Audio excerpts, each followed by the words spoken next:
Chille, you should see, at least I've gone live now.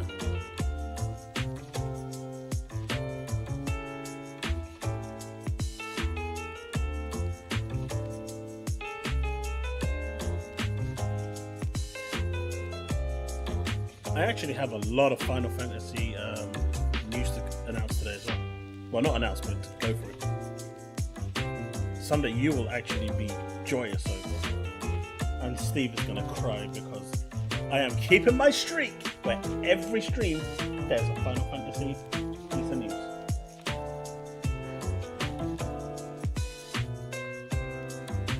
You know, I said that 6 months ago and no one believed me. After I got official confirmation, but no one believed me. But no, I've got bigger ones.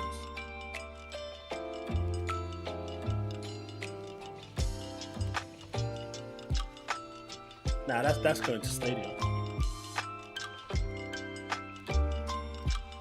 Oh no! Hey Brandon, thank you very much for that membership. Yeah, we can definitely do that on the stream. Right, gonna grab it. Yeah, neither have I. Chille's joining me today. Chille the Pony, Salt Liquor. You'll love him. We're gonna be live in just a second. Just gonna go grab a drink and a coffee, and we're good. Sorry about the technical difficulties I had starting up. I was a slideshow again. What I'm gonna do is I'm gonna stop the music, and then they'll be able to hear, because the music comes out of both the audio, and the desktop audio, and I haven't set it to its own channel because I'm a donut. All right, now they can hear you. Chille, say hello. Hello. I'll be right back. Hi. Yeah, there's a new trailer with a release date for Dragon Age. I haven't watched the trailer. I do know one big thing about it. So that's all. I know one thing about the trailer, but I'm not going to spoil it, of course, because Chaos hasn't seen it. So, all I know is one thing about the trailer, which made me happy and kind of wants me to buy. I kind of want to buy Dragon Age now, just because of that one thing in the trailer. But yeah, no, we got a release date which leaked last night. Actually, the release date leaked last night because I don't know which site uploaded it, but a site uploaded an advert for Dragon Age with the release date at the end of the advert. Like, even though the advert was supposed to come out today after the trailer, they kind of released the advert early.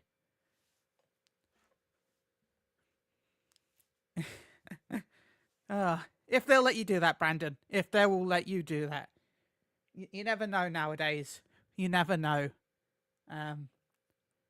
But no, Dragon Ball is also in October, and then Dragon Age is end of October, and then the patch for Final Fantasy 14 should be around November, October time. So, and then there's Sonic. I know some people are looking forward to Space Marines as well. And of course, you've got all the Xbox games that are coming out as well. So yeah, there's a lot like so it's like Stalker 2, possibly Indiana Jones. You got a lot of Xbox titles coming out. Every month that's not ain't February, March, or October. He says, "Am I joking?" October this year is packed, so October is crazy. Yeah, Sonic X Shadow looks amazing. I can't wait for that. Susano, it's because Dragon Age is a very horny video game.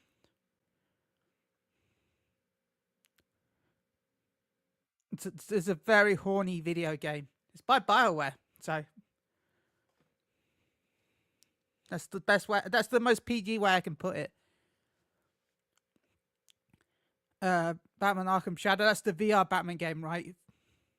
Oh my god, that's October as well. That's insane. As I said, October is crazy. Can't wait for the Starfield DLC on trailer on Wednesday. Nice, yeah, that's going to be at Gamescom, correct?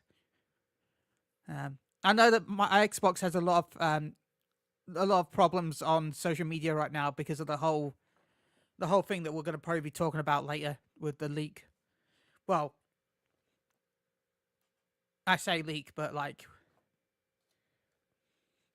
probably drops to soften the blow when the actual announcement's done at Gamescom. We don't know what it is though yet. Like some people have said it's Forza, some people have said other things, but I'm sure. It's in the title of the video. We're going to discuss it later. Anyway, how's everyone doing today? How's everyone's Thursday been? You all had a good day? Guess who's back? Welcome back. All right. Xbox should stop worrying about constant doom and gloom. I don't care about games going to PS5. As long as games come to Game Pass, it's good to me. I kind of care. In a weird way, I can't wait till we can discuss it because... Yeah, let's but that'll be later. Let's open up. I can now start the stream. I got myself a nice cold beverage. I only here to support chaos. What was on the table was on the table. Well, thank you, Cesano. You're awesome. Cesano is awesome. But ow. You're all awesome. Oh my god. My toe. I just stubbed my toe. This is worse than a Lego brick. Actually, that's debatable. But still, stubbing your toe is not good. Imagine stubbing your toe on a Lego brick. Oh god. You truly are evil. There's evil and then there's Chille. There's evil and then there's Chille. Wow. All right. Surprise! We're here. Okay, that was. Hey, who moved my camera? Oh, I know what happened. So earlier today, my kid was playing Roblox on my PC, and a spider was walking down the wall, and it was pregnant as well. And it was huge. It was huge. So what do you think I did? You knew it was pregnant. Oh, you could see it was pregnant. So what do you think my options were? Call the missus. Go. Okay. Run for the hills and call the missus. Okay. Or dive bomb out the window and call the missus. Or did you find a piece of paper and a glass, slide the paper underneath the spider, put the glass over the spider, and then take it outside? Hell no! What do you take me for? What do you take me for? Are you crazy? And I'm the evil one. Look. For letting the spider live. Oh, I don't know if it lived or died. I didn't get to see that far. Like I said, that should tell you which way I went with all of this. Now, Brandon, if it was a bee or a wasp, I would probably react the same. Look, all I'm saying is, or the answer was a dive bomb. I dived out the window. And then called the missus, and she came, and even she said, and she's not scared of spiders, and even she said that was huge. And I was like, you know what? If she's saying it's big, then I've got every right to be fearing for my life. That's a flamethrower napalm job. So she vacuumed it. It was still walking in. Well, look, you know, there's really weak kind of vacuum hand things they use for sofas and stuff. She sucked it into that and then went outside and let it loose. And that's why I'm not talking to her, because she's now put the jeopardy of mankind in danger. She's put all of mankind in jeopardy because this spider could turn. Have you seen that movie? What was it I'm called? like cleared up that I haven't really watched movies. That one with the big spiders, the ones that jump and try to take over the world. What if this one decides to do that? All it needs is the secret of the ooze. All hail the new Spider King. No. Terry the Spider King. All it needs is the secret of the ooze, and that's it. All hail Terry the Spider King. Mate, calling a Terry is gonna come back, start flexing his pecs. And he has 8 legs, so he's got multiple pecs to flex. Terry loves yoga. Yeah, see, Bag's right. So the spider hates. They're not. Is that what it was, Joshua? 8-legged freaks. I think that's what it was. I would rather more spiders in my house No. if it means that I have no flies. No. See, flies, I've got an electric bat. Once I hit it with my electric bat, I don't stop the electric until it vaporizes into nothingness. A spider I can't do that with. That spider can jump on me and start kung fu kicking my ass and start stinging its crapness into me. No. Chille's saying that you should have had it as a pet. No, I'm good. When did I say I had to be a pet? Also, by the way, stream, do I sound better today? Because I was rewatching the stream where we were reacting to the other person, who I don't want to mention, but I kept like... That was quite staticky at points. I think that might be because of my internet. Okay, so I turned off like some. Yeah, it stuff sounds a on little the better. stream. So there's a little less processing going on. I hear it every so often, but I think that's because of my internet. Especially tonight, it's really bad. I thought it was my end, so I turned off some settings off. Definitely better though. I turned off echo cancellation on because I already have it on my mic, but StreamYard was adding on top of my mic's one. So I have turned it off on StreamYards. So I still have it. It's just not on StreamYard. That makes sense. So chat, how are we doing? Twice. We got bags here. We got bullets. We got wood pit. We got Susano. We got Jakob. If this whole Xbox game going to PlayStation, even if it's sad to lose Xbox games to another platform, because it is really sad, I see this as port games makes more investment like games. I see where you're coming from.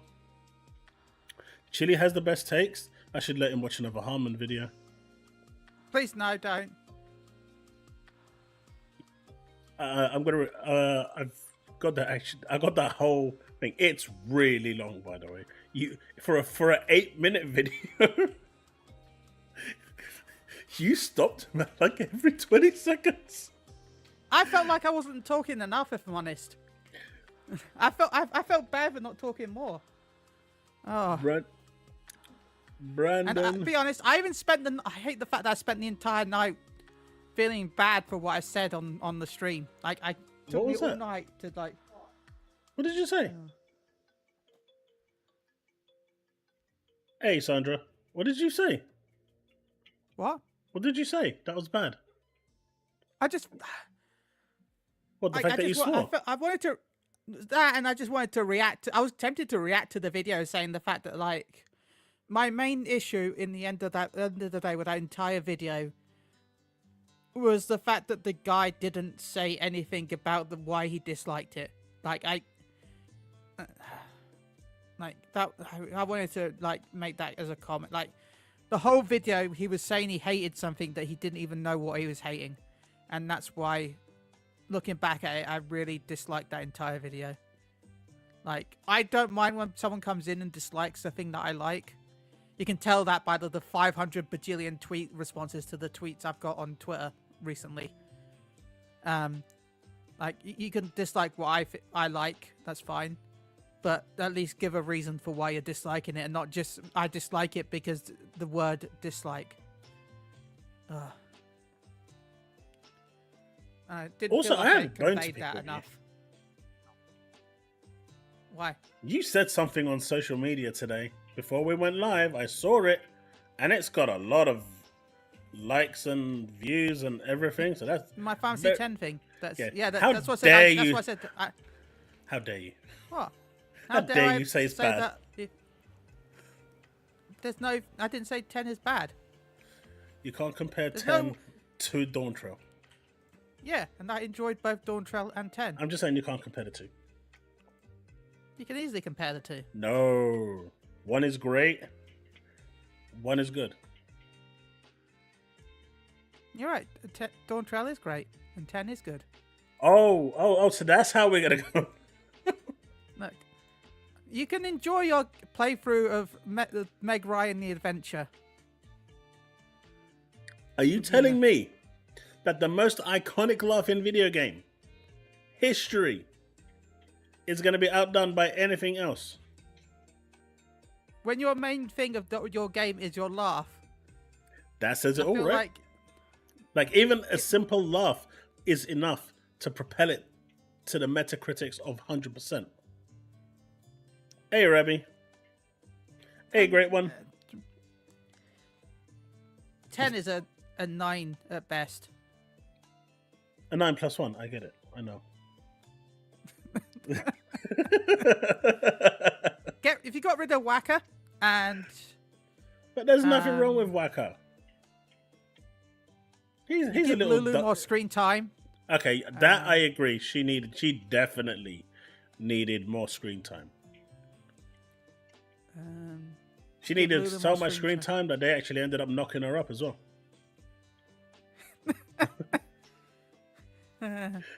Just to prove how much screen time she actually needed.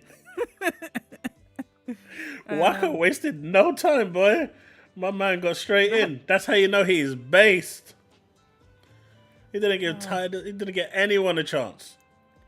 He just went straight in. Like, this is mine. Move.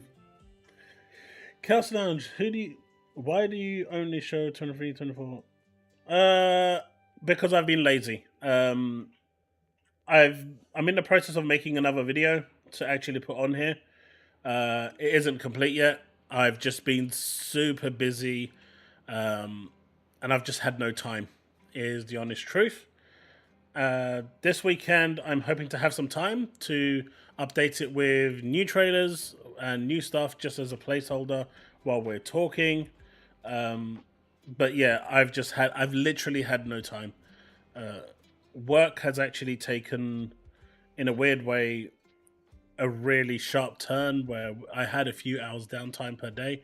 I'm now working from 8 till almost 6:30 now.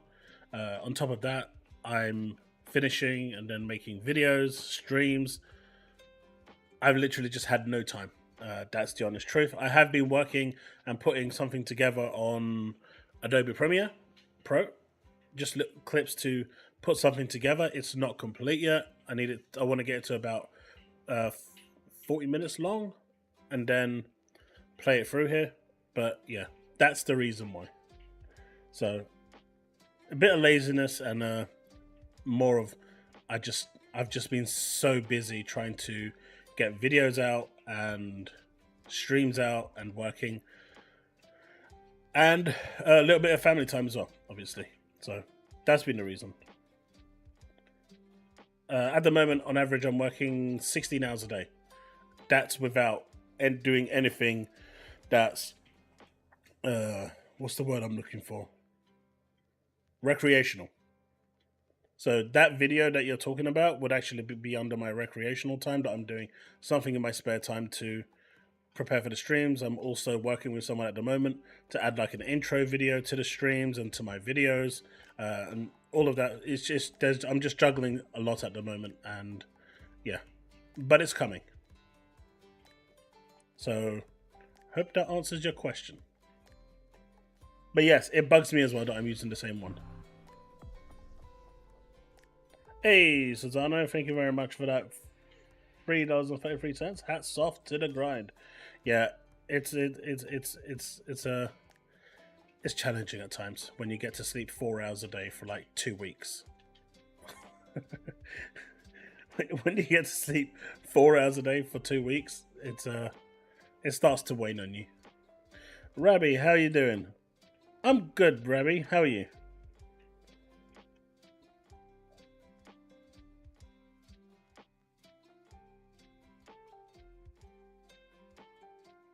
Microsoft do not want to keep raising the fees up on the Game Pass or the PC. Yeah, I know. But how's everyone been? Chille, how have you been? It's been such a long time since I last saw your explosive reaction. Everything good with you? Yeah, not bad, thank you. Yeah, not bad. I installed the WoW expansion. I haven't actually tried it yet. I'm still getting add-ons installed so I can play it with controller properly.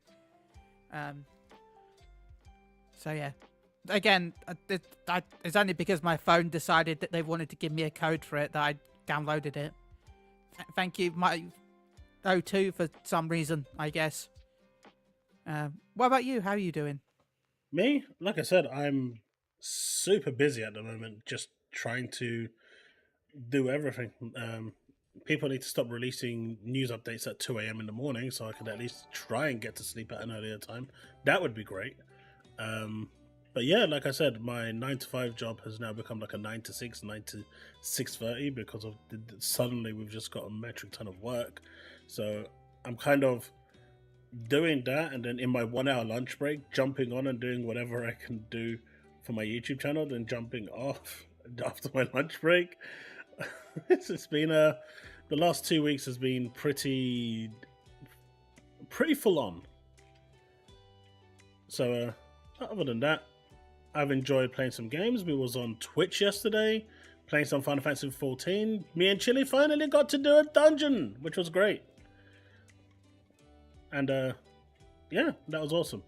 For those that turned up. Oh, and I'm still shocked about that. I know we were talking about Fantasy 10 earlier, but I'm still shocked that tweet is exploding. It's not like I've done any tags, I've done any hashtags, I've done anything. But for some reason, it's one of the most liked and hated tweets I've ever done in my life. I think it's the most bookmarked tweet as well. It's got 43 bookmarks. I don't know if you could. I got 590 likes, 43 bookmarks, and 114 retweets. I don't know why it's getting so much traction. I don't get it. I kind of do. Let's bring the tweet up, and I'll. You're stupid as hell. Fair. I don't. Sorry, no, I just don't get why it blew. It's weird.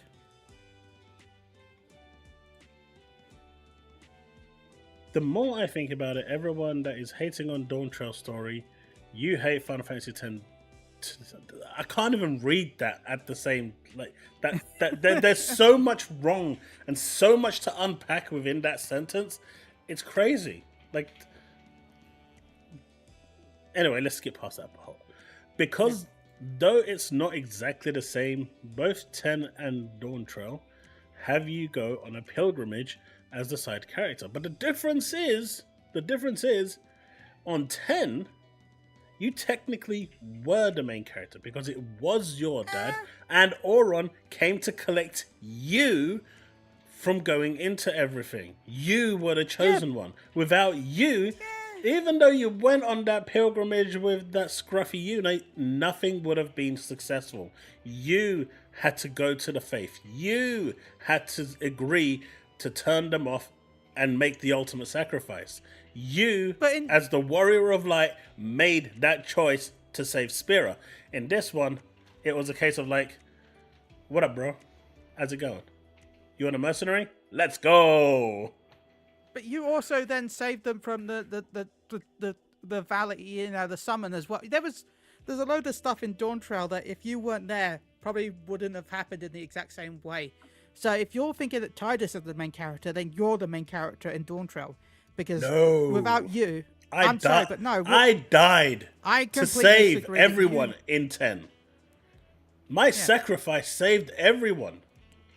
Yeah, sure it did. And then you came back 5 minutes later.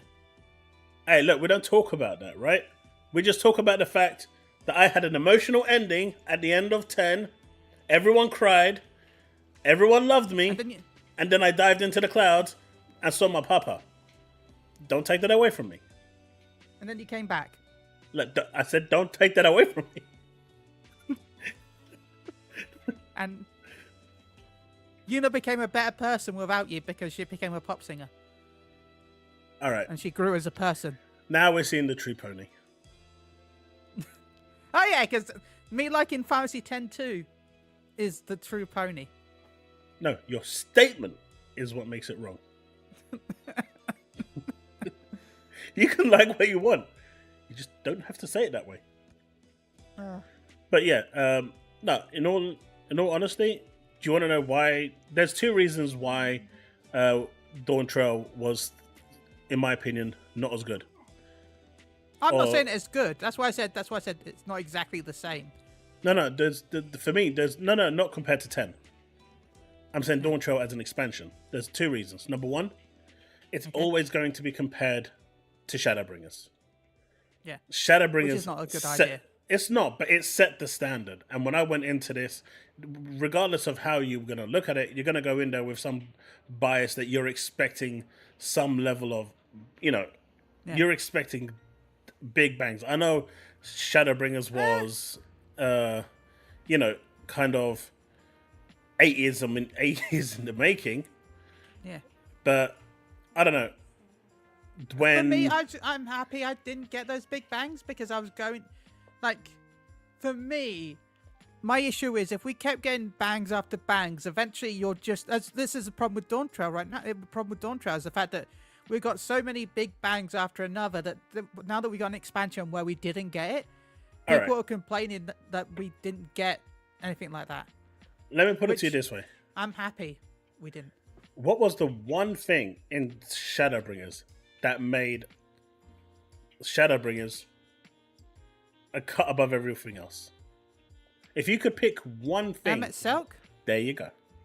He was the most memorable character. He pretty much made that expansion. Yeah. That NPC was amazing. He was just phenomenal.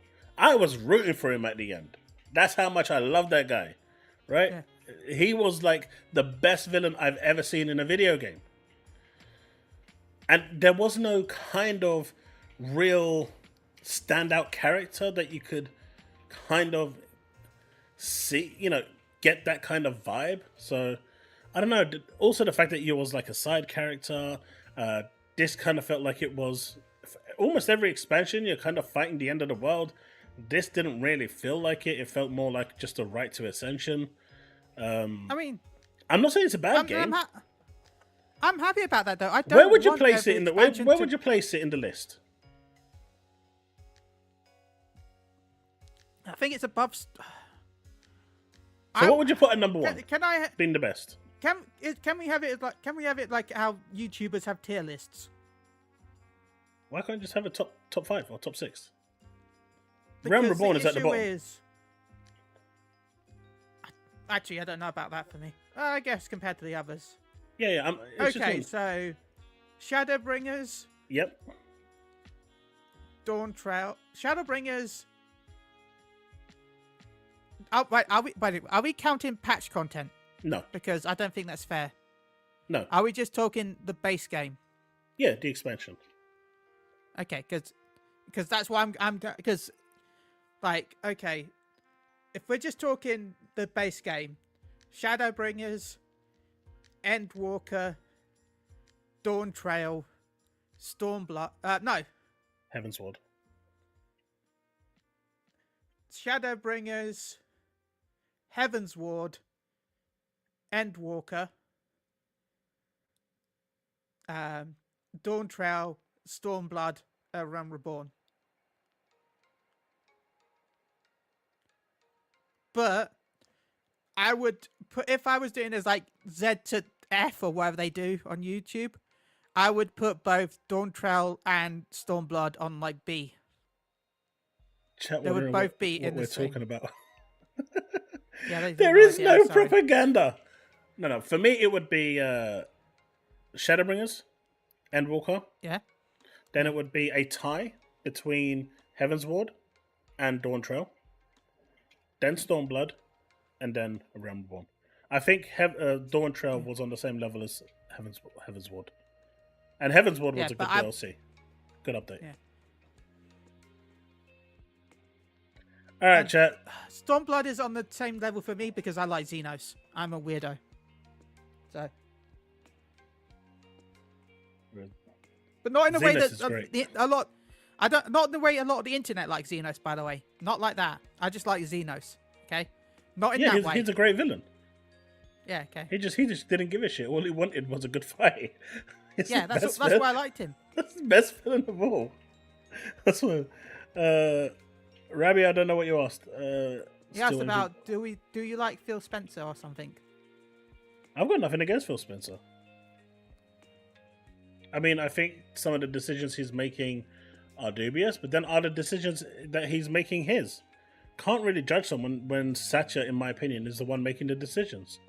And Satya is above him. So, it's a bit of a difficult one. But you know what? We're going to open up with a little bit of a joke. I don't know if this is actually a joke. This seems to be real. I've actually started asking people. No one really knows, but I'm going to say it's real anyway because it just makes more sense, right?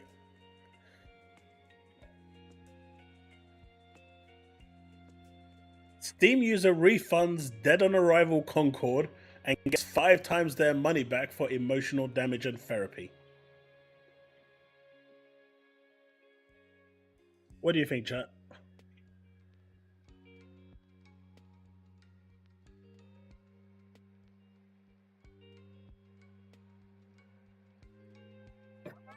Bags.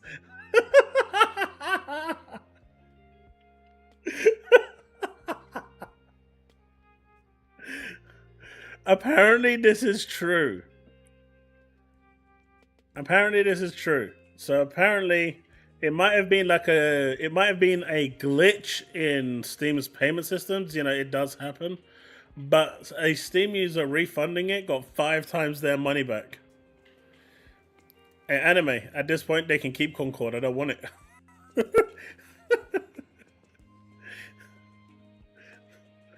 We don't want it, man.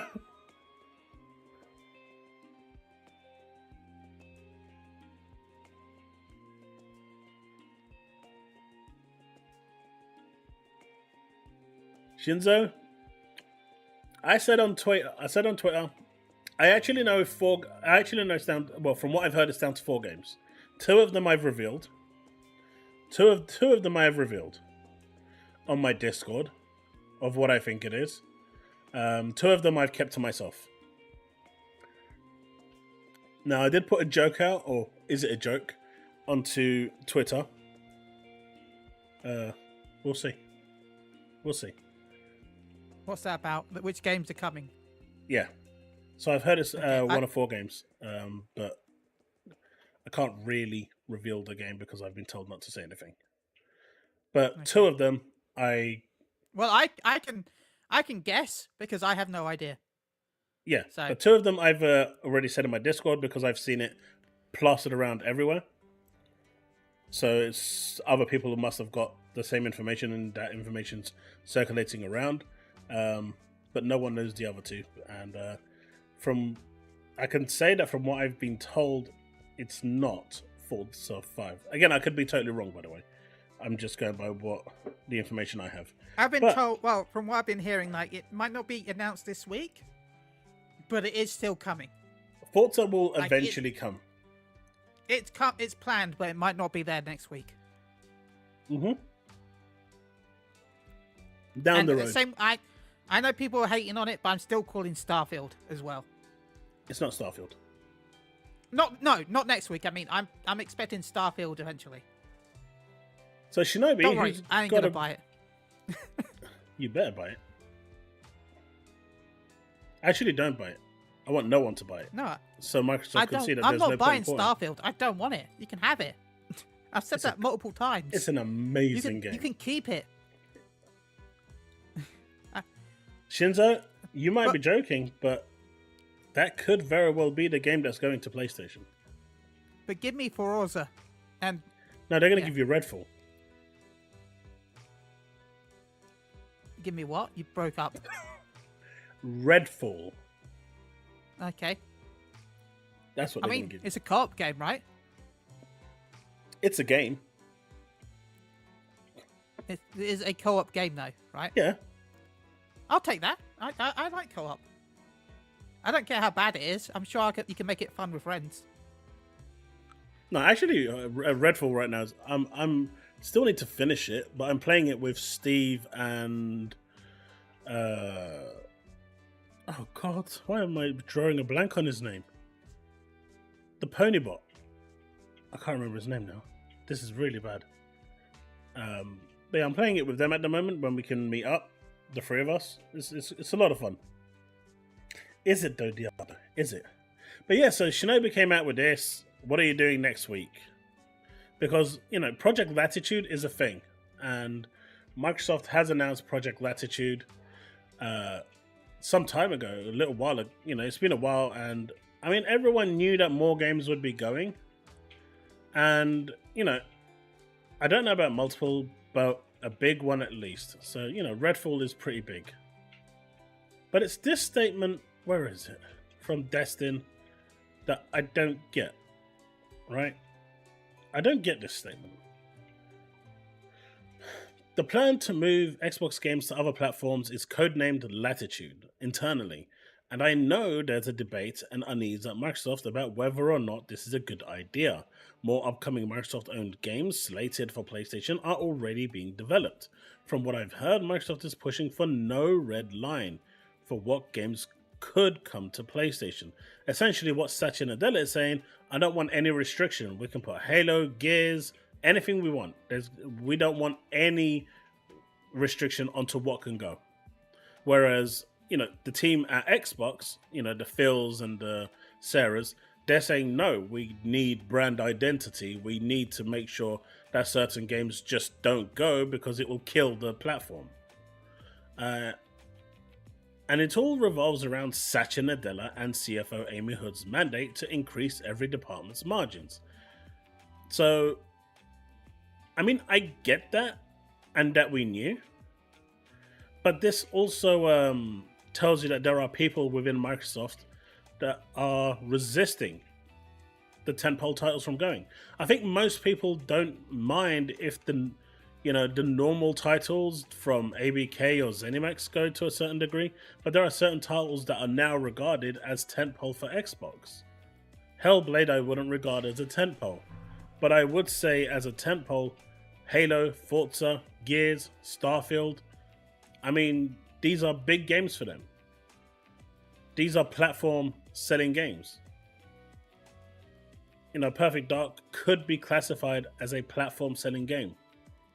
So the ones to me that are kind of paramount to a console success that can push it, like Fable, for example, those are tentpole. I don't think those should go because that just completely erodes the brand identity. But if, what's that platform game? Psychonauts went. I don't care. Whatever. I mean, to be fair though, Psychonauts started development before before Microsoft acquired the studio. Yeah, so but so did Stellar Blade. Yeah. So did Stellar Blade, but they still said no to Xbox, and Xbox didn't get it. I mean, it already got announced for PlayStation. It Stellar Blade already never got announced for Xbox. It did get announced for Xbox. Oh, okay. It was all over their marketing. Xbox, PC, and PlayStation. And then PlayStation moved in and got PC and thing removed. So regardless of whether it started or not, it's totally irrelevant. Because if Sony does the same thing, then it's fair game for Microsoft to do the same thing. But again, I don't care that they did that. For me, the problem appears when it is the tentpole titles that go along. Let me just read this super chat. 199 from JJ saying, it has to be Killer Instinct and or any RTS game. Killer Instinct was one of the ones I've heard. Minecraft, I'm just going to say the two that I've heard, like that I've already mentioned out publicly. Minecraft, PS5 version, because they don't have a PS5 version of Minecraft, and it's supposed to come with the, amazing ray tracing that Xbox still doesn't have. So it will actually be a superior version of Minecraft on PlayStation than it will on Xbox. Unless Xbox has the ray tracing. I don't think they've released a ray trace version yet. I thought they tested it, right? They tested it, yeah, but they didn't release it. They had the path tracing version tested, but it was really bad. No, it worked. Because people that tested it... No, it worked. It just... The frames weren't great. I don't know. The videos that I saw, it looks perfectly fine. There's no reason why it's not out yet. Yeah. So those are the two that I will say that are out. Obviously, that a lot of people are talking about, and I know. So those two make a lot of sense to me. Now, obviously, I was joking about Redfall, but there are a few other games that are small, in my opinion, niche, that would be ideal candidates. like is it Retold? Age of Mythology. Age of Mythology, that's the one. Age of Mythology is a prime And then you've candidate. also got Age of Empires. Age of Empires is already out, but that's a prime candidate. No, you've got a new one, right? Retold is the new one.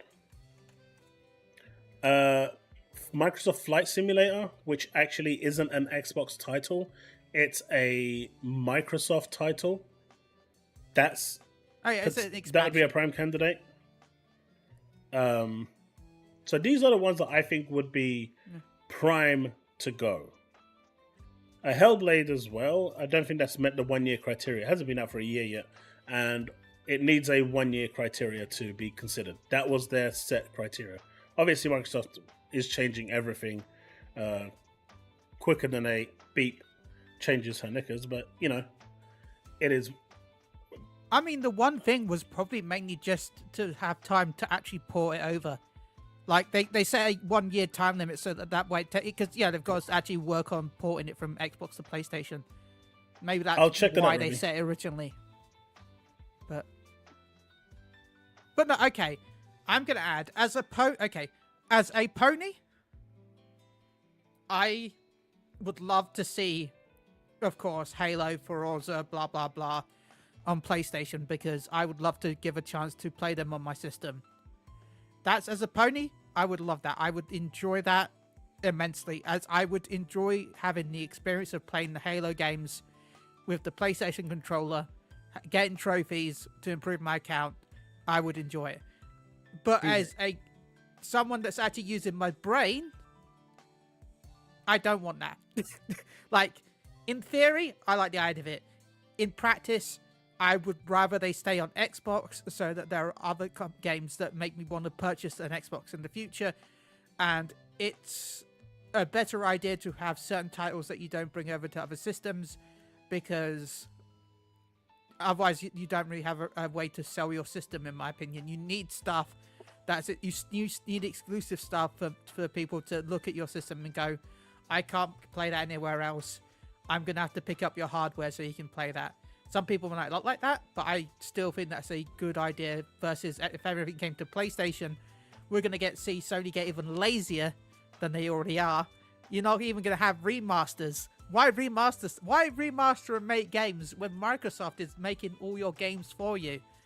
So, as I said at the start, as a pony, love the idea.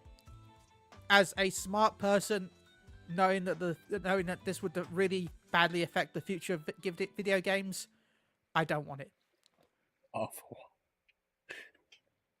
I think that's fair. Yeah. I mean, I put this tweet out earlier today, which I was actually genuinely expecting a lot more flack for. Right? I genuinely was expecting a lot of hate for this tweet. Sorry, when we were on, Susanna said, I'd actually PFS, so PS5 Gears, but imagine if they do a PS5 Gears, like a special PS5, or a special Halo PS5, or Master Chief controller, a Master Chief DualSense controller. Imagine that universe. I don't want to imagine it. I don't want to imagine that universe. And I bet, unlike the stupid Astrobot one, it won't look cheaply made. Oh, the Astrobot one looks so cheap. I'm so happy I didn't even bother getting it.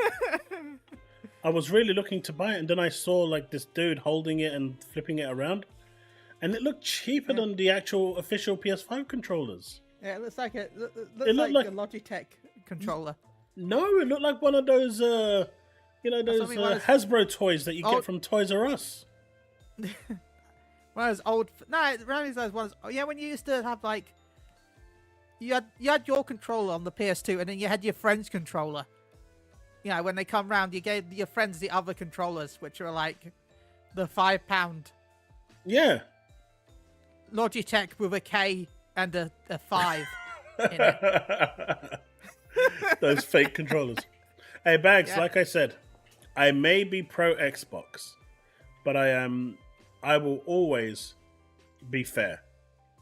Some people like that. I try to be there. Like I'm mostly pro Sony, but we need Microsoft to exist for Sony to have a reason to do stuff.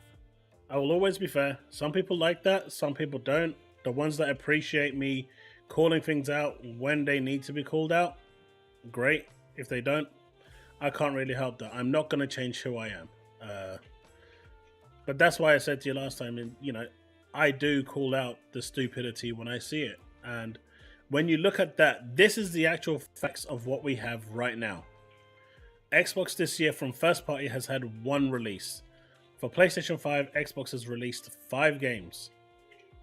As Dusk Falls has come out as well. So it was never just a 4.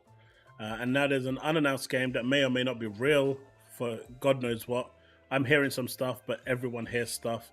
It could all be fake come next week. Just like the Starfield news at the end of last year, and Nate the Hate was like, yeah, I'm going to go into hiding. So it is what it is. So, you know, I'm not jumping on anything, and that's why I'm not naming any of the other 2 games that I've heard, because they're quite controversial, and I just don't believe that they're true. That's my honest opinion. I don't believe that they're true. But if they are true, I will be very, very shocked. But I don't believe they're true. One of them, suppose, is Master Chief Collection, right? That's been one of the things that's been going around. And that's been going around for a long time now. Like, that's not just something that's just popped up recently. When the first set of games was being leaked and teased, people kept bringing up Master Chief Collection, which is crazy. So... But yeah, as PC gamer, I can only say Xbox is stupid to port games to PlayStation when PlayStation can't port Lego Horizon. But this is the other thing, right? This is what... Look, you all know that I've got a Switch, PlayStation, Xbox, PC, so I play pretty much everything whenever, you know, I've got no restrictions. If I see a game I really like, I will sit down and play it. But I look at things from an Xbox fan's perspective, and what, you know, where is he? He just said it. Did I lose him? I didn't lose him, did I? I didn't lose him. What Sunrush said here is what annoys me. Microsoft is being so forthwith in giving everything, and they're getting nothing in return. Like, from what I've heard today, Helldivers is on its last legs. Literally. Helldivers 2 is about to die. The community is boycotting the game almost, and they are not...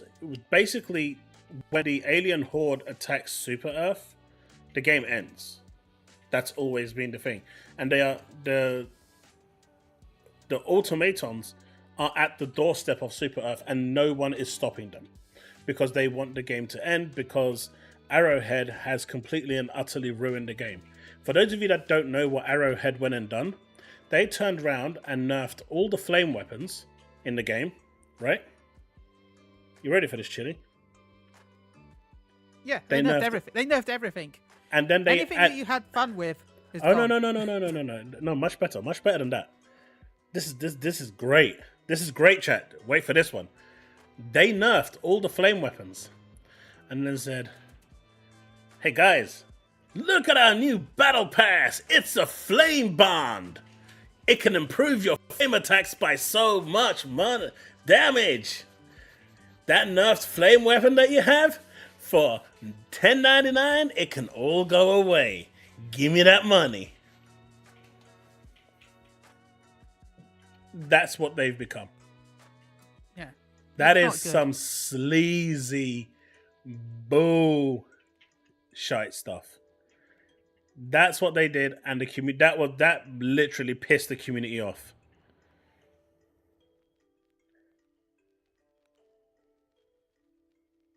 That pissed the community off.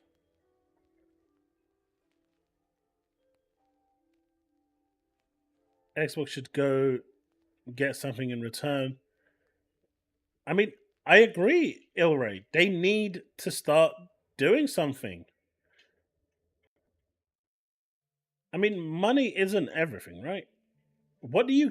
Okay, look. I often see this, right? That's all Microsoft cares about, though. No. They just care about money. I often see this comment. Microsoft is making money, though. But what are you making? How is that benefiting you? Because those games are going to be made regardless, right? of them making an extra few bucks here and there. If they were so worried about the whole financial position, Xbox probably wouldn't have lasted the last couple of years with the way them just about making 1%, 2% profit above ground before ABK came in. Those are already borderline numbers, right? So it's clear that that's never really been the issue for Microsoft. And all that extra money that's coming in is only going to appease the shareholders who may or may not invest in reinvest in Microsoft again. They're just going to take their dividends, their extra pay cut, and say, see ya, I've got extra money now. There's no guarantee that that extra funding is going to go back into game development. It could go into any other part of Microsoft.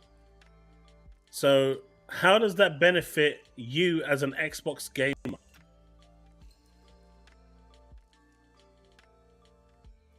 I often see people talking about PlayStation. Oh, look how much money they made. Look how many consoles. The only benefit of the console selling is from a third-party perspective, that publishers will look at that and see the console install base and say, right, there's actually a reason to release our game there.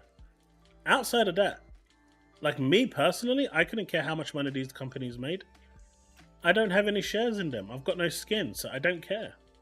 All I want is good games. If they continue to release good games, happy days. Right?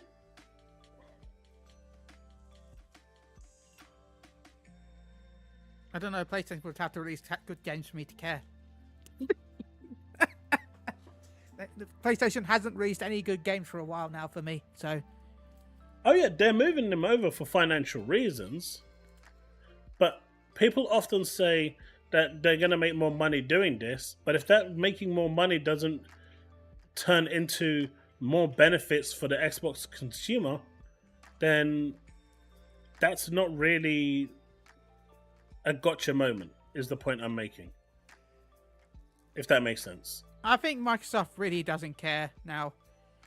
Like, they really just want... I think ever since Phil made that deal and spent all that money, the people above, like, Phil have just taken over. They have taken over. Because by the way, I don't think this is Phil. Just a heads up. No, definitely not. I don't believe that. Like defended Phil that much, but like, of course I don't think this is Phil. Phil and you are best buddies, right? You shared bread. That one time you shared bread, and he told you all his deepest secrets. Oh wait, sorry, that was Tim Dog. Sorry. I didn't mean to insult you like that. Sorry. Look, I only have one head of company on my friends list, and that's from Sony. Okay. I still can't believe I have on when he used to be part of. He still works there, right? What, Sean Naden? No, I'm gonna say his name wrong. He was the president of SEI Worldwide, Shuhei Yoshida. Oh yeah. Yeah, I got him added on my friends list. Oh nice. On PSN. So Yoko Taro is still more impressive though. Yeah, that's still impressive. I like Yoko. Yeah, no, that I guess out of anyone I could contact him, but I don't think he has any sway in any of this. So I think he does actually. He actually does except a lot of. Except away in 2019, but he yeah, probably still but helps. He still helps in the background, yeah, in Japan. Yeah. Officially, he's not there, but like he probably pops in occasionally. So there's this from Jez Corden. So about those Xbox Forza Horizon PlayStation rumors. And then obviously he wants you to go into his article, which I did read last night. And he's pretty much saying what everyone else is saying, doesn't really know what it is, but is confident it's not Forza Horizon 5, at least from what he's been told. He doesn't officially know what it is, and if he does, he's not going to say anything. But he doesn't officially know. But it's this part here that actually is the only part that really Xbox fans should have an eye-opening for. Some Xbox fans are concerned that with Microsoft moving its exclusives out of the platform, fewer gamers will be interested in purchasing Xbox, which theoretically is true, leading to fewer developers wanting to build games for Xbox, putting the platform into a tailspin. The 4 ported games so far haven't exactly led to a mass exodus of users, like people were saying when they were showing pictures of burning their Xbox before quickly picking it up and dusting it off for any burn stains. But with the games like Black Myth Wukong and Capcom's back catalogue skipping the platform, which some of them have been confirmed now not to be MT framework at all, they're just skipping for the sake of it. The size of the install base has repeatedly led to questions about how much of a priority Xbox is for developers at large, considering they have to develop for two platforms instead of one. So that's the main concern that Xbox gamers should have, right? Out of everything, you want partly the console to sell, so people don't skip your platform. It gives you a much stronger position within the market. But if you're putting your games on other platforms, that kind of diminishes your position.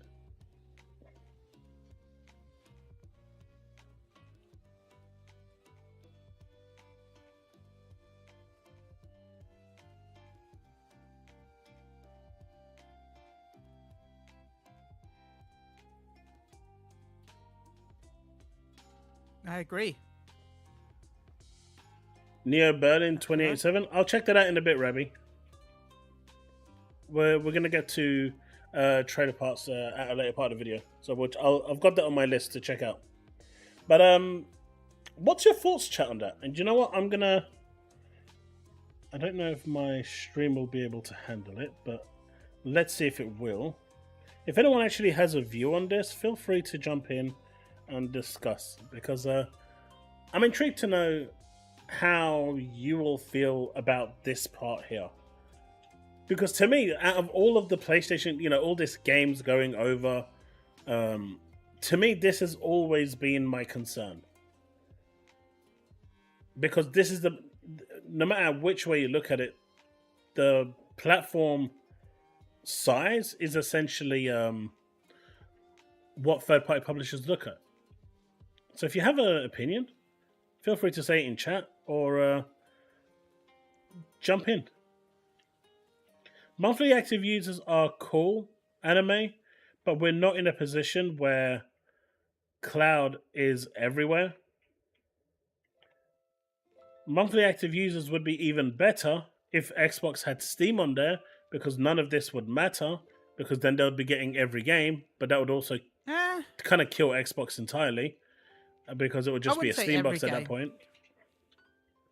Look, I will hack that shit until it gets PlayStation games running on it.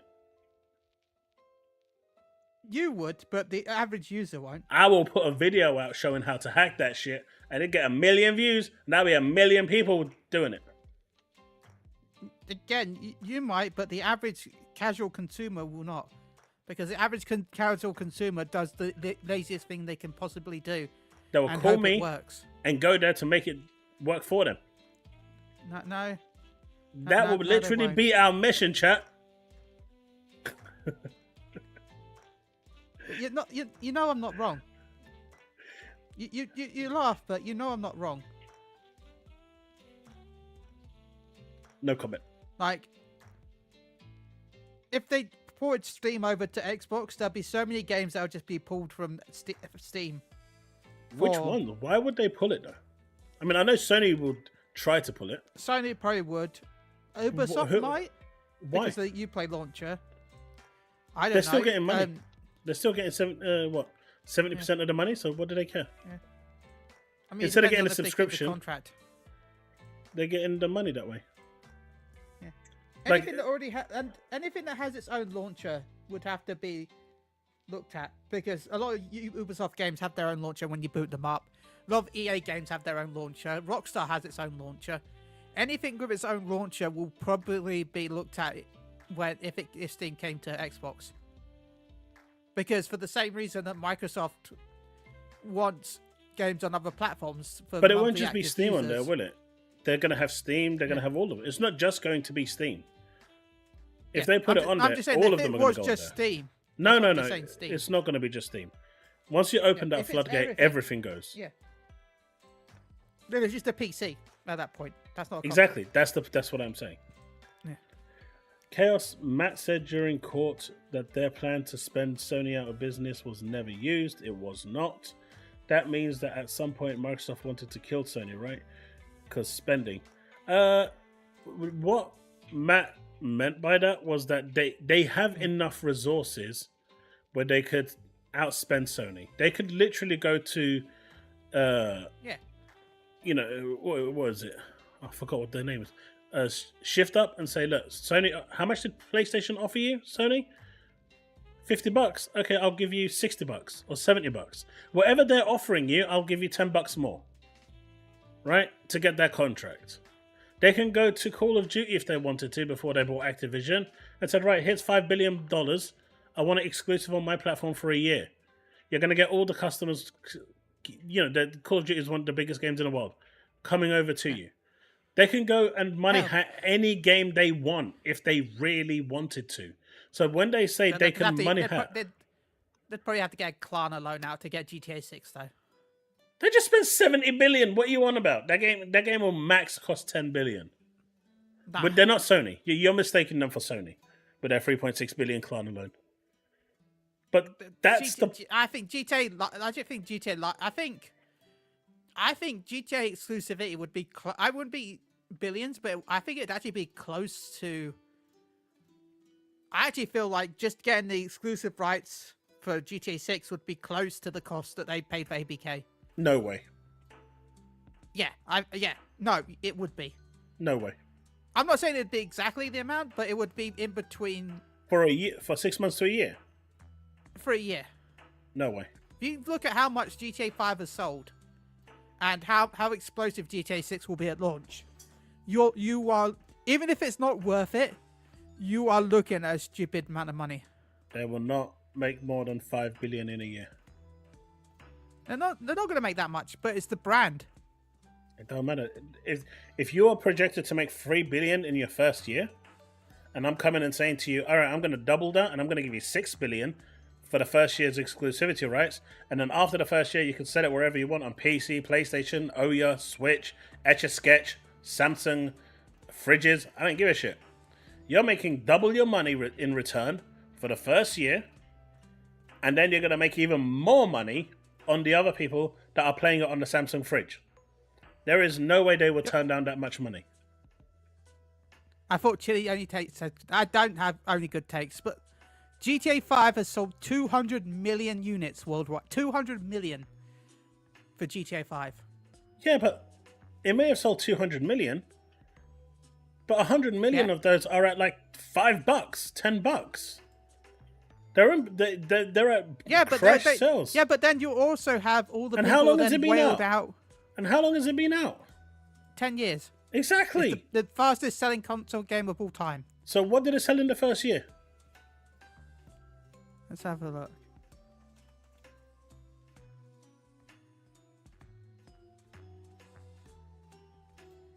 No, even if they did sell for even if they sell for £5, you also then have the whales that buy all the online money.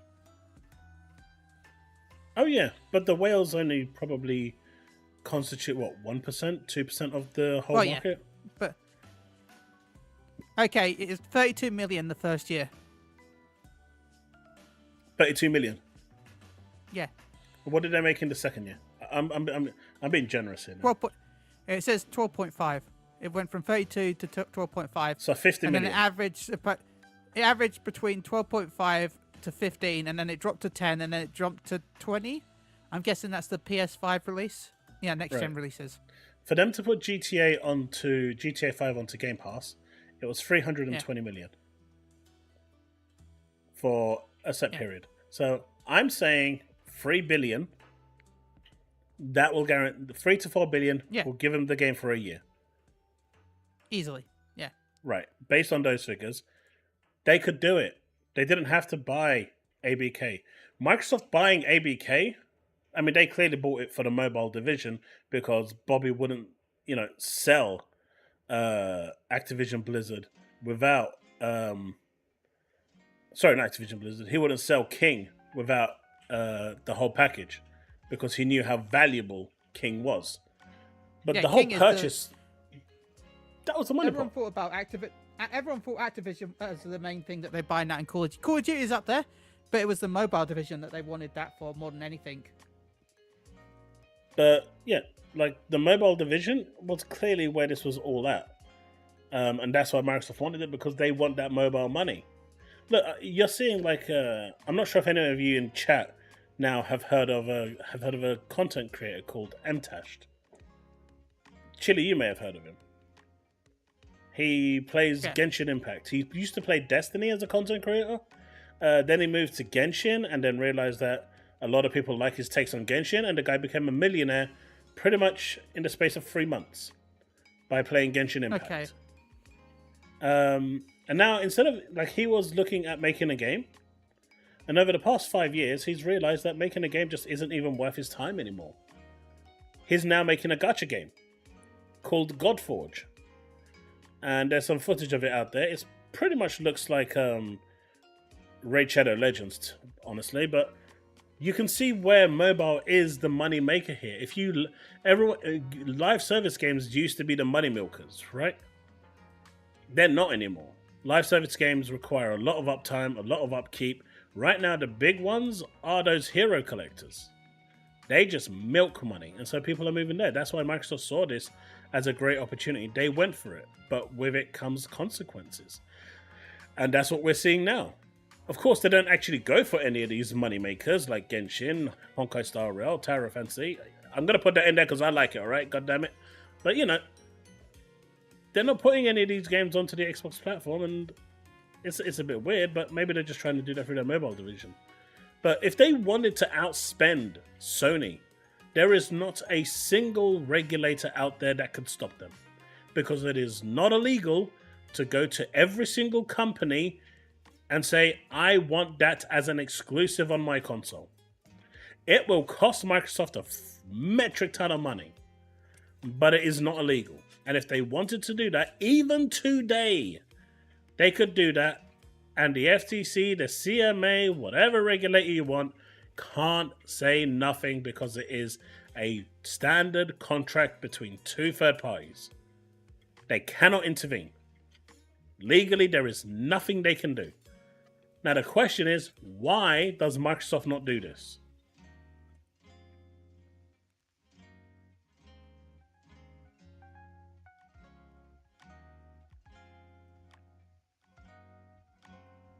Well, that's the only one that can answer that question is Microsoft, to be honest.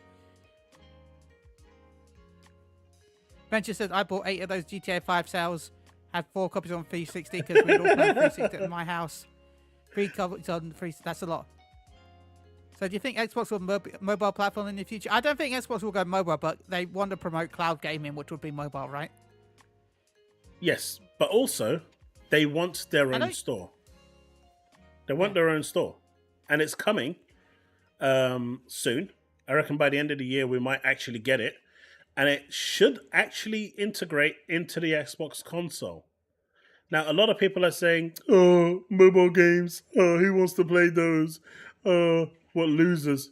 But the reality is, those mobile games, again, I reiterate the same names, but there are others in the sphere.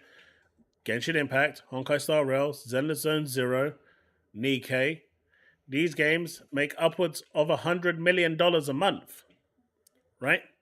And if you have that on your store, you get 30% of that money. And if Microsoft enables it, I mean, PlayStation now has they've got a partnership with Hoyoverse, putting the game on the PlayStation platform, which is why it's not anywhere else. But the Play Store and the iOS Store will be no different to the Microsoft Store. And there'll be nothing stipulating or stopping that game going to the Microsoft Store. It'd just be a simple port. At that point, Microsoft just opens up its wealth of catalog to all of those games overnight. Like, there is a bigger plan here that Microsoft is looking at. The problem is that plan is taking a long time to come into effect. And the bigger question is, does it benefit you as a consumer? Now, me personally, I like those games, so it would benefit me having another place to be able to play them. At least natively. Even if it is the mobile version, the iOS version of Genshin Impact, for example, runs at 120 FPS, whereas the PC version and PlayStation version runs at 60 FPS. Yeah, go figure. But that is actually true. The iOS version is the only one that runs it at 120 FPS. It's crazy, but King was the reason. But there's nothing stopping them from going out and just destroying the market in terms of just money hatching everything, and Sony would disappear overnight. They'd be gone. They'd have nothing. I mean, what could they possibly do, Chille? Sony can't compete with the wealth of Microsoft.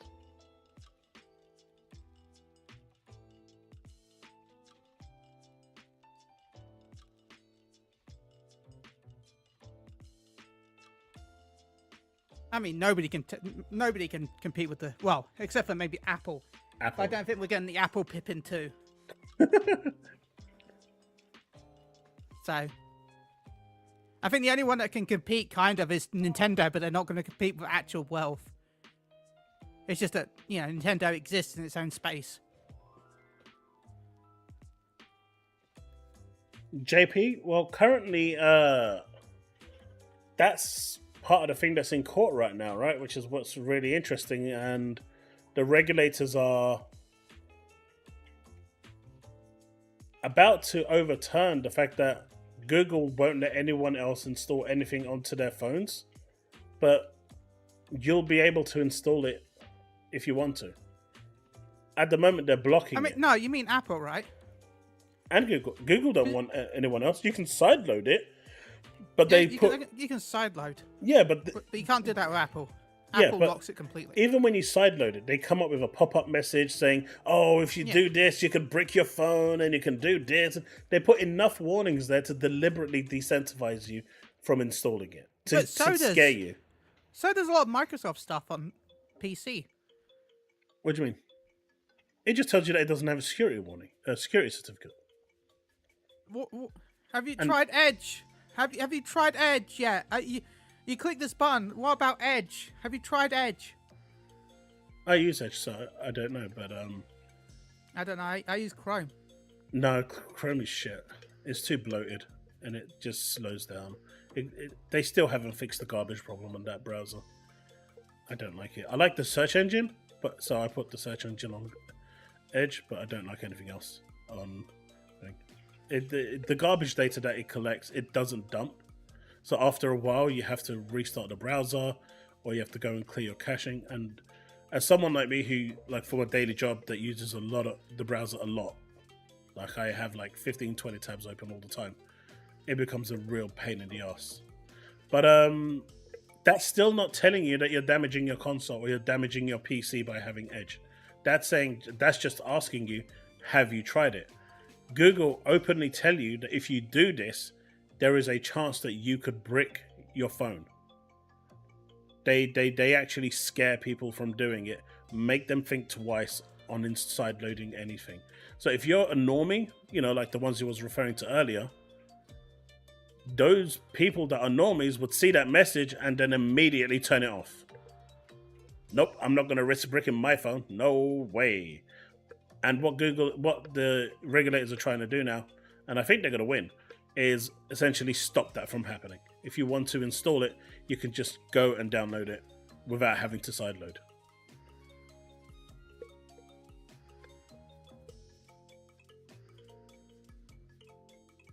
Edge is really good these days. What's happening? Don't know, I've never really touched it ever since Internet Explorer. Oh, Internet Explorer is dog shit.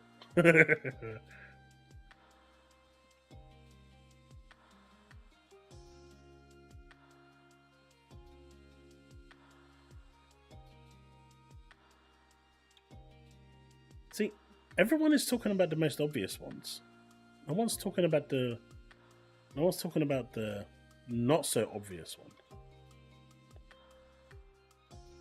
That could be the announcement.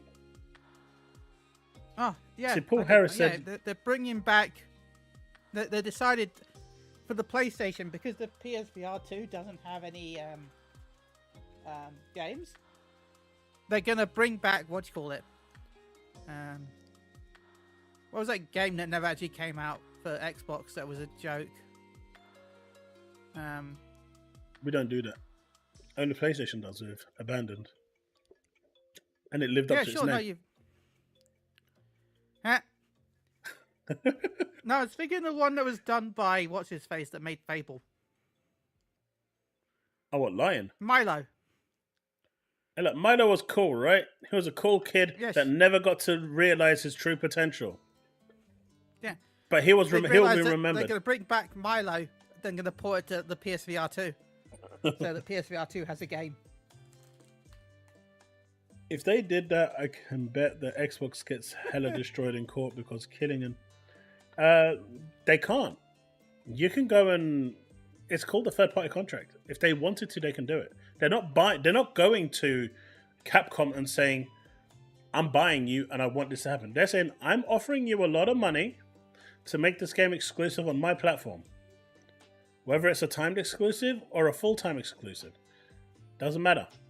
That is a third-party agreement between two companies. The regulators will only get involved if there's a thing. At the end of the day, it is fair competition. Sony can go to Capcom as well and say, I'm offering you more money. At the end of the day, Microsoft might have infinite wealth, yes, but they still have shareholders that they have to think. So they wouldn't go to everyone and do it.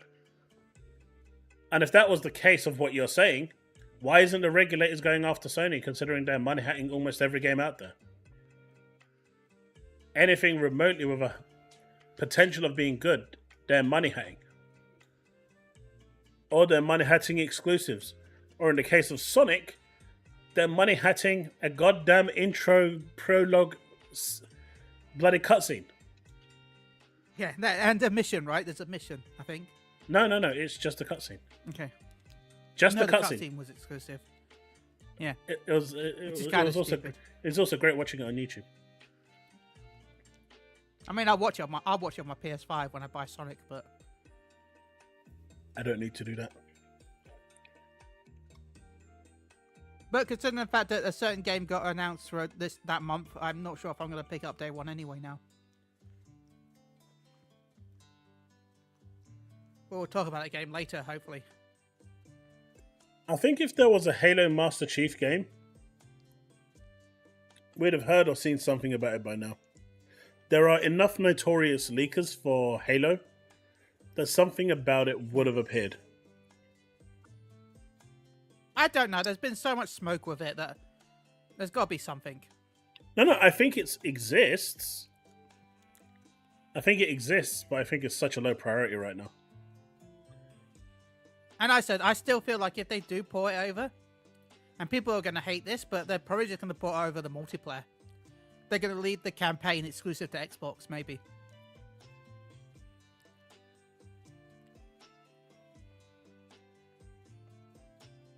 Yeah, I didn't realize. I don't know why, Susanna. I went to watch that and they privated the video straight away. Did anyone else actually see that video? I got a notification it's a today. Game Pass advert, right? I don't know. It was private. Yeah, someone said on Twitter that it was an advert for Game Pass, and then all I saw was jokes about Spider-Man. Was the picture of Tobey Maguire that says "You're gonna cry," and people just kept spamming that afterwards. But like, from what I heard, it was actually just it was supposed to be. It was an advert for Game Pass. Sonic Shadow looked good. Do you know what I actually found out this week? What's that? I was actually going through my Steam catalog of games. Yeah. And apparently at some point, I don't know when and I don't know Why? Because I've never played it. I must have bought it as an impulse buy when it was low and like cheap. But I actually have Deadpool on my Steam account. I don't even know why. All the graphic art and stuff has been removed. So it's got nothing on there. But you can install it and play it just fine. Yeah, I'm sure you can download the PlayStation Store as well just fine.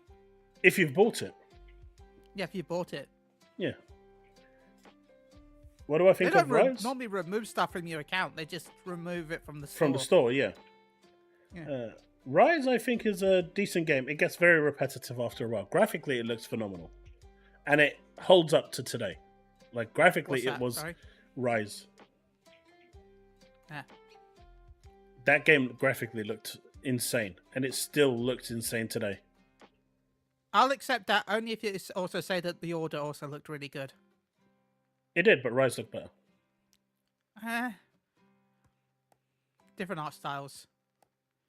Wasn't the Order lots of pre-rendered stuff? Yeah. Whereas a lot of Rise wasn't, which is why I'm saying it looked better. Yeah. But the Order looked great. God of War Rise any day. I guess I agree, but Rise looked better than most God of War games. I want to say most because, of course, it's unfair to compare the newest God of War games to a game that came out way before it. If you're comparing the God of War games that came out at the same time as Rise, Rise was better than God of War. But if you compare more modern God of War, of course, that's completely unfair. Let me give you an example, Jakob. Many years ago, there was a local newsagent that I used to go to. A really nice guy, really nice chap. And, I mean, we went to him for years. Opposite him, a co-op opened. And they put their prices for 3 weeks at half the price of everything that Greengrocer had. Where do you think the public went to do their shopping? At the co-op. We really liked the guy, but it's half price there. I get to save money. So, unfortunately, the greengrocer disappeared.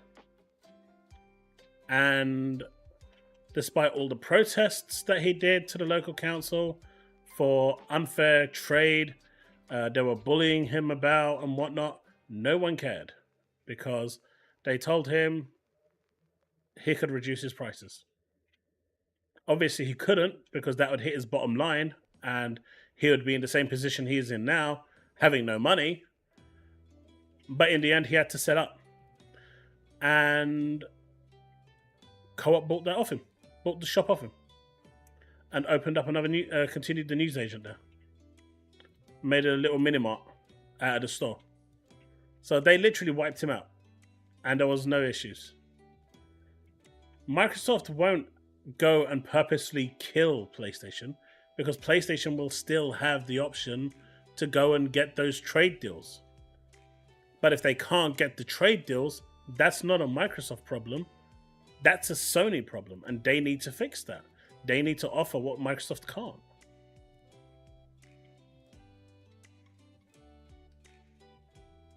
There may be some legal grey area there, sure, but I don't see what they can actually do. When a company starts to not make money, they disappear. And if Microsoft is going to the third-party companies and saying, I'm going to give you this much money, I want that game exclusive. The companies can turn around and say, no, we don't want your money. Microsoft can only make the offer. Just like Sony can come and make a counter-offer. Nintendo can come and make a counter-offer. And just to give you an example, when EA turned around and refused to make any games for the Sega Dreamcast, which is ultimately what killed the Sega Dreamcast. Yes, I know you had the whole piracy shtick and whatnot, but without having any of the EA games on there, that pretty much sealed the Dreamcast fate when EA boycotted it. they single-handedly wiped out the Sega Dreamcast. Who People stopped EA laugh, from but doing EA that? had so much power back then. They did. But who went to EA and said, you've just wiped out Sega as a platform? No one. People blame Sony to this day for the money hatting. And you know what? There was that too. They went and bought Cygnus, who owned 40% of the market. No one cared. So there's a lot of precedents there that will actually tell you. By the way, Angie said PlayStation killed the Dreamcast. I completely disagree. Sega killed the Dreamcast. And look, Sega was dope, but no, it was EA. Sega. It was a mistake after mistake with Sega that killed the Dreamcast more than PlayStation killed the Dreamcast and Xbox. I mean, if PlayStation killed the Xbox, how are we still talking about Xbox now? No. PlayStation gave Sega the knife, but Sega stabbed itself with it. Even then, they didn't have the FIFAs and the Maddens. Sony did. Yeah. And those games have been popular from back then. Yeah. But that's because the Mega Drive was successful, and then they tried to prolong it with the 32X, but then they pushed out the Sega Saturn. And the Sega Saturn wasn't good. And then not long after the Sega Saturn came out, they pushed the Dreamcast. Remember, there's only a couple of years between the Sega Saturn and Dreamcast, really. It was what? four Was it 5 3 years. years? 4 or 5 years. No. The Saturn came out in '96. Yeah. The Dreamcast in Japan. 1998. Yeah, the Saturn came out in '96. And the Dreamcast came out in 2001. Well, 2000 in Japan, towards the end of 2000. Dreamcast was 1998. In Japan, not West. And then 1999 in Europe. Right, so it was 3 years. That's 3 years. As I said, 2 to 3 years. That's still... After you just had the 32X, the Sega Saturn, and this, that is a lot of not good. Sega Saturn was released in 1995. So it's 4 years, which is fine. Yeah, sure. Yeah. And actually, it was released in 1994, if you're looking at the official release date. In Japan. Yeah. Yeah, in Japan. So that'd be 4 years for either of them. Yeah, 4 years is a good lifespan for a console. Is it really? Yeah. I mean, you're seeing what's happening today. Games are running at 200p. Why would you want that? Yeah, but if we got games every 4 years, then a game announced now would be would be made for the 2 generations from now. That's why games are taking 10 years to make. So they're coming for the next 3 generations. Games announced today are coming 10 years later. They're not coming for the next generation, buddy. Yeah, the game announced now has come to the PS8. Pretty much. So at least it'll be the back end of PS7 launch title of 8. At least back in those days, you could expect like 3 or 4 games throughout those 4 years. Now it's just a case of, hey, we've just announced Halo. See you in 2045. So, Elder Scrolls say hi. See you in 2030. Yeah. Do you think there's one more massive acquisition in Microsoft? Yes. Which is why they're porting to PS5, so FTC have no argument? Yes. Yeah. Everyone in chat will know that I have repeatedly said this time and time again. That they are playing ball to finish this FTC case. Even though it's a done deal that has been signed off, they can still divest ABK. If by miracle the 9th District Court and the Court of Appeal find in favor of the FTC, they will get a preliminary injunction and they will push through a divestiture. Microsoft will still own Activision, but it will be its own separate entity, and then it will function as a separate company entirely, producing games for everyone. How that's different to now is unknown, but obviously they're looking way ahead. They're not looking... Well, at least the CMA was before the CMA decided to turn full agenda-esque and go off the rails. Microsoft want I reckon they've not just got one more. They've got one major acquisition, I reckon, as you say. But I reckon they've got a few more smaller acquisitions as well, because they are banking everything. I mean, it's obvious that they are banking everything on the cloud. They are. They are. They're banking everything on the cloud, and however long the PC will go. Because what they want is, once the infrastructure is there, you're going to have EA out there. You're going to have Sony with what they're offering. You're going to have Ubisoft. And then you're going to have Microsoft here going, right, I've got ABK. I've got ZeniMax. I've got all of these Microsoft studios. I've got Sega. I might have now Square Enix as well games here. So you can go and sign to those people over there and, you know, pay your $20 a month and get whatever games they're offering. Or you can come and get all of this for $20 a month. As an average consumer, the chances are you're going to go to Xbox. This is the end game. I've said this time and time again. This is the end game for Microsoft. They are building a war chest for cloud gaming. Because at that point, your market share on how many consoles you sold won't matter. Because everything is moving to a cloud system. The infrastructure isn't there yet. Microsoft jumped into this way too early, but they wanted to get the roots set in. And then the CMA came in and threw a spanner in the works when they turned around and said, yeah, but we're not going to let you put it on xCloud because we want to be arseholes. That's the only reason why ABK games aren't on xCloud. Because there is no way that anyone can tell me right now that an institution that is fighting for consumer rights is going to explain to me that taking something away from me that I am actually paying for is within their remit of what they're supposed to do. Sure, they're supposed to be for competition, and they put the option to play those games, arguably better cloud service with GeForce Now and Boosteroid, right? Than what xCloud is. Put them on there. Give people the choice to go where they want. They don't have to sign up to Xbox Game Pass. They can go to other cloud services and play them. But the fact that they removed it from xCloud, there is nothing there that anyone can tell me that that was for competition or anything else other than pure malice by the CMA. It was just to show Microsoft that they can give them a bloody nose and that they still are in charge and that they can't boss their way around as much as they want to because they are always in checks and balances. That's it.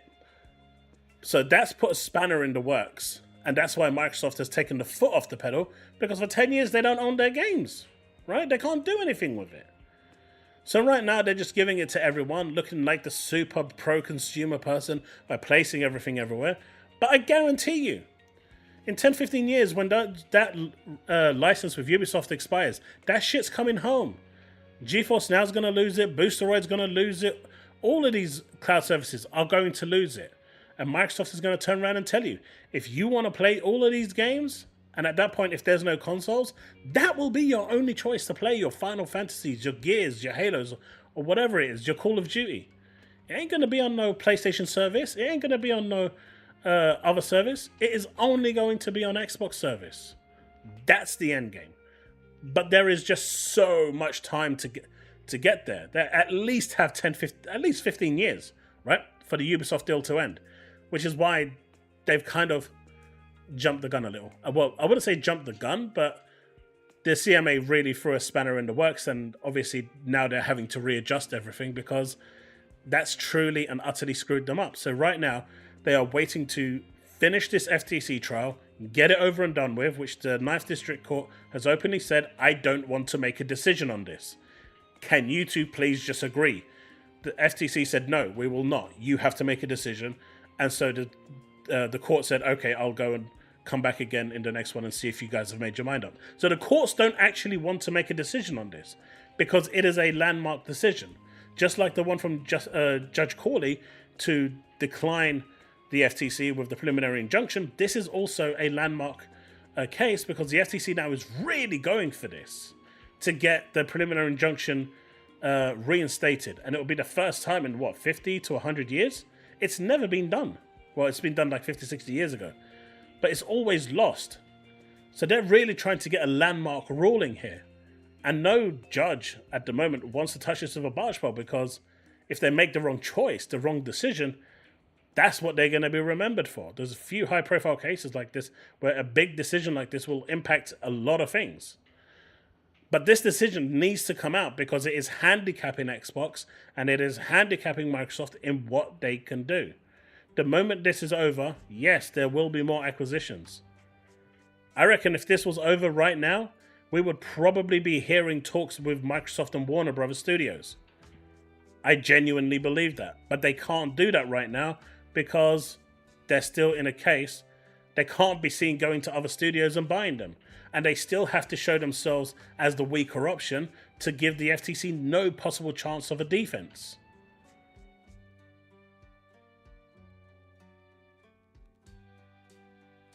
To a certain extent.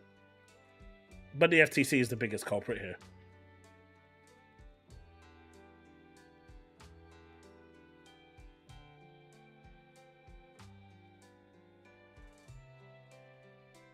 You disagree? PlayStation killed thing?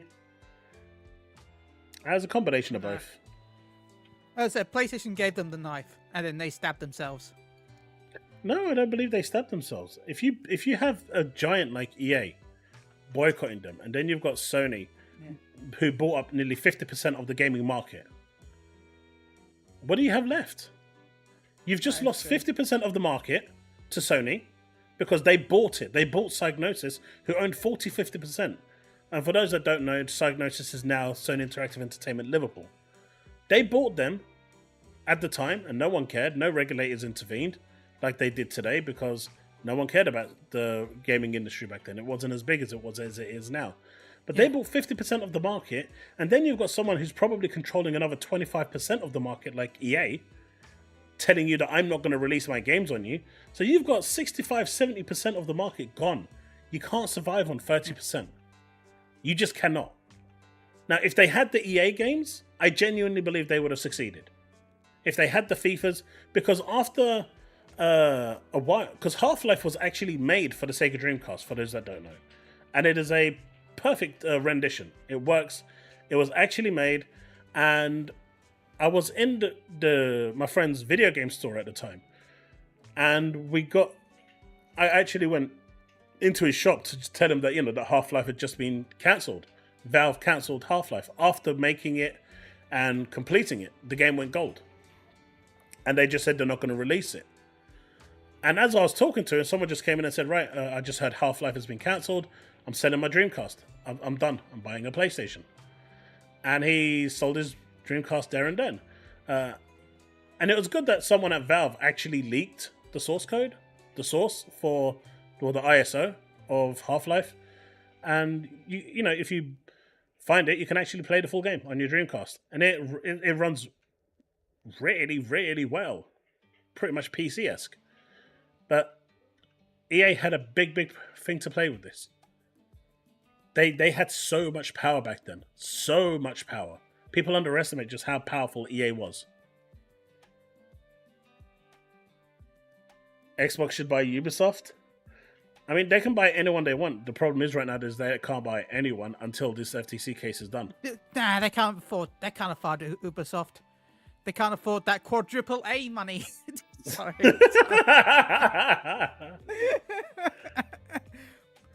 I mean, sorry. I know, but that's a joke. Please don't take that seriously. I'm just going straight to the new comments. Half-Life 3 when? Half-Life 3 when... Okay, I'll tell you when you'll see Half-Life 3. When Sony announced God of War on Xbox. Day and date. A proper God of War. Yeah, the new God of War. Yeah, let's just say they don't come out with, what was that God of War game that was a multiplayer title? No, not that one. I'm talking about the next God of War. Yeah, the next they iteration. don't come out with because remember there was that multiplayer only God of War title that they made. I can't. Was it Ascension? I can't remember if it was Ascension. There was like a God of War. So if that comes out on Xbox, it doesn't count. But like God of War Ragnarok 3 not even 2, but a sequel. Look, we all know that Valve has a big problem. They have a real problem. Yeah. It's called counting to 3. I think they've been hypnotized at some point because they go 1, 2, 4. That number 3 just disappeared. Yeah. It's why Gabe had to buy so many yachts, because once he got to 3 yachts, it didn't count. He had to buy 5. Yeah. The third one just kept on vanishing into thin air. Like every time. So he had to buy 2 to make it a number 4. Yeah. And then that's when the yacht started to just stay there. Yeah. But I will say, right, I actually think it's something to do with number 3 in this industry. I know this will sound stupid, but have you noticed that the third console in every third generation for every console maker has not been that great? PS3 wasn't great. The Xbox One wasn't Dreamcast? great. The Dreamcast wasn't great. Well, actually, was it? That would have been the fourth one, right? Well, then the Sega Saturn still wasn't great. Hey, look, I love my Sega Saturn, but yeah, you're right. Like, the Dreamcast was great. Nintendo, it just had a problem with support. N64. I don't know why people dog on the N64 so much. That was such a great console. It had a demo of Final Fantasy VII that looked absolutely shit. The problem with N64, in my opinion, the system was good. It had technical limitations, and because of the cartridge, it had really expensive games. Like, that was the main issue. But like the third, I'm not saying that the third one's completely bad. I'm just saying seems to be a curse with the number 3 and consoles. Like, my 360 was great. It's really funny because yeah, it was your second console though. The Xbox One was your third one. Yeah, but my 360. Fine, you know when I got my Xbox One. I remember. Yeah. I contacted my friend Mad Cow, got it with Battlefield. So excited to jump into that. And then I was like, all right, Xbox 360, it's time. It's time I put you away. And I pressed the power button to turn it off. And it red ringed. It got so offended that I was putting it away. The blasted thing red ringed. But you know what? At least it waited until then. Dynamite Cop was great. Man, that game had 3 different names. It had Dynamite Cop. It had Dynamite Decker in Japan. And it was called Die Hard, I think, in America. So random. By the way, someone in here said it didn't have support because Sony came out. You guys are new to this industry. I wish I was new to this industry. I wish I was new. Trust me, I've been... Wait, who said that? I've been here a lot longer than I might sound. Yeah. Been covering video games for a long time. And hey, Clarke. Yeah, but the PS2... Wait, what does that have anything to do with... I don't know what they mean, but like... Because we were talking about Dreamcast dying. And they think it's because of PS2 killing it, which we agree it did, but... Also, I say that Sega helped it kill itself. Like I said, they had 70%... Almost 70% of the market excluded to them. How do you survive when 70% of the market is excluded to you? In game development. If 70% of the market is excluded, how do you survive?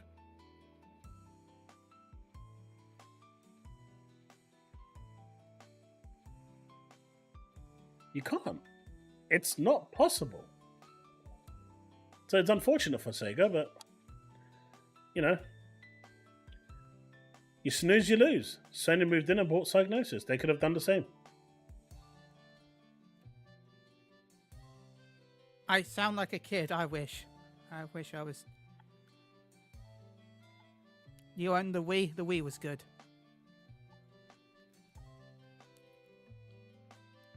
I owned the Game Boy Color, the Game Boy Advance SP, and I had a Game Gear. I was one of the cool kids with a Game Gear. Game Gear was dope. But I wasn't one of the really cool kids, though, that had the Game Gear with the TV adapter. I did. That was the coolest kid. That was the coolest kid in school if you had the TV adapter so we could watch TV while in school. really bad quality TV. But you were the coolest kid because you could bring your TV into school and you could watch TV. There was nothing on TV to watch, but you could do it. I had a list one time of every console or thing I ever owned. And it was a ridiculous list. I think I've owned every Sony console. So, and I've owned let's see. Most Sega. Okay, go on. Yeah.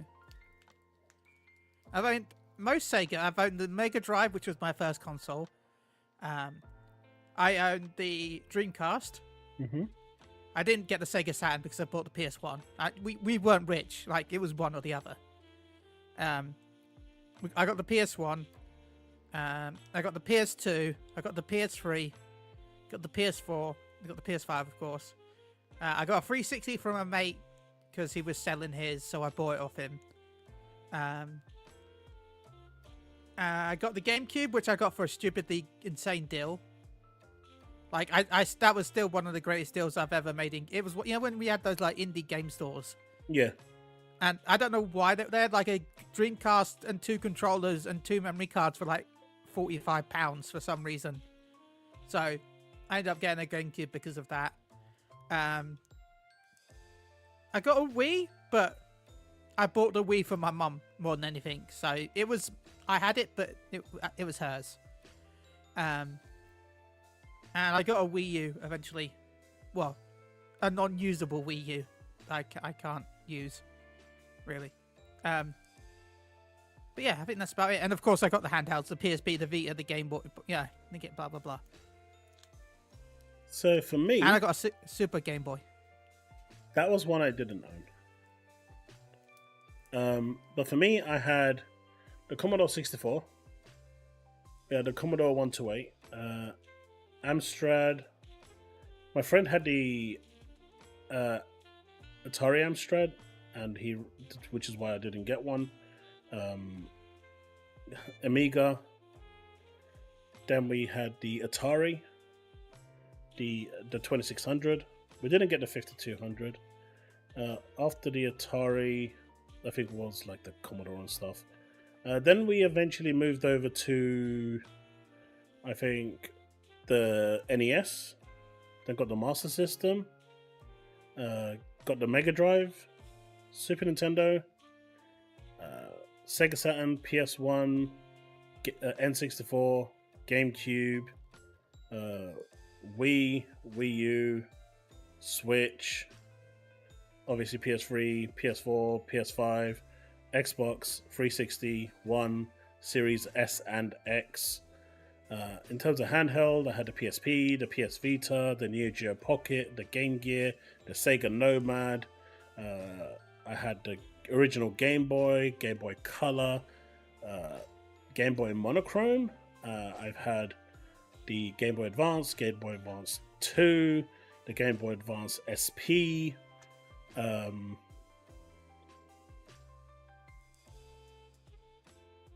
I've had I did get the Metroid Collector's Edition GameCube as well.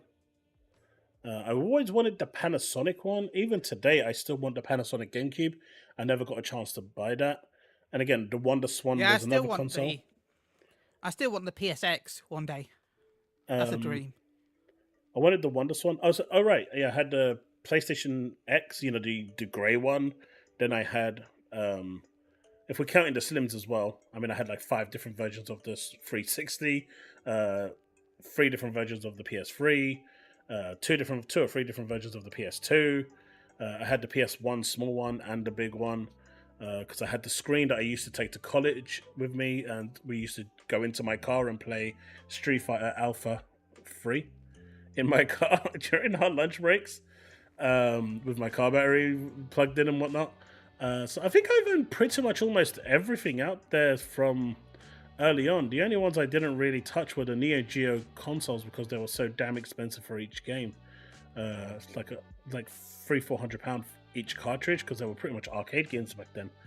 But all in all, I think I've owned most things.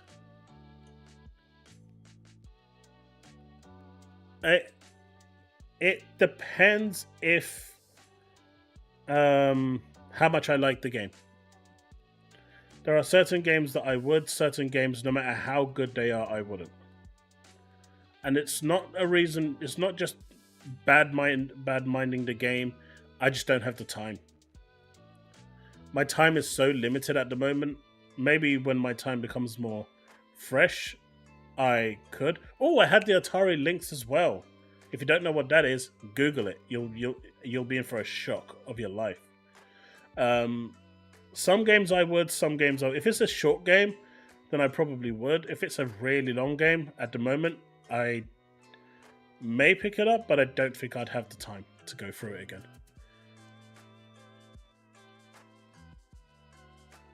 I never owned a 3DO, though I did have access to one. Generally, if I didn't have one, I had access to it. Like does anyone remember the Dr. 64? That thing was a... No, I don't remember that at all. So basically, it was the add-on CD drive that the N64 had that was supposed to come out. The N64 sits on top of it. And it basically allows you to... It was basically like zip drives, really. No, it's a CD. Okay. You put your CD in. Like zip. But no, it was a CD. You put the CD in and you can... Okay. And games were supposed to run off that before they decided that they were going to can the N64 and move over to the GameCube. But you could still get them. They were super rare. I've got one upstairs. And what people managed to do with it is use it for piracy. So now you can basically put like 1 million ROMs on your CD, plug it in and just play them off the CD. Nice. It's crazy. I guess they made a good decision in not releasing that thing. Oh, I have a Pocket Station as well. I know that's technically not a console, but it was still kind of cool. It was basically a VMU for PS1. Yes, I had that. You had the little screen with a little Tamagotchi thing on it. Yeah, and then certain games like Fantasy 9 had some extra stuff. I had a lot of things. I still have it. Oh, look at him. Paul knows Atari Lynx was a god machine. It was also known as a weapon of mass destruction. When I talk about PSX, by the way, I mean the Japan exclusive PlayStation. That's the one I want. Not the Wyrong branded the PSX, but the actual PSX. Like, anime knows, man. Anime knows. You know about the Japanese exclusive PS2, right? Yeah. It had a DVD burner built in for some reason. Mm-hmm. I don't know why, but it did. I also have the limited edition somewhere. I think still somewhere. Yeah. I also have the limited edition Final Fantasy 11 PS2 as well. That came with the hard drive and everything. That was America and Japan only, right? Because we never got. Yeah, I had to import PS2 it. Here. I had to import. Yeah, I paid £100 to import the PC version at the time. Do you know what? I still remember today, like the American economy when the PS3 came out. You guys had it really rough, like really, really rough. I think the dollar to the pound was like £1 was $2.50. Yeah, when I bought 11, it was £1 to $2. Yeah, it's like $2.50, and I was like, right. Yeah. Do I pay £600 in the UK or £300 to get it imported from America? I just got it imported from America. Plus, all my PS2 games were American anyway, NTSC. So I use it for backwards compatibility as well. So if there was one that you was trying to get, sorry, I took it. And plus, NTC mean that it had the better frame rate than the it did, PAL 60 version. FPS. Yeah. Let's see. I owned 2600, 7800, NES, Sega Genesis. I did own a 32X as well and a Mega CD. I totally forgot about those, even though we were literally just talking about it. Super NES, Game Boy, OG Pocket Advance. Yep. SP I owned as well. Yep. Oh, I totally forgot about Nintendo.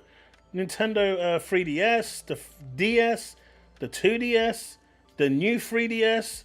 Totally forgot about those. I guess did I mention the Sega Saturn, the Dreamcast and whatnot? I must have. Yeah, I totally forgot about those. I think I've owned almost everything at some point or had access to it. There's very little that I didn't have access to or own in terms of consoles. 3DO was one of them. The Neo Geo was another. There was even something called a game. I mean, I even had an N-Gage. How about that? You guys remember the N-Gage? I even had one of those. I was like, best thing ever. I had the watch quit. I didn't have the N-Gage, but I did have the, because I'm a Sony fanboy, of course. I had the Sony Play, you know, the Xperia Play. Yeah. I still have it. Oh, nice. You know, the phone that slided out. Yeah, I've always wanted to buy one of those. Yeah. Always, because there was a few games on ever since then, all my mobile phones have been Sony. Well, where's the spray? Well, go to your mum and I'll tell her that I need some support. No, that's just going to make it smell like a skunk on a date. The original Space Invaders arcade. Oh, man. Oh, well. That's awesome, man. That's actually one thing that I've never had, right? And I've always wanted is to have my own arcade cabinet. One day I want to, like, if I ever get rich, I'm going to invest into paying someone to make an arcade cabinet so that I can get a Final Fantasy 14 arcade cabinet. Because I know it sounds stupid, but I think it'd be cool to have. Even though it wouldn't really be a thing. See, what I want... the idea just sounds cool. See, what I really want is to have an arcade cabinet with a, I don't know, 24-inch CRT or maybe a 27-inch CRT, and then just have a bunch of light gun games on there that you just cannot play anymore. I so miss light gun games, man. I want light gun games back. They could have easily come back with VR, but they didn't, which sucks.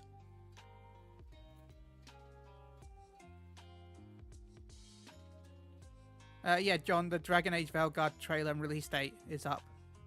Yep, that's actually something we're going to look at. But first of all, this dude had a really, really bad take. Because apparently he's heard something. Don't worry, it's not who you think it is. Oh, thank God it's not me. But we're gonna listen to this because apparently he knows what it's going to be. Oh, it's him. At Gamescom. Now, I was told privately about opening night live with Jeff Keighley. That will be when this announcement takes place. And the person that told me this privately has indicated that the big game announcement coming to PlayStation 5 will be Indiana Jones. Now, I have no way of vetting or corroborating this claim. I actually feel like Tom Warren reported on this in the past. Like, he said privately at the start of this video, and then just says it. Yeah. Okay, I don't tell anyone about this. And then he goes, I'm not going to tell anyone about this, and then says it. Okay, anyway, sorry, carry on. Okay, carry on, sorry. No one told him shit. Oh no, this guy stinks. I know. I don't know if I think I've... You can smell my cat from there? Man, my cat stinks. It's killing me. I'd rather your cat's poop than this. Oh, what's happening with Tim Dog? That fraud. No. Oh man, I'm so happy you blocked me. There's only 3 minutes. We should get this over with. Yep. What's going on with Tim Dog? The grifter. He's actually worse, in my opinion, than Harmon and Reforge. You know about Tim Dog, right, Chille? Yeah, kind of. I've heard of him. So Tim Dog got really upset because apparently at a gaming convention, him and Phil Spencer sat down and broke bread together. And because of that, because they didn't give him a heads up to a board decision that a couple of games was going to go over to PlayStation, he had the biggest meltdown in the history of meltdowns. He became a true diva that broke a nail. I was wondering why he went so crazy on. Yeah, it's because they didn't give him a heads up. Heard of him. I'll be honest, I hadn't really heard of him until the meltdown. Like, he was a name I've heard of, like, occasionally. But then the meltdown happened, and then he was everywhere. And I'm like... But yeah, that was the reason. For saying that. I as a pony, I also wish more of the ponies were nice and not who they are. I agree. Chille is very nice because he agreed that Final Fantasy X is better than Dawn Trail. So he's great in my books. Yeah, but I also agree that Final Fantasy 9 is better than 10. Okay, look, Final Fantasy 9 was trash. No, it wasn't. It was bad. It was amazing. It was bad. 9 was great. 9 was bad. Did 9 have Vivi? I mean, did 10 have Vivi? It didn't. 10 did not have Vivi. See, this is the thing. You didn't need anyone to make 10 great. Now you're saying that the only reason 9 is great is because of Vivi? And Garnet, and Echo, and Quana. Quana is so good. I loved Quana. Look, 8 was better than 9. No, it wasn't. 2 was better. Okay, no, I can't say that. I'm leaving this. I'm leaving this call. If you say finish that sentence. I can't agree to that one. I would have everyone. I'd be like, please, everyone, dislike bomb this video if he says that 2 is better than anything other than. What could be 2 better? What could 2 be better than? Nothing. 2 is better than 2. Remake of 2 can be better than the original 2. There we go. Okay, I'll give it that. The remaster of 2 is a better version than the version that came out originally. Look, but still bad. JP, all I will say is this. Anyone selling their life away for 15, 20 years for a brand that doesn't know they exist and doesn't care that they exist, you are no ambassador, you are not getting paid, you are not doing anything. Every now and then they may fly you away for a trip or something to keep you sweet, to keep spreading that news and stuff. They're really not doing anything for you. They're not putting really anything into your pocket. They're using you, right? Unfortunately, Microsoft used him like a kipper. But no company out there, unless you are an actual ambassador for them, is going to care about you. Wait. Let's roll back here a second. You said kipper, right? Yeah. Now, I will switch sides if you tell me that Microsoft is Ace Rimmer. It's who? Really? Yeah, I'm sorry. My God. I'm bad with names. You've never watched Red Dwarf? I want to say yes. It sounds like a movie that I've watched. It's a space TV, British space show. Yeah, I would have seen it a long time ago. It sounds familiar. But you know what? Yes. The answer is yes. There was a parody character called Ace Rimmer who was like a good, like a successful version of one of the main characters. Yes, and the answer is yes. His line was, "Smoke me a kipper, I'll be back for breakfast." Yes, and my answer is yes. Xbox is that. So, okay, he's officially said that he is switching sides, right, chat? You all heard him. There is no takebacks. Everyone heard him right here, right? That Xbox has to be Ace Rimmer from Red Dwarf. No, Sandra, it's been a long time, right? But everyone heard him, right? You heard him that he said if it is Ace Rimmer, that he will switch sides, and I've said officially that he is. But getting back to my story, because they used him for 15, 20 years, and he decided to blindly follow a brand and devote his life to it, and when he didn't get invited to the boardroom for a meeting, that's going to dictate. It's a big decision, right? He got upset that Phil Spencer didn't get on the phone. I'm not joking, by the way. I'm being deadly serious here. He got upset that Phil Spencer didn't get on the phone, give him a call, and tell him this is happening. Oh yeah, because I'm sure he was hoping that Phil Spencer loaded up his Snapchat and sent him a DM. Yeah, that's just not how this works, guys. No. Right? These multi-million-pound executives, I'm sorry to say, Microsoft side or the Sony side or Amazon side, wherever, all they care about... It doesn't be the multi-million executives, any of the staff. They don't care. Really don't care. They really don't care. And the sooner people understand that, the better. All they care about is your wallet. Now, if you're an ambassador that's promoting it and you're getting paid to be an ambassador, then you're in a legal contract with them, getting paid a salary. They care about you. And so they will feed you information. But if you're doing it out of the goodness of your heart, they will use you like there's no tomorrow. Corporations, no matter which one it is evil. They're all out for one thing, to improve their bottom line, no matter what they have to do to get there. And that's just a fact. No companies out there self-serving for the greater good. There's just, these big corporations are always out for money. And in Tim's case, he got used. But he knew he was getting used. And the benefits that he was getting out of it was enough for him.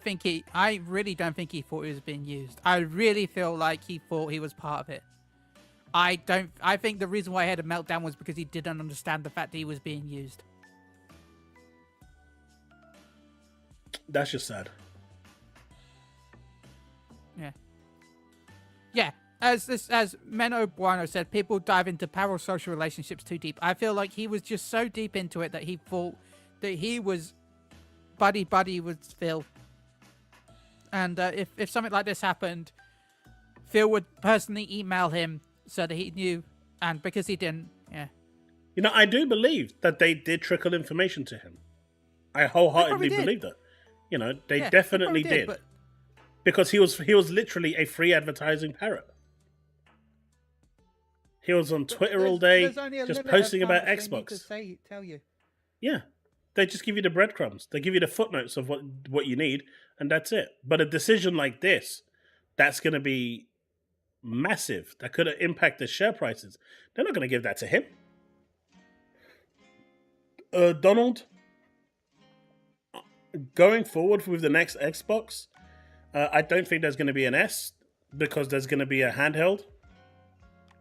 But I think the handheld is going to create the same problem that the S and X has today. So they really need to find a solution for that. Because that's why I still promote the idea of the PS Portal over the native hardware. I know a lot of people will hate that, but I personally believe that the idea of the PS Portal is much better than most native. But that's just me. Like, I would rather... No, native can work, right? Native can work, but it just has to be off parity. Yeah, but they won't do that. No, they have to for the next one, because the fact that the Series S and the X is... Well, it's a handheld. They're going to have to. There's going to be no console. The handheld will only be so powerful. They are going to. They will. It won't... I don't think it'll be as concrete parity as it is with the Series S and X, but they will want certain things to be the same between the two. There will be certain things where you will have to have the same features between the handheld and the main console. Look, now, example, I think it's going to be... I don't think it's going to be everything like it is with the Series S and X, but there will be a mild parity law. But what they have right now, where if the Series X can't do split screen, for example, with Baldur's Gate 3, the Series X version of the game can't come out. I don't think that's going to happen. No, I don't think that's going to happen, but if the game has multiplayer, it has to have multiplayer in the handheld. If a game has a so-and-so mode... But why wouldn't it do? I'm just saying that there'll be certain things where if it's on the console, it has to be on the handheld. But this is the thing, right? I don't think it's going to be as concrete as the S and X. But this is the bigger Where- problem, right? Yeah. And just like the Series S right now, which is the primary console, not the X, the S is the primary console. Yeah. The handheld will be the primary console. The machine will not be the primary console. The box you buy under your TV, that will not be the primary console. That will not be the reference console they are designing for. It will be for the, just like it is now for the Series S, and it will be for the handheld. Because they can't It's because design the a game. handheld will sell. The No. handheld will sell far more than the console. No, nothing to do with that. It's just a No, weaker but it will. machine. No, regardless of whether it sells more, is irrelevant. The bottom line is, Yeah.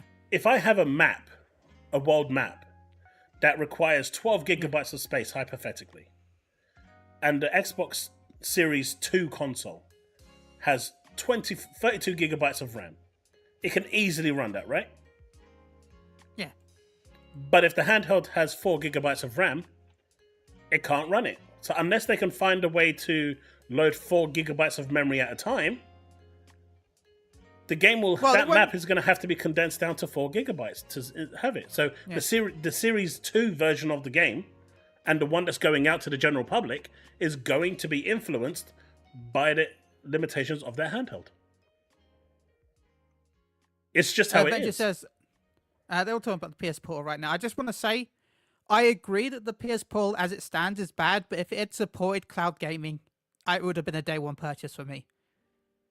Like, I if did it ask Sony supported for a review copy. Yeah. They turned Like, it if down. it supported cloud, I would have bought it. If the fact that it only remote plays, when I can remote play on my laptop, I can remote play on my phone, I can remote play with any other device. I don't need the Portal for remote play. And I guess I don't need it for the cloud, but if I could use it as an individual cloud-based system, it would have been a purchase for me. But yeah, so when you're looking Even at though it I like don't go that, outside. the weaker machine will always be the reference, because they need to make sure that whatever they're building works on that, and then it gets upscaled. Yeah. Like for those that don't know, right? On Game Pass PC, that is actually the same game as it is on the Xbox. It's the same build. All they're doing is they're making it work through. They're upping the specs to make it run at a high frame rate and look better. They're switching up the profiles. That's why they can communicate. The actual PC Game Pass, the Series X, and the Series S are the same game. And that's why they're all limited by the same thing. They're all limited by the Series S.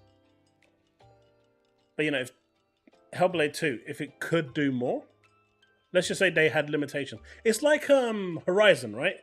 Horizon Zero Dawn. They wanted to fly in that game originally when the game first came out, before the DLC. And they couldn't do it because I think they said the PS4 just didn't have the memory to be able to fly. It had the RAM limitations. Yeah.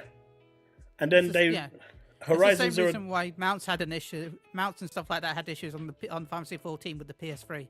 Yeah, and then they released Horizon Zero Dawn, and they said that they wanted to introduce a few things, but again, they had limitations because the game was coming out for the PS4, so they couldn't do a number of things that they wanted to because the PS4 simply couldn't handle it.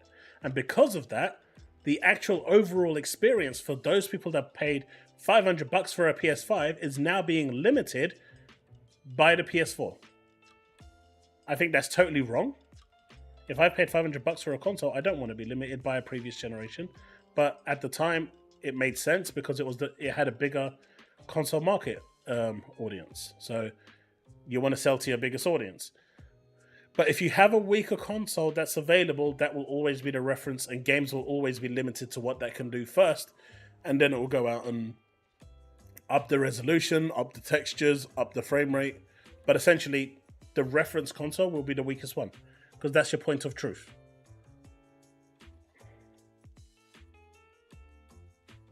Anyway, let's continue. mentioned Indiana Jones as one of the games that was coming. We've heard other insiders saying that they've heard Indiana Jones is coming. So No, Tom Warren said Microsoft is considering. Just like in my video the other day, I said I was considering having a dump. I didn't actually have one because I didn't need one, but I did consider it. I don't have a way of vetting this. They could have a playable version, but that doesn't mean that playable version's fully made nor being ever released. Right. This is just me relaying to you what I was told. And we do know that a playable version of Redfall does exist for the PS5. Or at least that's what they say. That's what has been circulating around. So I'm pretty sure it's Redfall. But I will say, Indiana Jones, much like Blade, it actually kind of makes sense as a multi-plat release. There's licensing, there's likely a desire to maximize copies sold, and PlayStation's a larger platform at this.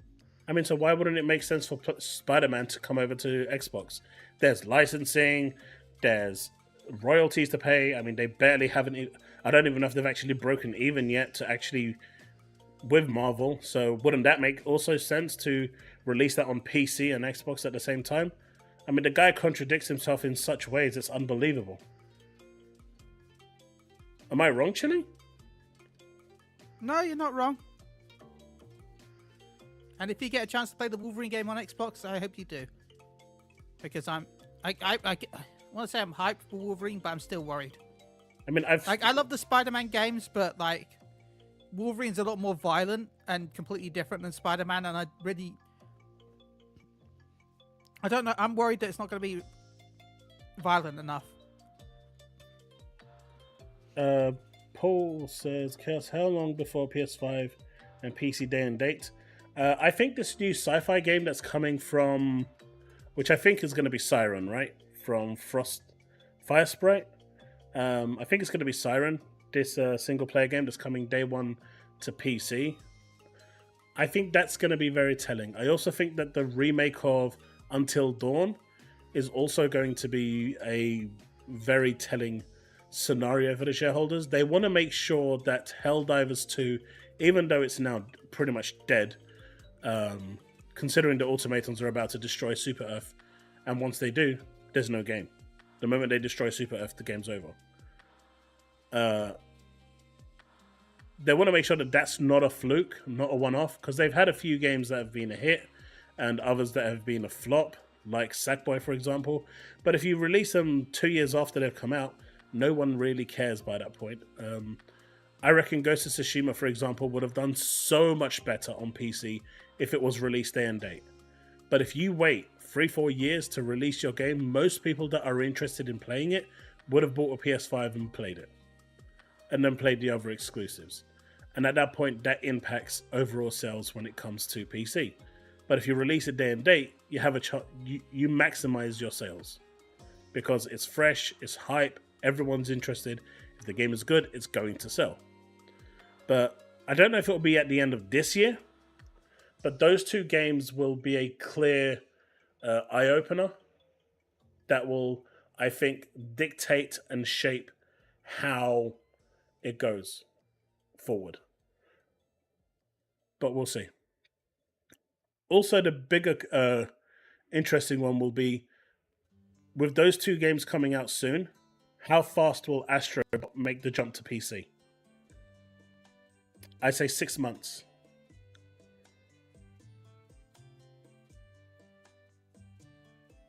They would be, John.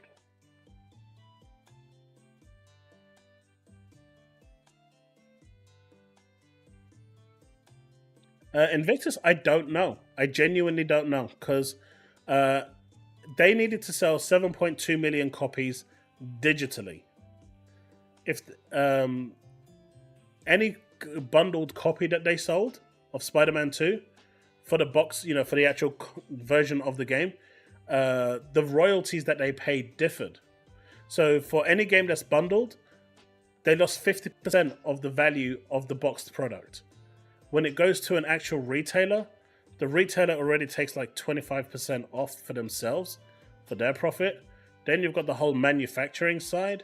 So like a £70 game, the moment it goes to the shop, it's already lost £20 right? And then it's like £50 is what goes home to Sony. But then you've got all the manufacturing costs that you have to add into that for the printing, the boxes, and the pressing of the discs and everything else. So that dwindles even more. And then from that, you've also got Marvel's take on it as well, which was roughly about 30%. So they had a really bad deal when it came to Spider-Man 2. And at this point, I think they would need to sell, with combined digital, bundled, and physical, around 12 to 14 million copies. About 12 million, I'd say, average to break even. Because as we know, apparently when it comes to PlayStation, no one likes to buy digital, everyone likes to buy physical. So that 7.2 million units that they would need to sell is easily going to go up by at least 5 million. Because that was the lowest denominator when it came to how much money they would lose going to Marvel. Right? Because they get 100% of the money because it's on the PlayStation Store. They're making the game. It's a first-party game. But then Marvel took, I think, like 15%. When it came to the box products, they took like almost 35%, I think. And obviously the bundled ones, they took 50%. So it's a lot of money that Marvel's really scammed their way through on this one. God knows what they're doing with Blade and Microsoft. But I reckon they needed to sell about 12 million. And the last we heard, they hit about 10 million units sold. So if that is still the case... I really don't think Blade will have the same licensing fee as Spider-Man. No, I don't think so. But if they haven't broken the 10 million, then I don't think they've broken even, no. I genuinely don't think they have.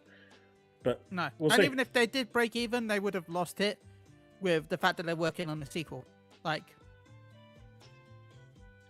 So, yeah.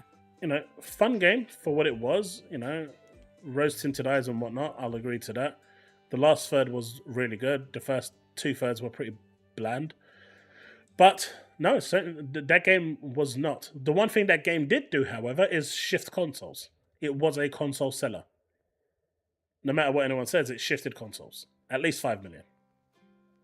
So that was also something that they were looking at. All right, let's continue. We're only 47 seconds in. This point, and for next-gen games.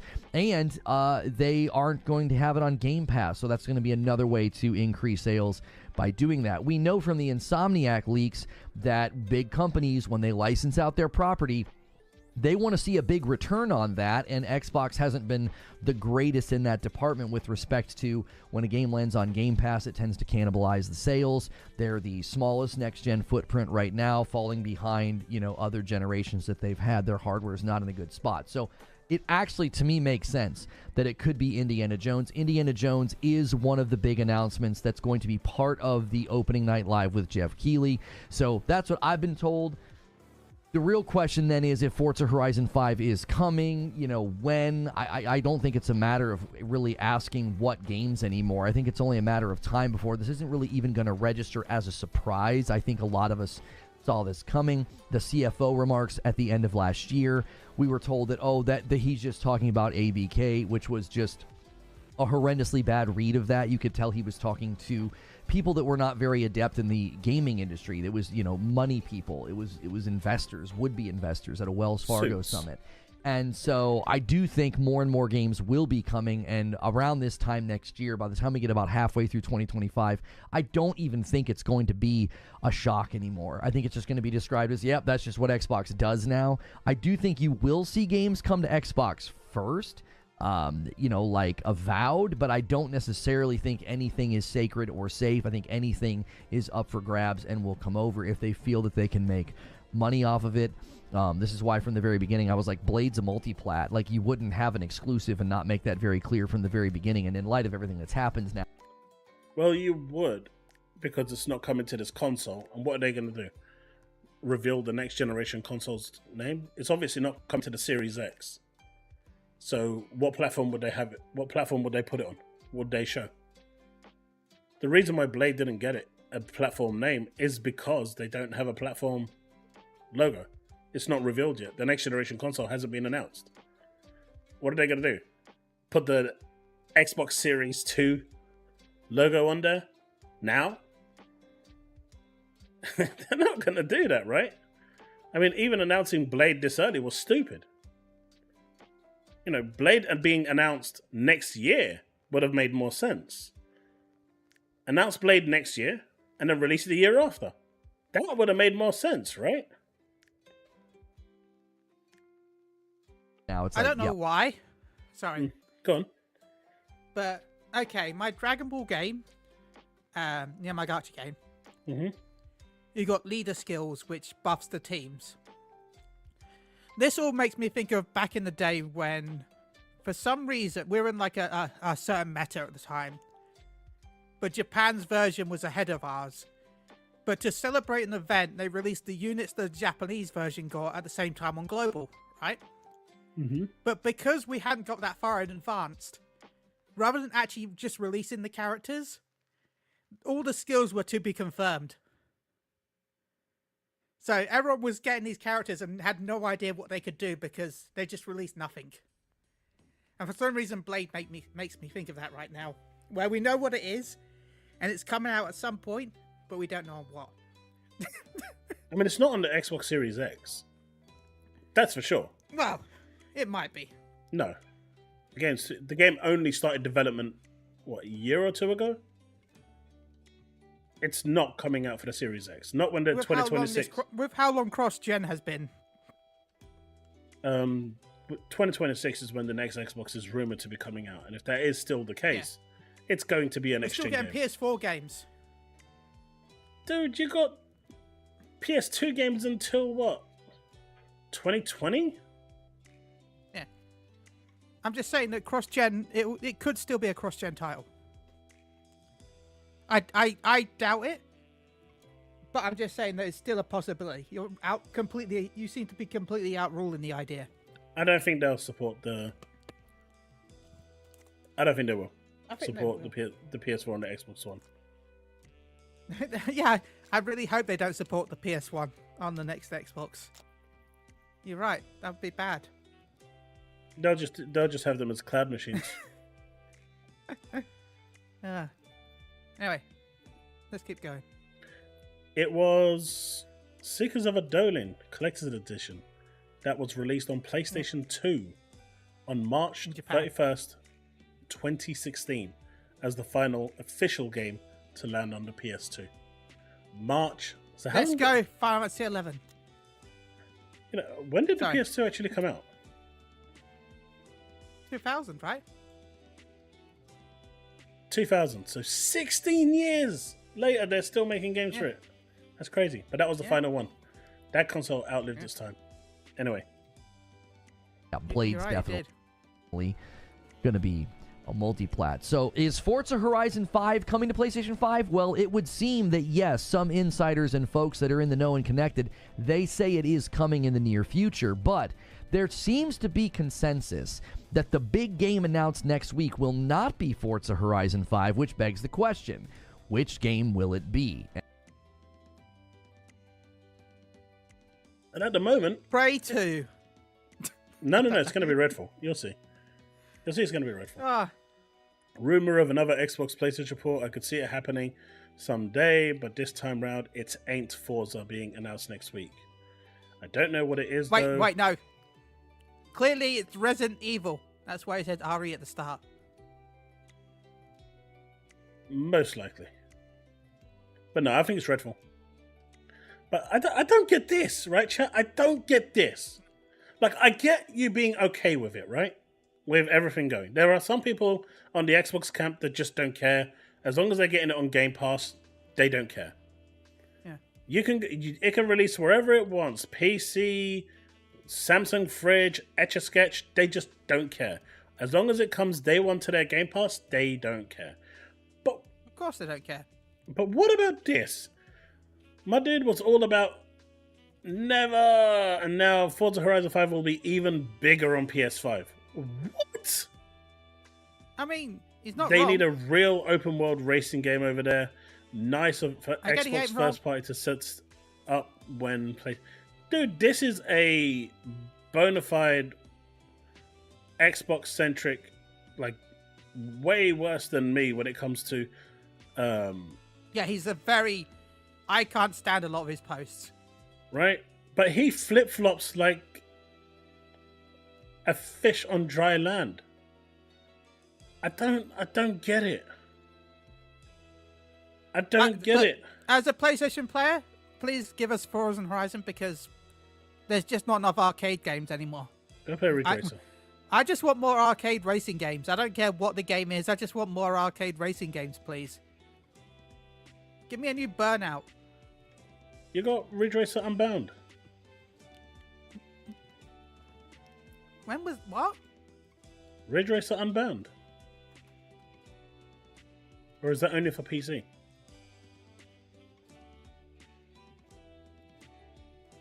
That's 2012. See? 4 years before Final Fantasy 11. What more do you want? That was 12 years ago, and that was on PS3 and 360.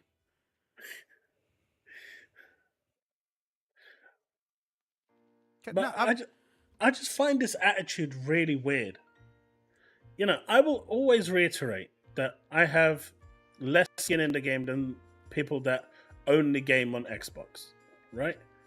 So my takes may sometimes seem a little weird, but it should always be taken from that context that I am always a Xbox fan, right? I have been since the OG Xbox.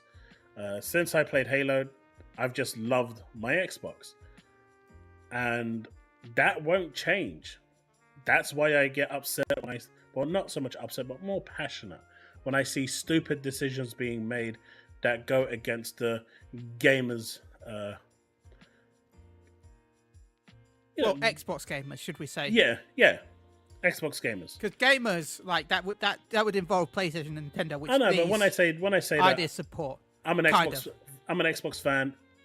It's kind of implied that I'm talking about Xbox fans. So, like, when I'm making my videos or making my... Sorry. Go on. Paul, I will say this in audio statement, because you ask in chat. Paul Harris says, Chille, can you admit that Sony are dropping the ball this generation? I can say that, yes, they have indeed dropped the ball this generation. I feel like this is probably their worst generation, even worse than the PS3. I think this is probably the worst generation. And as I said at the start of this podcast, my worry about it, let's just say, okay, as I said, as a pony, I would love these games to come over. Not gonna lie. Again, not lying. I'm not lying.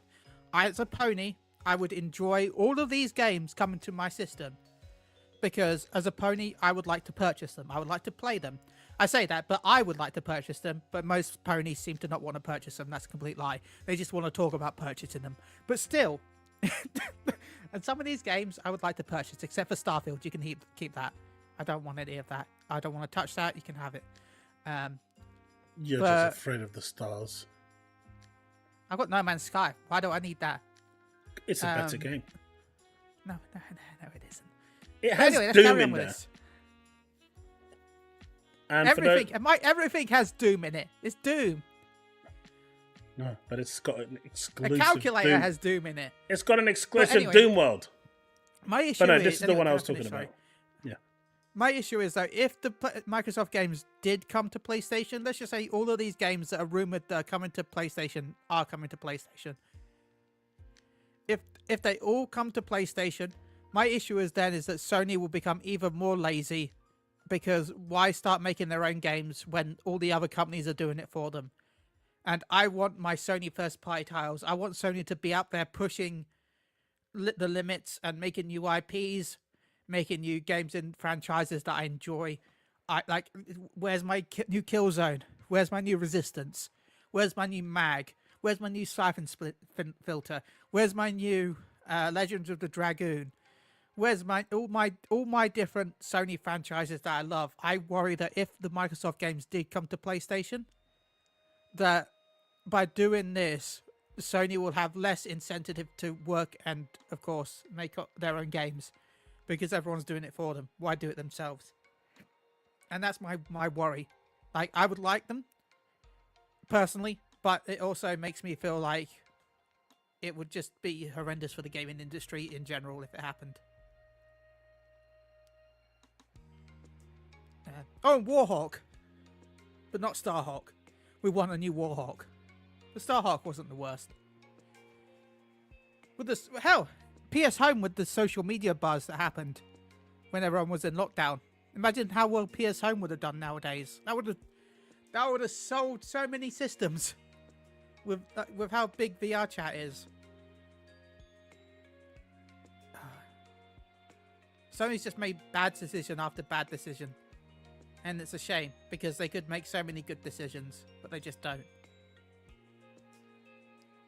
Alright, since Rabbi wants us to play something.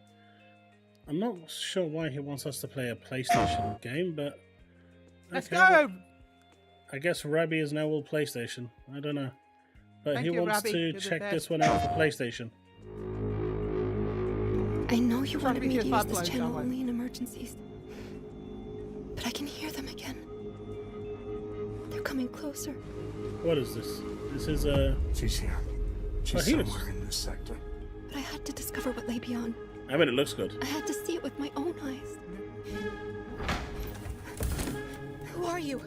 I'm here to help you. My name is Blade Nolan. Runner? I'm a special investigator. I work with your father. Help me. We gotta go. Now. See, told you, Blade Runner. Why does he look like that UK TV guy that was on the what's his face? I'm not sure. But he does remind me of someone. He looks really familiar. Okay, so the combat looks pretty dry.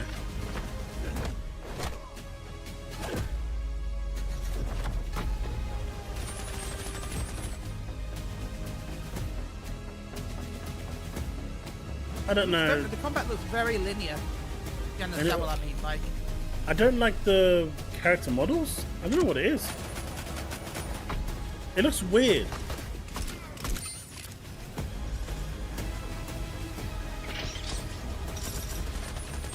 Like there's no...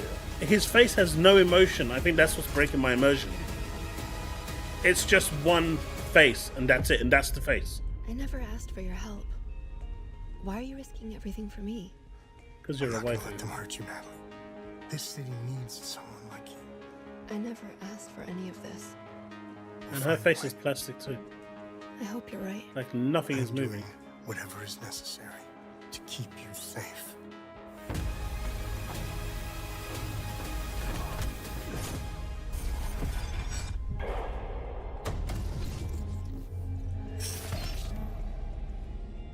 Oh, so it is a PlayStation 5 exclusive. Okay.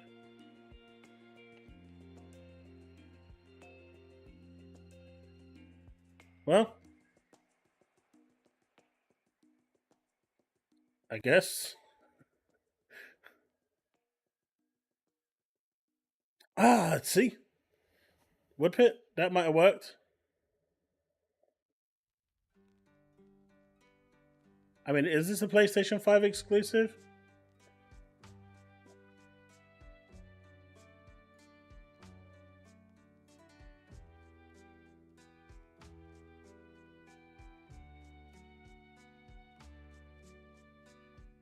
Let's see. Is it? In 2023, there was a 6-minute gameplay. I think it might be.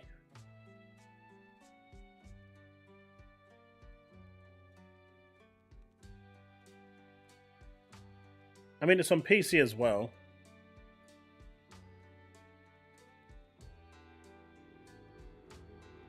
I know you wanted me to use this channel only in emergencies. don't think it was. But was it? It was something like Ross Kemp that I was thinking of. That you reminded me at the start, but not exactly. Like there was someone, like that, you know, that used to go around like. I can hear I thought of Sean Ashmore or someone.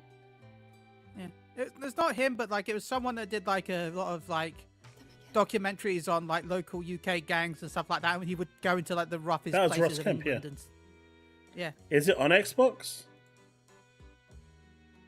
I mean, just because it was an ID on Xbox doesn't mean it's coming to Xbox. We've seen two companies now that had the game on ID at Xbox and then snubbed them.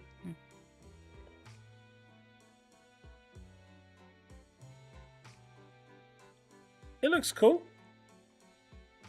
Yeah. I guess at least Sony has the marketing rights to it. Like I say, it could come to Xbox. It's just that Sony has the license to advertise it. Yeah, but I'm not seeing anything, even on their main website, for Xbox. Like, I mean, you don't really see anything for anything on their main website by the looks of things. it's got PlayStation right there. And look, the game. Wishlist on Steam, wishlist on PS Store, wishlist on Epic Game Store. Not wishlist on Xbox Store. It might have been on the ID. Xbox have a... Xbox has a store, yeah. No, but does Xbox have wish listing? Yes, I think so. Okay. Pretty sure it does. I don't know. Does Xbox have wish list? Because that could be why. If it doesn't have proper wish listing. Yeah, maybe. But they have the option. Even then, they have the option to put the page up there. To put the page up there, right? There's been games they put there that's not available to pre-order yet, that you can just put there, and then you can kind of just favorites it. Okay. So again, I don't know. I that's why I'm quite asking. Because I'm literally just asking. So my question, Rabbi, why are you wanting us to watch a PlayStation exclusive? Are you finally becoming a PlayStation fan?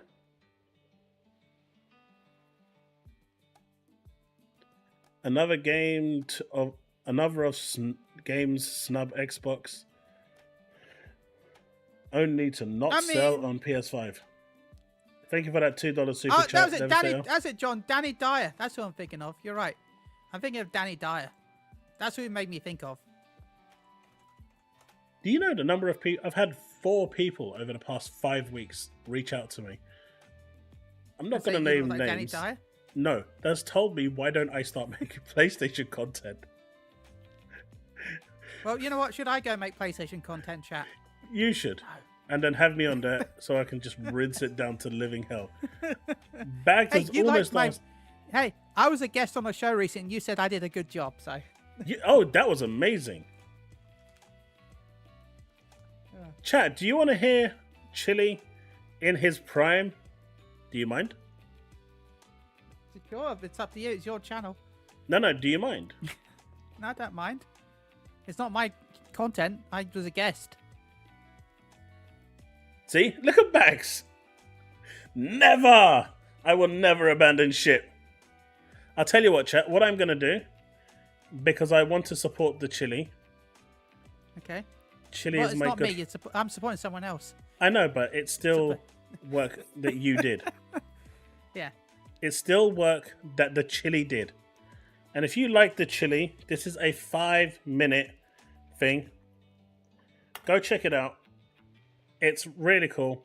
I know this was a little out of his comfort zone, but he done an amazing job.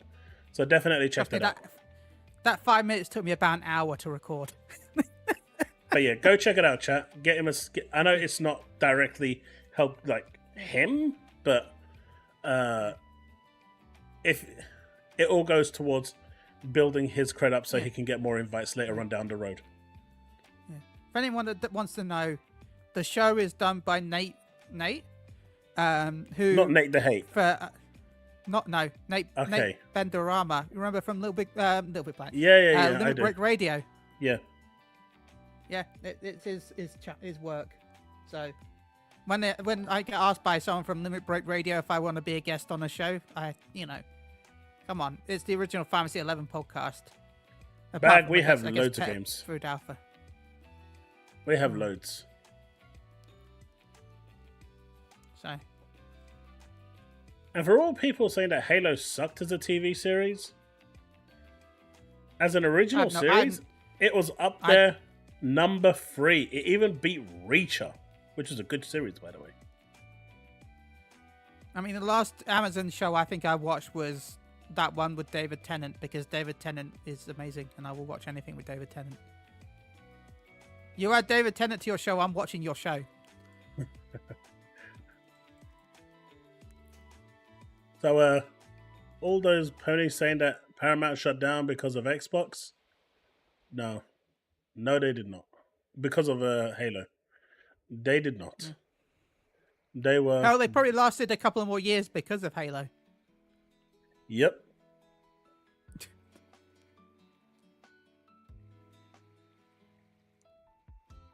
Paul Harris says, I used to write music for Amiga, and that's amazing. Cool. That's really cool.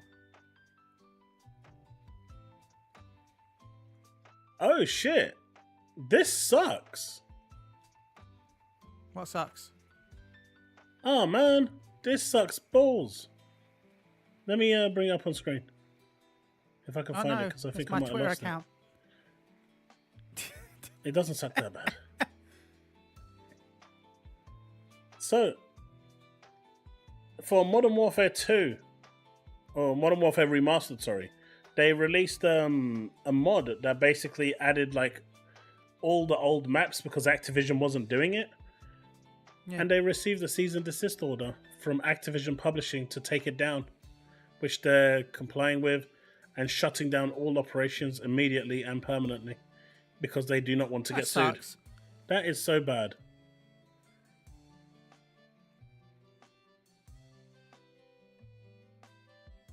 Request a refund. A refund will remove the following products from your thing. Oh wow, you played 4 minutes. Let's just hope you get 5 times back. No, it's not Concord. I mean, it's just like... Yeah, the fact he played a couple of minutes means it's better than Concord. Yeah, I can agree. But this is just... I don't get it, man. Oh. I mean, Square Enix did something similar to this as well with Type 0, didn't they? That was harsh. Yeah. Waited until they finished it after 4 years and then said, hey, by the way, you can't release that anymore because we're releasing the game. And I'd have been like, yeah, screw you. I'm just going to leak it everywhere.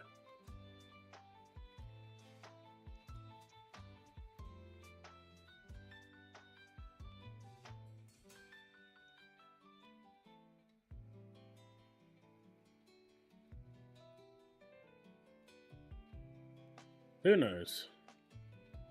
But Dragon Age, the Veilguard releases October 31st. I don't know. Let's see if we can find...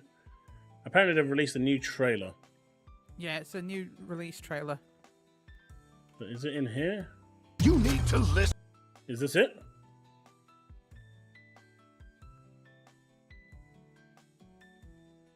Is it 21 seconds long? No, that's just the advert, right? I think the trailer's a little bit longer than that. I think someone in my Discord... I'd be shocked if someone in my Discord didn't post it. Let me go check the Moogle around Discord. You need to listen. I know Paul is hyped.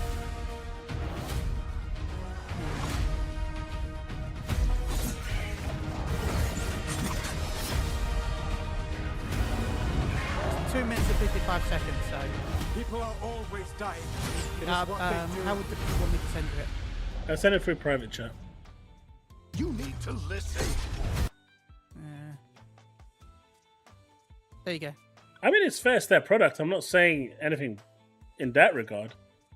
It's just they knew they were working on it for a long time. Why do you wait until it's out and then turn around and tell someone to cease and desist? Right? If you don't want it out there, tell them while they're making the damn thing and not waste their time. You can't see it. I made that mistake again. I thought it was already on there. It's alright. That one was a crap trailer. It was only 20 seconds. This is a real one. You're seeing the real thing now. Yeah, but no, the real one. I found it. The issue I have with that isn't that it's not fair. It's just that it's what Square Enix did, right? Type 0 was never getting a UK release. It was just a Japanese one. So people spent 5-6 years, and Squaresoft or Square Enix knew about the project that they were working on. They waited until the day they were releasing that translation patch to issue them with a cease and desist and announce the version coming out globally. They knew that they've been working on that. Like, that's really, really harsh of companies. And like I said before, these companies, be it Square Enix, Capcom, Microsoft, Sony, they are all wankers. None of them care. All they care about is your wallet.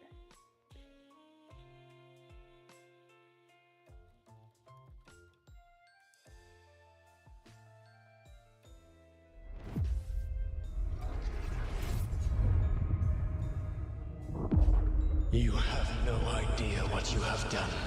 I do. The blighted By the way, I elves love how of gods walk everyone free, points out the fact that the all main character because just you looks like Ben disrupted my ritual. You battle against gods. They will not rest until you are on your knees.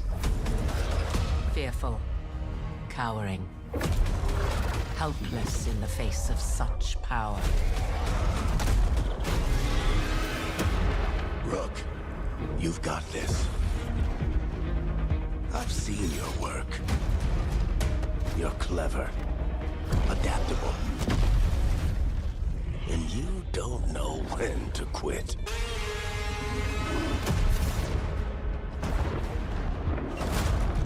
You I mean, want trailer allies to looks go good. after gods?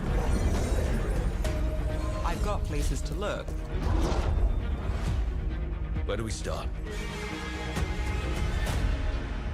I'll be damned. A griffin. In war, victory.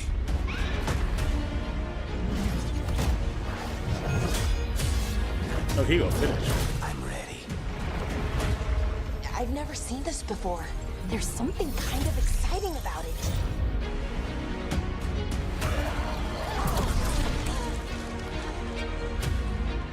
What is happening to me?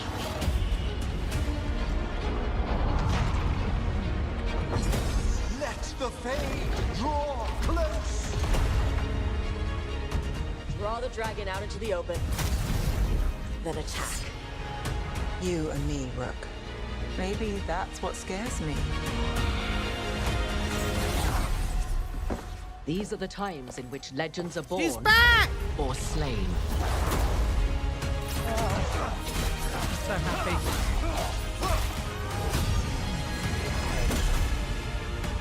Our gods are back. Our gods. How do we stand against that? I believe Unite in the order, Vanguard. so let's get it done. Defy the gods. Play Ben Starr. I mean the Rook. He needs to be in more.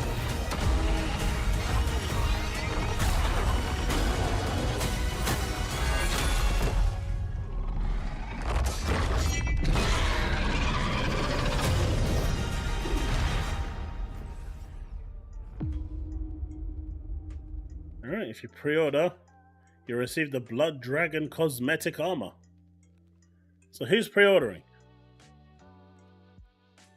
I'm tempted. I'm tempted, especially now that we saw that Morrigan is back, and I love Morrigan. She's the best. So Jesus. what? He is dead. Matthew Perry. Wasn't it a while back? No, this was 30 minutes ago. Why do I remember reading this a while ago? 5 charged, including 2 doctors. His doctors killed him. The doctors are alleged to have charged the friend actor $2,000 for a vial of ketamine they bought for $12. Yeah, they finally caught who did it, but I think it was a year ago. He died in... Oh, he died last year. Yeah, October 2023. I But didn't they even know he didn't know died. exactly. Yeah, October 2023. But they didn't know exactly why he died. But they found out it's because he was getting extra ketamine from doctors outside of his normal doctors. So Why is it all these rich folk end up bloody getting addicted to drugs and shit? because they have ton of money, and they spend the money on it. It's so stupid, man. I don't know. I'll never understand that, man. Yeah, Woodput said he was addicted to painkillers. Yeah, he died last year, but we weren't sure how he died. Yeah, and he did try to get off it.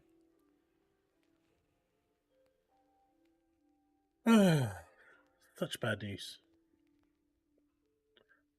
Chat, do you remember about 6 months ago? I don't want to dwell on that news too long. It's going to make me upset. Because I actually didn't know. I must have skipped that. Or I forgot about it completely. Chances are I forgot about it, to be fair. Well, yeah, I forgot about it until myself reading about it recently. All right.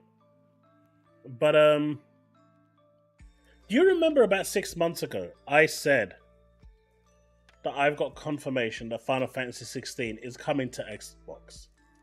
Does anyone remember that at all? I mean, I've been badgering on about it every so often. Dude, I don't remember last week. Because I've actually got confirmation from within SE that it's coming, right? Yeah.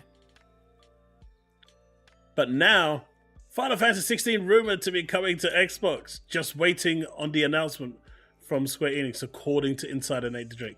Man, I've been shouting this out for ages. I've been saying this for a long time. It's coming. Because I've known it's coming. Hey, Byron.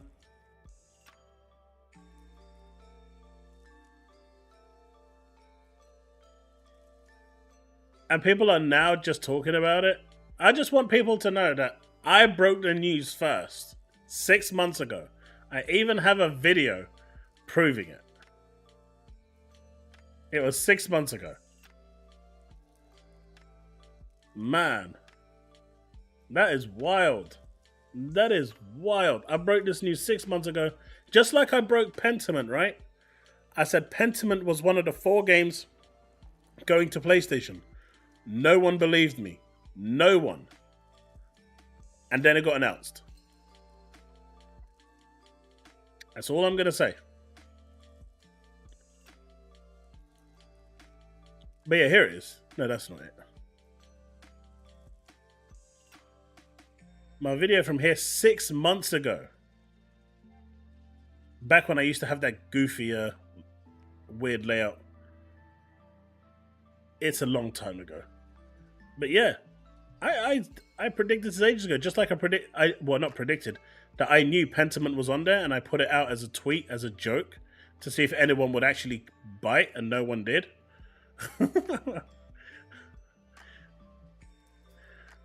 But I think this one is a little more of a surprise for people.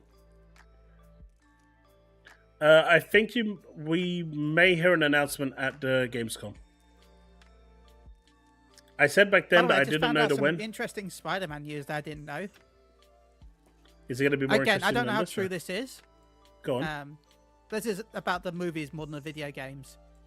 But supposedly part of the deal that Marvel had with Sony back in the day is that if Sony has any Marvel villain in their movie, Marvel can't actually use them again. So any Spider-Man villain that Sony uses, after Sony have used them in a movie, they cannot be used in a Marvel movie because Sony gets the rights. Oh, that is bad. So any time that unless Sony makes an agreement with Marvel to use them, so yeah, supposedly, so if Sony has a villain in the movie, Marvel can't use them. That is. It's why Venom has been retconned in the most recent movie. Yeah, there's no Venom. Yeah. Devastator? Even though they teased Venom, no. They got removed. Yeah. Yeah, supposedly that's the thing that was in the contract. So, anyway, carry on. I'd love to, but they're happening at 1 p.m. my time, and I think they finish at 3 p.m. or 4 p.m., and that's bang in the middle of my working day, unfortunately, and it's happening on midweek. If it was over the weekend, I would do it, but all of them are happening midweek, so that creates a massive problem. What's that exactly?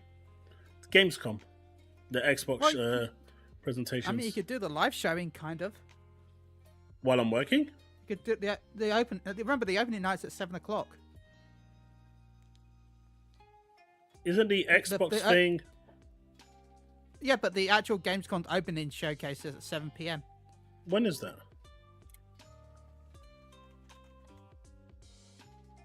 Did I read the wrong thing? I don't know when the Xbox show might be the next day, but the Gamescom one is at 7 p.m. BST, right? I think. I don't know. I thought it was just going to be. Yeah, the show begins at 8 p.m. and the end of the show What is time? 10 p.m. What day? 20th of August. August. Okay. I guess it's game on. If it's live, it's game on. So I'm gonna. What you do? I'm gonna look into it more. Yeah, you look into trying it to find because out. I'm not sure. I'm not sure, but this is the one that's going to be surprising for all, right? Okay, sorry, I found it. Gamescom opening night live. Mm-hmm. 7 p.m. till 9 p.m. So it's 2 hours. Yeah, and Okay. then there's a opening live FYNG reaction, which was going on at the same time for some reason. I tell you what, let's do it. 20th August is the Tuesday. Okay, Xbox is the 21st at 1 p.m. and that's Bethesda. And then Xbox broadcast day 1. So you won't be able to do the Xbox one, but you could do the opening night. Yeah, so and the opening night is actually on a Tuesday, so we can do it during the stream. So it's on a Tuesday that I normally stream on, so we're streaming on that day anyway. So we will do the opening night. I will start the stream usually at around 7 p.m. and at 8 p.m. we will switch to Gamescom, and that will be the majority of that Gamescom thing. starts at 7. You said 8 p.m. just now! I said 7 p.m. Chat, didn't he just say 7? You said 2 hours. 7 p.m. till 9 p.m. is 2 hours. Okay, we're going to start a little bit earlier than that then. All right. All right, so we're definitely doing it. That is GMT because they don't have time zones on here. Devastator comes in clutch.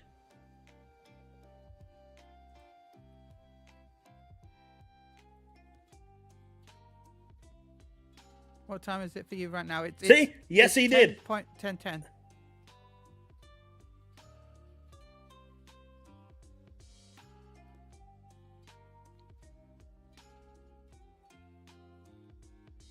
So Byron, we will do the opening night on Tuesday. That's fine. Just Chille's finding out the time so we can make arrangements It just for says it. 7 p.m. So I don't know if that's All right, we will go live from or 6. actually scaling. We'll go live from it's either 6:30 gonna be then. 7. Yeah, it's either gonna be 7 or 8. It doesn't. It just says 7 p.m. It doesn't give an actual time zone on any of this, which is stupid. And this is the official Gamescom website. All right, I'll have a placeholder set up for tonight or tomorrow for the Gamescom thing. We'll do the opening live, and then if you guys want me to kind of do a 3-hour live react to each of the 3 days, because I think that's how long each one's going to be for the Xbox stuff, I can do that too. Or we can actually just get together and do it at the same time during a stream. It's entirely up to you guys. I don't mind doing it either way, making a video and watching it. So let me know what you want to do on that one. But getting back to this news, it looks like Microsoft has finally released its grasp, Chille. Okay. Before any other Final Fantasy title gets a remake, Final Fantasy 13 needs a remaster. Any reason for a remaster instead of a remake? Well, easy. The remaster will be faster to do than a remake. No. Square So- Enix is asking, why don't we just give you a remake instead? Yeah. Well, I'll see that in 2040.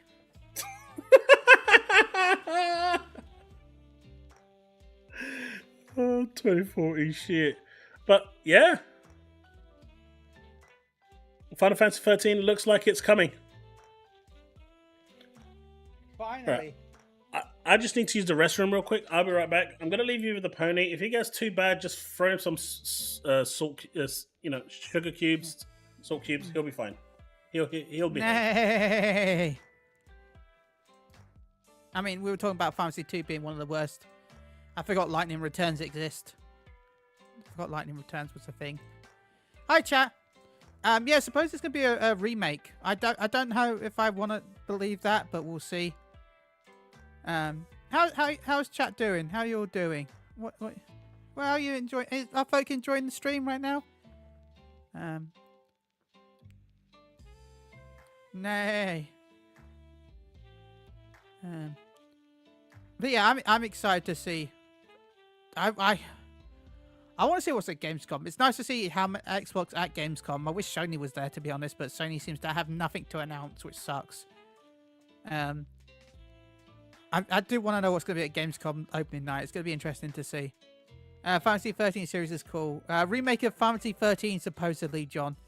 Fantasy 13, decent. Fantasy 13 2 was pretty good. Fantasy 13 3.3 was not the greatest. But I'm not a big fan of timer-based games. This is Chille Stream. Yes, it's mine now! Yes! Victory for the pony! Remember to like and subscribe. So you'll probably be at the token. You say that, John, but I'm worried, to be honest. I don't know. We'll see. We'll see. That this year has been... This entire generation has been bad for Sony, which sucks. At least for me. I know most of you like that. But for me, and maybe Bag, that sucks. Oh, I wish I could do a 5-hour chat about Final Fantasy, but I know most of you don't play Fantasy, so I don't want to put you through that torture. Same like I would do a 5-hour chat about Dragon Ball. But again, I think most of you probably won't want a 5-hour chat about Dragon Ball. Even though I could easily do 5 hours. Or 5 hour. Well, I guess I could do Dragon Quest, but I've not really played Dragon Quest. Actually, what titles do you think people could talk a lot about? As an Assassin's Creed fan, has been mid for me too. That's a shame. Chille, the Pepsidia, and Microsoft stuff is at 7 a.m. CST or 8 a.m. CST. Yeah, that's 1 p.m. right? You play Final Fantasy? Nice anime. Which games do you like? And Tasmov, Dragon Ball for the win. Yes, I can't wait for Dragon Ball Z Sparking Zero in October. Make this a Dragon Ball stream. Is everyone else excited for Sparking Zero? And Paul, that's a natural reaction to anyone that says that they like the Dreamcast guy. And not in a positive way. I'm sure he's got to make sure he's got enough bulk roll. Because, well, actually that can make it, that actually makes it sound worse. Maybe, I'm going to go back on his entire statement. Really? Not for your thing? But no, I'm excited. I like making what ifs. So I'm excited for Sparking Zero so I can make my own. I'm going to make Mr. Satan Saves the Universe. And I'm going to upload that and we're going to have I'm going to make sure that everyone gets to play Mr. Satan Does Everything. I will try and remember, Paul. What time is I think that's like 1 p.m.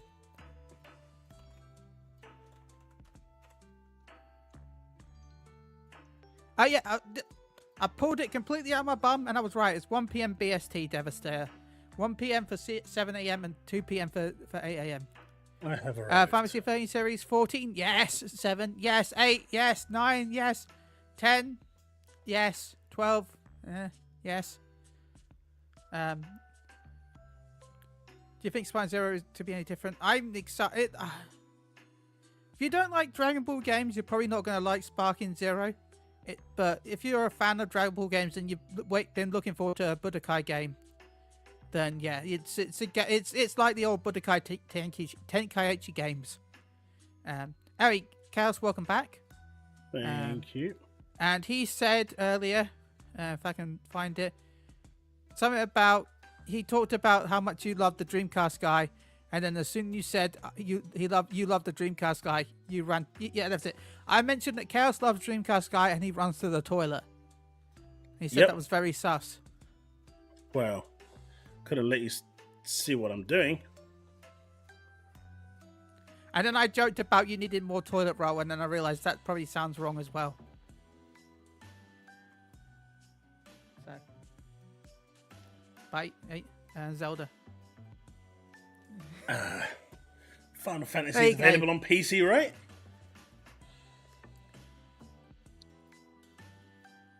Yeah, Bestidia is at 1 p.m. Yeah. Bethesda's at 1, and then at 2 o'clock it's the Xbox One, and that's for all 3 days. Why is this a UK time, but it gives you CEST and PT, but it doesn't give you the UK time zone? It's a UK website. Welcome. That's so stupid. It's the Dreamcast guy will shit on Dreamcast. Oh. Can we just make it this a non-Dreamcast guy zone? Because thank you. Any news on Rebirth coming to PC? Do not expect any news on Rebirth coming to PC for a long time. I do expect it to happen, but it's probably not going to be until next year. Yeah. My guess has always been February next year. And by the way, this is not based on any sources. I'm just trying to work it around their financial year so that they will have something in their financial year to, to sell. So.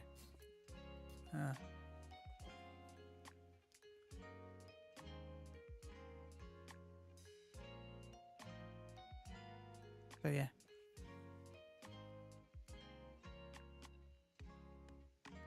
Let's see. Yeah, Susanna, I think there is multiple streams at the same time. It's not at the same time. No, because there's a Bethesda stream and an Xbox stream basically going they're happening on at the same back to back. No. The Bethesda one starts at 1 p.m. That ends at 2 p.m. and the Xbox one starts at 2 p.m. and ends at 3 or 4 p.m. That one I have looked into.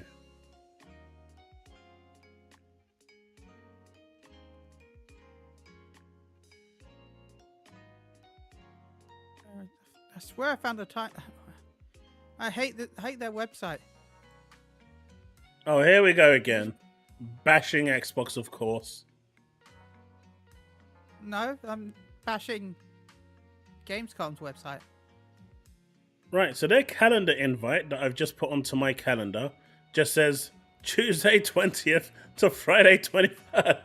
No time at all.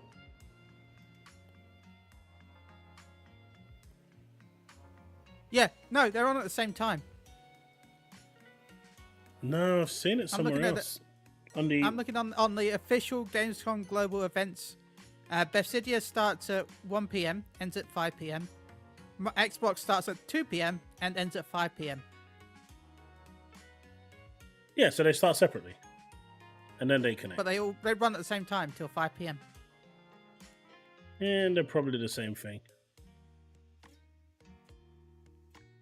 I'm just saying they both start at... And oh my god, there's a Worms stream. Oh my god, what year is it?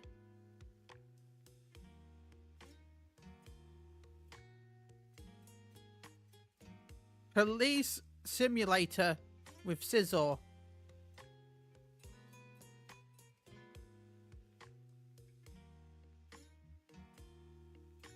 I am just looking for opening night. I just want to know what time that starts. As I said, 7 p.m. till 9. 7 p.m. till 9. But that doesn't tell you if it's BST, GMT. No, it just says, look, if you go to this website here, which is gamescom.global. It took me forever to find it because you have to go to info. No, you have to go to, was it program, events, boom, format, and then, yeah, and then it's program, events, events. That was it.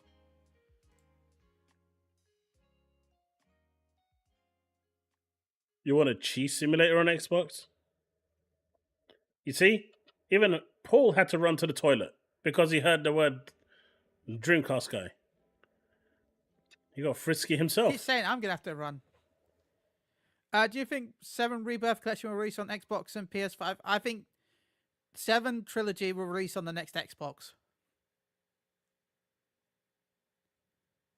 Once all 3 are out. Yeah. All three need to come out before we'll see 7 on Xbox. That's guaranteed. Yeah. But only on next gen, because I don't think it would... No, it's not that it wouldn't run, it's just that the download size would be stupid. I mean, it's going to be stupid on the other one. But it's not going to be any more stupid than fucking Call of Duty. It is. If it's all of 7.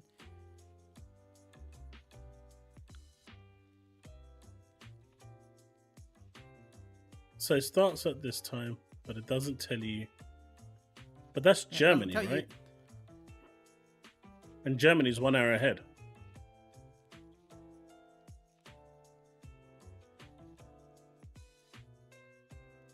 What? Why is this so hard to find?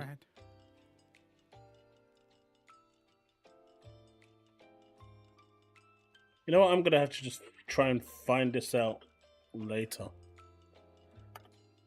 But either way, there's a huge chance you'll be able to react next week to the opening night. At least to the opening night. Yeah. So there you go, chat. I got got you a bonus stream. I mean, it's on Tuesday. It's the same time. Yeah. 7 p.m. BST. Okay. So well, because you didn't know it was going to happen, so now you know and plan for it. Yeah, I can plan for this. We can check it out. That is cool. Ponies don't understand anything except 16-bit consoles. They can't type and they can barely read. Nay! And hi, Life Supremacy. Hope you're doing well. It's okay. Ponies aren't good. Yes, true. I can only count in millions. Venture. I'm just kidding. I can bet. Look, I'm a Dragon Ball fan. I can't even read. Sorry, I'm sure not many people understand that, but like it's a whole joke in the Dragon Ball universe, in the Dragon Ball community, that Dragon Ball fans don't really read what they say. Chille, do you think? Okay, Paul Harris says, do you think that console hardware sales are really as important as MAUs in 2024? If you're talking in 2024, yes. I think console hardware sales are still more important than monthly active users. But do I think the monthly active users are going to be more important over the next few decades? Yes. Do I think it has already started being more important? Yes. Do I think it's tipped over just yet? No. But I do feel like that in the end it'll be more important. Where it's right now, but it's once cloud starts becoming even more important, it will keep pushing. So, it's all down to that cloud, right? Yeah. But right now, it's not as important. Yes, it will. Right now. But starting to get everything planned for the future means that you're going to be, it'll be more successful in the future. Yes, but I guess the point that they're asking is, should Xbox be focusing now more on MAUs or the console selling numbers? It really depends on how you want to view on it. I'd say... Okay, let me put it to you this way. As a third-party publisher, what do you care about? As a third-party publisher right now, you're going to be worried more about consoles than you are MAUs. Okay, that answers the question. Unless you're a gacha game, in which case then you're going to care. That's what, then you're going to care more about the MAUs. Yeah. If you're a live service game, such as Genshin, Zone of Zero, Weather and Waves, Tower Fantasy, they're going to care more about MAUs, so which is why it's weird that they're not on Xbox, in my opinion. They should be on Xbox. Xbox snubbed them, innit?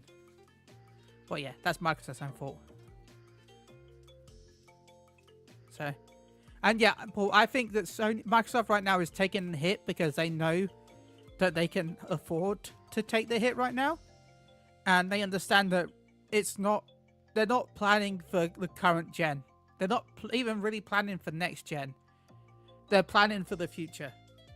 And so by taking the hits, they're going to succeed later on.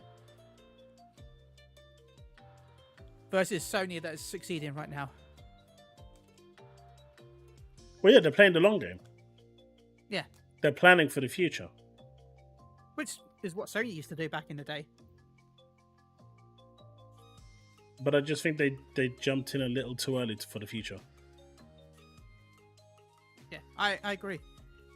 Same thing that Sega did though. It was the same deal. Sega jumped in way too early. Force, a lot. What's up, Paul? A lot. They have a lot.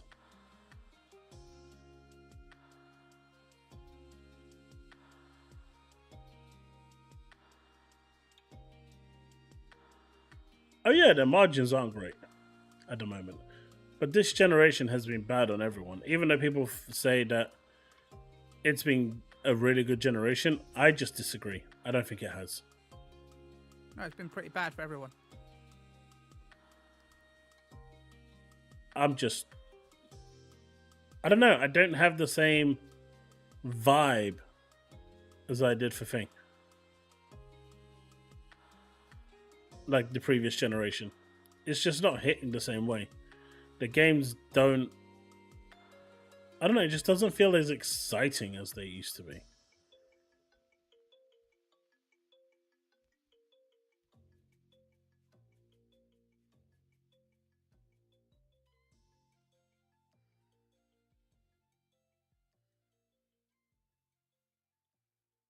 But yeah, right now, in my opinion, Microsoft does need to improve its console sale numbers. But it doesn't look like they've got any real desire to.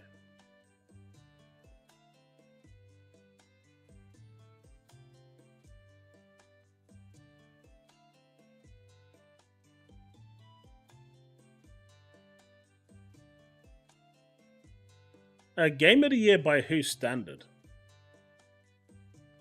What exactly right now is Game of the Year? I mean, there's always going to be a Game of the Year, no matter how bad the year is. Because I don't think a game came out this year that's better than Alan Wake 2 from last year. And we've had a lot of games came out this year. You know, Rebirth. I would consider Rebirth my Game of the Year. Not for me. No, I don't think it was better than Alan Wake. But, you know, everyone's entitled to their own opinion. But eventually you'll come to the conclusion that I was right. But, you know, it's a long journey. And you'll get there one day. I have faith. Rebirth was my Game of the Year. But Alan Wake obviously Alan Wake is not released this year, by the way. But like, no matter how bad you think the year has been, there's always going to be a Game of the Year, because there's always going to be one game that's going to be better than the rest of the games. Because even if the game itself isn't that good, it's still going to be, there's still going to be a Game of the Year, because there's always going to be one game that's better than the other games, even if that bad game is still bad. Paul, I miss the old days of gaming, mainly because we used to talk about the good things about gaming. Everyone back then was excited for games. They didn't care what you played on. They just were excited about games. Today, it's all about hating on the first, you know, on all games. Making it a meme, making a troll post, making it that every game is shit, regardless of whether it's good or bad. Making it an agenda that you have to hate on this game because that is the cool thing to do because it's on a rival platform. And back in those days, that just wasn't there. I remember when I was in school, I would, you know, I had a Saturn and I had a PlayStation. Loads of my friends would come around so we could play the Sega Saturn because they couldn't afford two consoles. You know, having two consoles back then was expensive. And, you know, we used to talk about, like, on Gran Turismo 1, what cars we had and how we'd soup them up and what levels of torque we would put on there, what gear ratios we had. And this used to be fun back then. Now it's all about how much can I swipe to make my car better. Gaming as a dynamic has changed, but when you're looking at it from a social standpoint, it's all about hating games nowadays than actually enjoying them. The ones that disassociate themselves from all the trolls, the negative Nancy's, and all of this rubbish that you see online in social media about how a game is bad and we've got to review bomb it because of a political agenda or because it's on a rival platform. All of that stuff has aided in games just being worse, people not being able to try games because they're better, they're good games, and it's just disappearing. The constant need today for a game to be even worth looking at, to be AAA, like Banishers is not a bad game. It's actually a pretty good game. A lot of the stuff I've seen from it is actually pretty fun. I want to pick it up, and I will pick it up. But who's talking about anything like that? If that was released back in the PS2, PS1 era, the original Xbox Gen era, you'd see people talking about it. But now, if if a game is AA or single A, it's immediately regarded as no one is interested. It has to be AAA in order for you to make any form of breaking news. And God forbid it's going to be on Xbox first, it's going to get trashed to living hell. It's just the way it is. So, unless we're talking about Concord, that speaks for itself. That goes back to my original point of a political agenda. But it is what it is, right? Gaming back then was different to what we have today. The tribalism you have today just didn't exist back in those days. Even if it did, it was so minuscule, you never really saw it. It existed. It always existed. You always had the rivalry between the Sega and Nintendo. You even had Nintendo, Sega thrown in with the Sega does what Nintendo. There's always been tribalism. Yeah, but that tribalism was different. But I don't think it was much different than it is now. The only difference is, unlike before, where it was more of a localized thing. You had like magazines, I guess, and stuff like that. But nowadays, with the rise of social media, it's easier for that to build it on itself and to blow out and to while before it would be something that would maybe go around for a little bit and then die out, and then something else would pop out. You have social media, which will then go back into it, and the social media will just make it more toxic.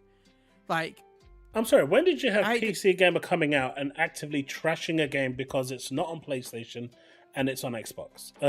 Yeah. I mean, when did you ever see any publications doing that? Back in the day. I remember some PlayStation magazines doing it. I don't remember any. I remember constantly hounding it like it was their mission objective. I can't remember what that magazine was, but they got cancelled quite early on. But there was yeah, no wonder, because back then people had a common sense to not listen to that sort of drivel. But again, it was so much more infrequent. That's because of social media. Even in school, but even the media just wasn't doing it. Today, you have the media backtracking, jumping on the bandwagon because it gets them clicks and views. That's because they have to promote themselves on. Yeah. Again. And so that's changed the dynamic a lot. That's the point I was making. It's changed the dynamic. It's changed, but it still started back in the day. It still happened. I'm not saying it didn't exist. Like I said, it existed to a much smaller extent. Yeah, I just want to make sure people understand that. People seem to think that this was just magically out of nowhere. Okay, it didn't magically come out of nowhere, but let me put it this way: escalated a ton. Back in the day, it wouldn't influence a person's decision to buying a game. In today's day and age, it would absolutely 100% influence a person's decision to buy a game. Yeah, and that's the problem. The moment you get to that point and you've got the IGNs, the Eurogamers... I mean, just look at Eurogamer, right? Not Eurogamer, The Verge. Okay, most of them owned by IGN, so that's probably why. I mean, well, yeah. But look at The Verge. The Verge turned around and said, we're not going to be talking about the Insomniac leaks because this one hit different, blah, blah, blah. My dude goes and leaks out Deadlock like the first minute he got the opportunity to. There's just a different standard with the media when it comes to Sony and everyone else. And the biasness from the media is open for everyone to see. I mean, no one can deny the biasness, except Destin. Destin continues to say that there's no biasness from IGN. But obviously there is. Eurogamer got so salty they didn't get a Starfield review. They made over 40 articles crapping on the game every way they possibly could. They even turned around in one of their reviews, and said, we would have given this game higher. But because we wasn't given a review code, they weren't. Another Metro review turned around and said, we would have given Hi-Fi Rush higher. But because of Xbox's previous games, we're not going to give it higher. When have you heard this sort of statement before on anyone else? Like, the media bias is real. And this is what's known as the Xbox tax. Because it exists. There is an inherent media bias. And honestly, the way Microsoft is going now, in part, is because of the constant bashing and wailing and just constant beating they're taking from the media, from everyone else. They could release an 11 out of 10 game and it would still get trounced on. People actively were saying that Hellblade 2's graphics were trash. And they were trying to promote that. Like, come on. Come on. Really? Hellblade 2 is one of the best graphically looking games. It might not have much else going for it. I thought it was a good game. I really enjoyed it, personally, but that's me. I don't think it was better than the original, but for what it was, I enjoyed the experience. And that's all that matters to me. But was it a trash game? Did it look graphically bad? No. But people will have you believe that it does. You know, people speedran Spider-Man 2 in 8 hours. Skipping all the cutscenes and everything just so they can get to the end of the game playing it on super easy. Good for you, buddy. No one else is going to do that. And then they did the same thing for Hellblade 2. Trying to get, you know, skipping all the cutscenes and everything until they got to the end game real quick.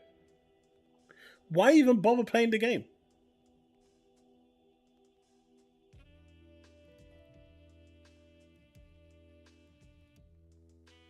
I don't know.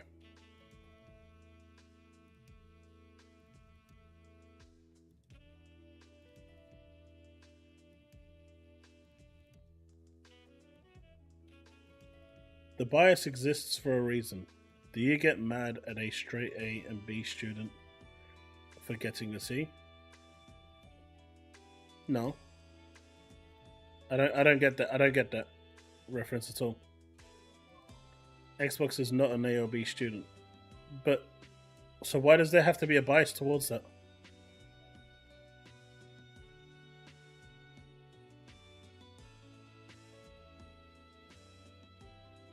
By the way, I know we joke about Activision here, but it seems a few hours ago Activision made a statement saying the fact that they're making it so that Call of Duty should be smaller in the future.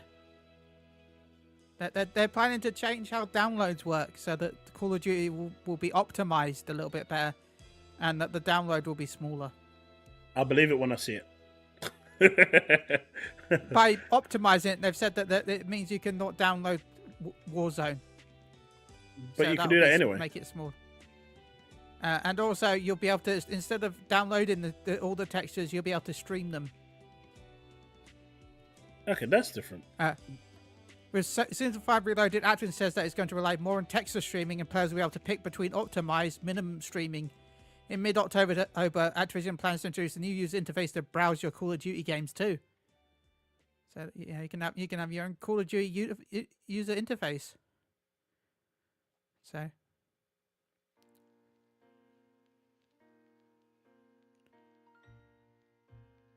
Yeah, because right now, Black Ops shows a 309 gigabyte download for day one. So. Oh, Fonz and Hargreet had a little talk. Let's listen to what they had to say.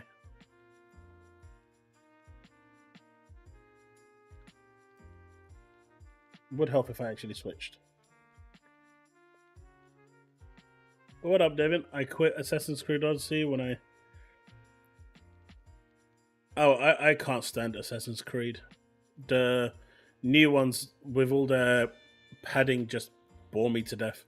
I did like Mirage though. Mirage was good. Okay, with the update... where is it? Someone said, with the update... where is it? I saw... I think they said that Modern Warfare is going from 200 gig to 60 gig. Yeah, Nice. next update is taking Modern Warfare 3 from 200 gig to 60 gigabyte. So it's going from a completely bloated game to a standard download. That will murder your internet because you're streaming it. So you're going to have no textures. Yep, it's going to be no game. Just running around on invisible planes. At least you'll be able to run it well on the Series S, right? You'll be able to get 120 FPS on the Series S. If it doesn't have Hey, to you can render get any one. textures, Hey, you joke about that, but I bet it could hit it if they really wanted to. Of course they could. Starfield did. Yeah, but I was going to say it's a good game, but no, it's Call of Duty. Starfield is a good game. You just don't like spacefaring. Yeah, it's true. Let's see what this person had to say. I wonder. Apparently, they've been chugging on the copium. I just said this at Booms right like a few hours ago. I look at this differently now. Like essentially, they're gonna put their games everywhere. You can just accept that. And what that does mean is they're gonna expand. So the differentiator is they want to make more money, and if it's not gonna be a platform play, it's gonna be a games play, right? Yeah. So they're gonna go get more games, and when you're that big a company, they're always looking for how to make more. So they're gonna go find the next big game that they can buy. There's only a handful, right? The big handful of games. There's EA, there's Take-Two, there's Epic. Those are going to be targets. I don't want them to buy anything right now. I want them to just work on games that they have with the studios they have now. That's it. Like I think they're going to. You think they're going to keep expanding their? What business says I want to stop expanding? A business that's not successful with what they have currently. How are they not successful? They haven't successfully put out big games consistently yet. I want because their games sell more than PlayStation games. Their games make more than PlayStation games. Yeah, but I'm talking. You asked me what games. You asked me what games. I'm talking about Fable, Indiana Jones. Those things are big games for them. But they haven't produced it yet, and we haven't. Came out. We're going to ignore that Psychonauts came out. We're going to ignore that Halo came out. That Starfield came out. We're going to ignore that Forza Motorsport came out. We're going to ignore that. I can keep going. We need consistency. Yeah, but we need consistency with them. They have more consistency than PlayStation. I'm sorry, but that's just a fact. People just keep overlooking it. PlayStation had 2 years this generation where they had shit. 2021 they had shit. To be fair to that guy, most of those companies were, or the games were already been made before Microsoft bought them. Yep. But I agree with the other guy as well, though. Like I agree that Microsoft's been more consistent, but some of those games that he threw out were already in development before Microsoft bought them in the first place. So... Wait. What bad taste do I have? Who's bad taste? Apparently I have bad taste in games. You ain't seen the waifu simulators I'm playing.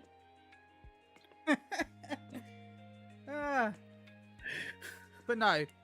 Like, so many of those games they threw out were already in development. Like Psychonauts 2, Starfield, they're all being made before Microsoft bought them out. So,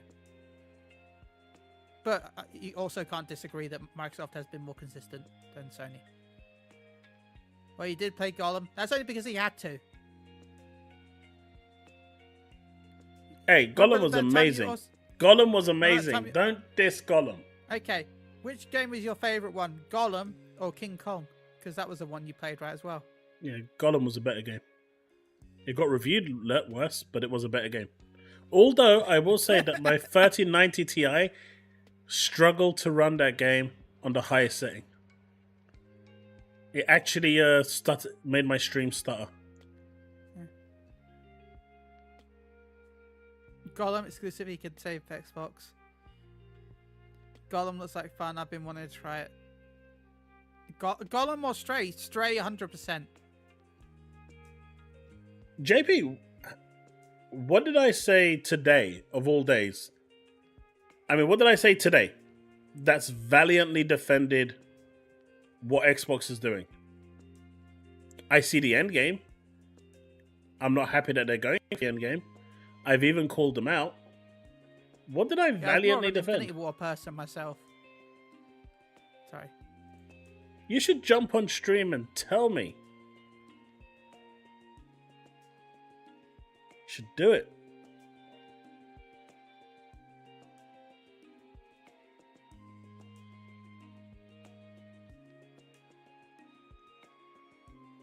I feel like I've been quite fair with the way I've been.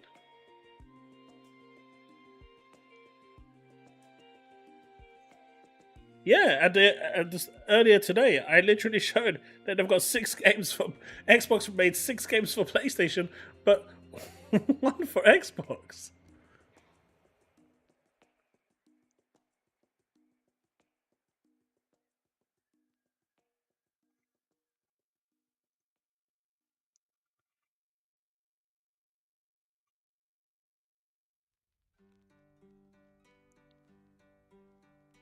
Whoa.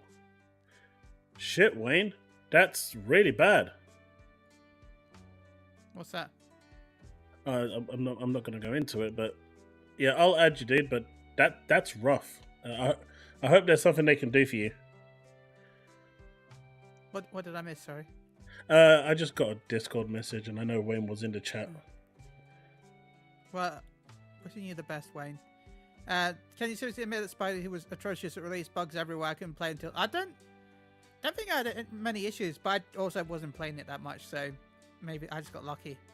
I had 4 game-breaking bugs. Right?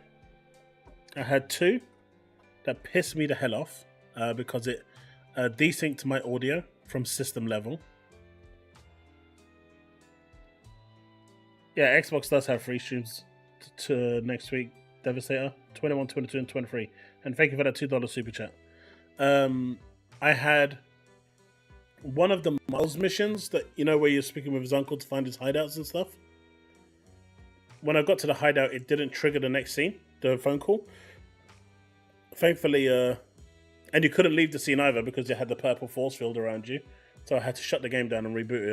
And thankfully, kind of quick saved, and it just triggered straight away.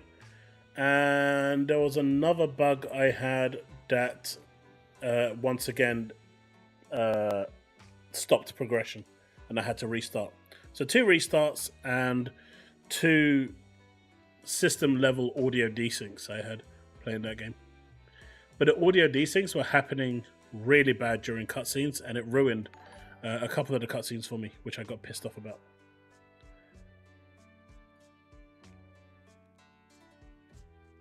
Fun fact though, one of the audio desyncs that I mentioned that I reported to Sony and where it started happening, and I sent them the footage of it, actually helped them narrow it down.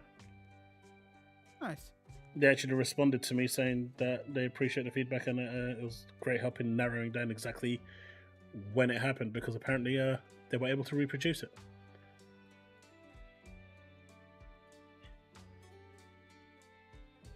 Hey, Force. Take it easy, buddy. Tuesday or tomorrow if we're back on Twitch. Not sure what I'll be playing on Twitch, but if you want to hang out on Twitch, I do stream Monday, Wednesday, and more or less Fridays as well. Saturday and Sundays are just wild cards. Yeah, let's see what else they have to say, because Hargreet is getting pissed. But they had games. They did have games, even though they were remakes. They had remakes. I'm not counting remakes. Fuck remakes. But they were successful. I don't care about remakes. Because if you want to talk about remakes, then in 2022 they had remakes too. I don't care about remakes. Xbox put out remakes. I don't care about remakes. He's really not a happy camper, is he? He is not a happy camper.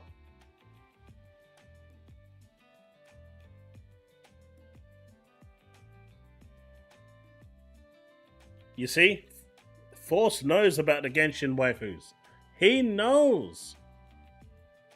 He knows. I did not bash any Genshin waifus. I don't know why you said, why did I bash them? You see? You know how the media goes after all the women, all the games that have sexualized women content, female characters and stuff? That's been a common trend, right? Yeah, over the last few years. So why don't they ever go after gacha games? I mean, kind of. Do they? Because these games have existed for a long time, man. And I don't see anyone trying to even challenge the gacha community. Like, they take it to a whole new level. I mean, if you're talking about games like Snowbreak, they push out the bandwagon like there's no tomorrow. But why don't they ever go after the gacha community?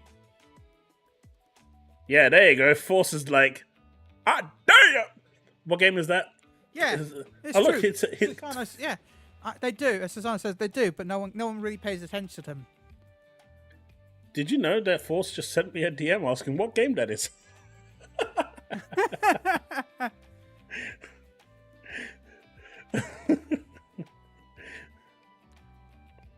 You thought kids play those? If your kids are playing gacha games, I'm sorry, please don't have your kids play those gacha games because they will spend all your money. I mean, I don't know what kids are playing this, but nah. Gacha games are very dangerous.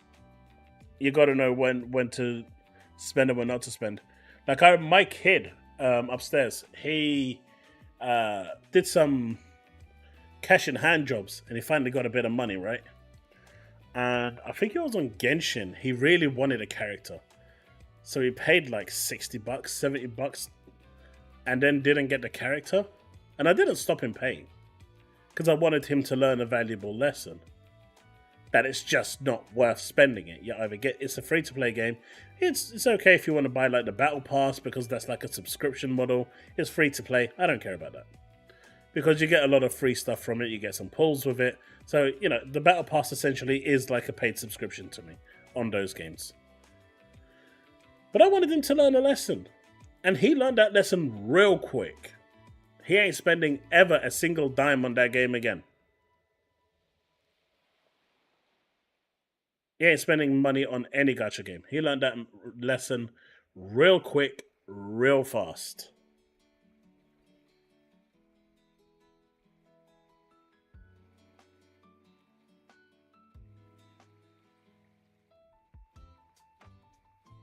Gacha games are fun. Honestly, at some points, with some of them, I'd actually say they're better than AAA games to a certain degree. They're updated more frequently. Their quality is really high. Their content is usually every 6 weeks, depending on the one you're playing. The updates and expansions and big, yearly turnovers are really, really nice. Obviously, not all of them are good, but there's a lot of high production value going into them. They're not just crappy mobile games like Candy Crush that you're used to anymore, or like those, autoplay stuff. They're actually proper games now.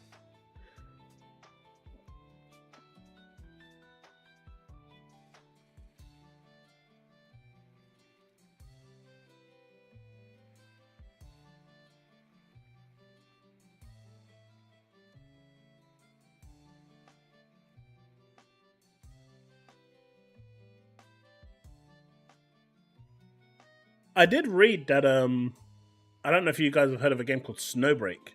I know Brick will have heard of it. But their studio got, kind of petition from the Western world as to, their female characters and to, stop over-sexualizing them. And their PR department just told them to piss off in the most politest way, saying, this makes money. We like money. We're not going to stop doing it. We are giving our audience what they want. If this is what they want, we will continue to give it to them. If the audience turns around and says we don't want this and we want something else, then we will adapt and give them that. But if this is what our audience wants, we like money.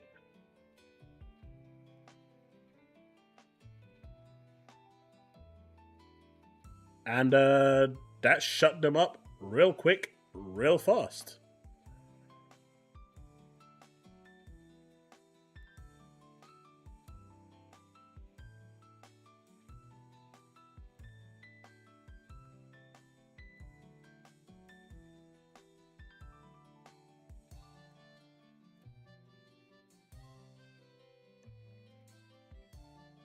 But Chille. Okay. Going back to the beginning of the stream. Okay. What do you think is going to be the game that gets announced? From Microsoft? Yes. What do you mean? Okay. Going to PlayStation. What do you think it's going to be?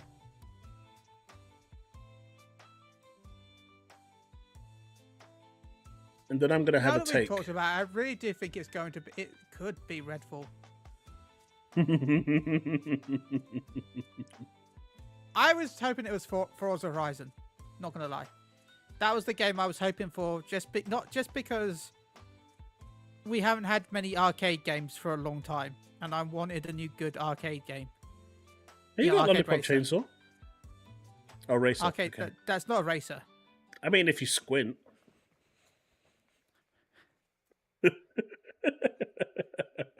I mean, there'll be some racing, but it won't be. I mean, your heart will be racing at least. Yeah, there won't be. It won't be cars. But it's. Yeah, I won't finish that sentence. Yeah, no, I'm not gonna. But I don't think it's going to be. But not just.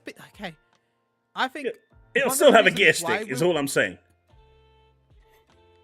The reason why I think that Forza won't happen is just because if it did come out, it's only going to be sold for like 6 months before they remove it from the store anyway.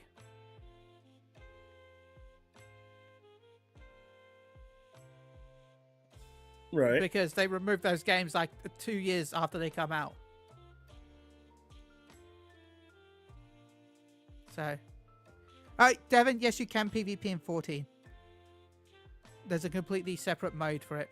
There's multiple different PvPs. I did PvP yesterday, Devin. You wasn't there to see it? Yeah. You must have won AFK. Paul, look, all I'm going to say is, I know we've been joking about Redfall, and it could very well be Redfall. Obviously, it's not going to be Age of Empires because it's been said it's a big game.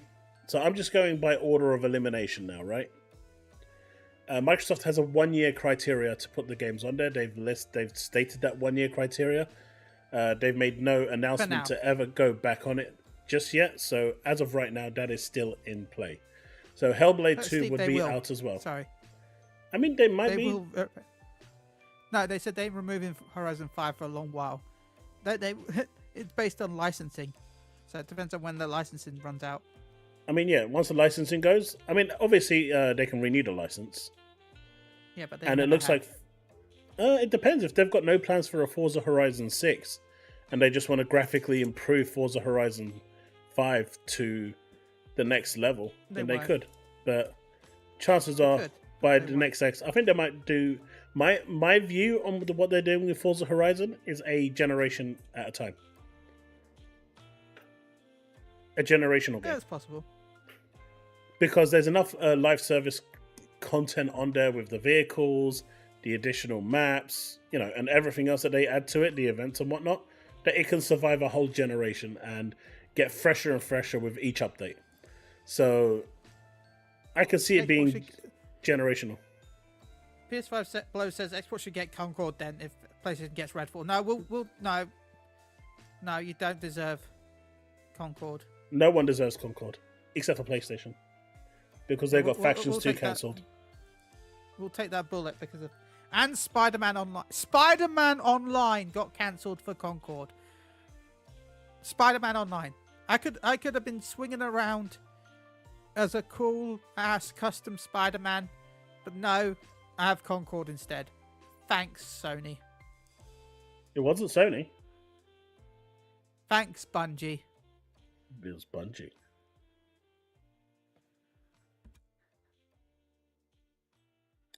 Hey, do you remember this guy? He flip-flopped from Xbox to PlayStation after he bought a Rolex and started showing off that he bought a Rolex. And then people quickly showed him that he bought a fake Rolex for a lot of money. And his hatred for everyone grew so big. And then he flip-flopped over to PlayStation because the Xbox community, well, it wasn't just the Xbox community, but they ripped him to shreds. I felt bad for the guy. But my dude came out showboating that he bought a Rolex. Oh. And then it was fake. And ever since then, this has been his attitude. Tell me you're not butthurt without telling me you're butthurt. A Falex. Foam Stars will go to Xbox at some point if they don't close it first. No, it won't. I can't remember. It was at Mione that posted that picture where they're like, if you log into Foam Stars now, there's an exclusive discount going on, and it was like the discount lasts until 1 billion years. Yeah. Yeah. Oh, cool! I can buy absolutely nothing on Foam Stars for a time limit offer of 1,064,316,680 minutes. Everyone quickly rush, load up their Foam Stars. They've only got 1,064,316,680 minutes to buy nothing because there's nothing actually for sale. But you've only got that. You've only got 1 billion minutes to go.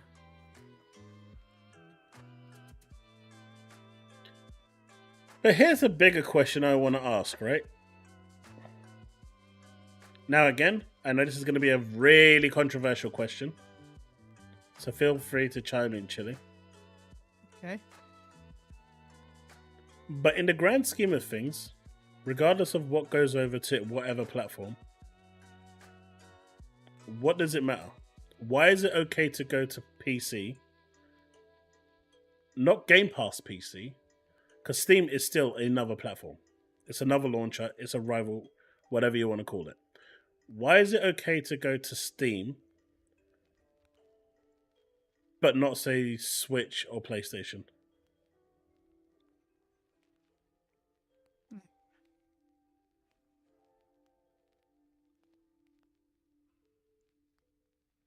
As long as you're getting it on Game Pass, and this is something that I saw Steve say as well, and, you know, ultimately, this is what it boils down to. If the game is coming day one to Game Pass, and you're just paying a £20 subscription to play £700 worth of games a year,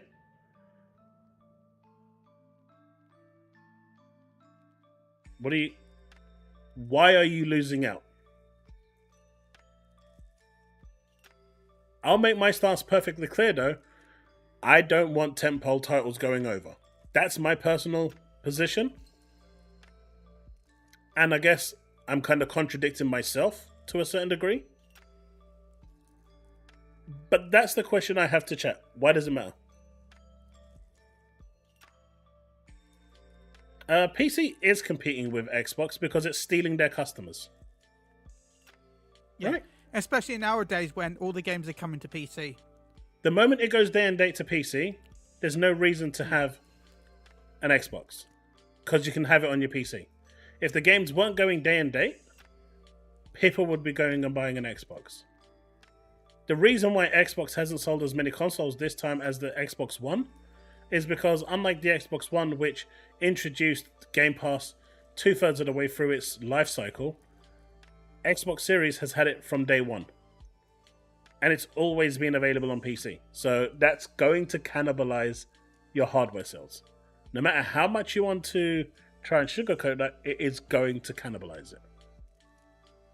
Because if you don't need to go buy it, if you've got a PC, there's zero reason for you to own an Xbox. Zero. Unless your PC is so potato that even the Series S is better, then there's absolutely every reason why you should go buy an Xbox. But if you're like me, for example, who has a 3090 Ti, looking to upgrade to a 4090 when the 5090s come out, why would you need one? I'll still buy one because I want one. For no other reason other than that, personally. And my kids will enjoy it. I'll probably enjoy it. I want the handheld, so I'm going to buy that too. But it does cannibalize the sales, right?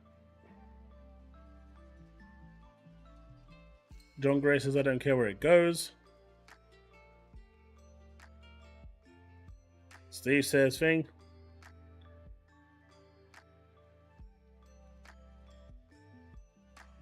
remember games like Outrun. Yeah, I'm so sad that Outrun had to come off because that they lost the license to the Ferrari, didn't they? So they had to take the game down. That was a shame.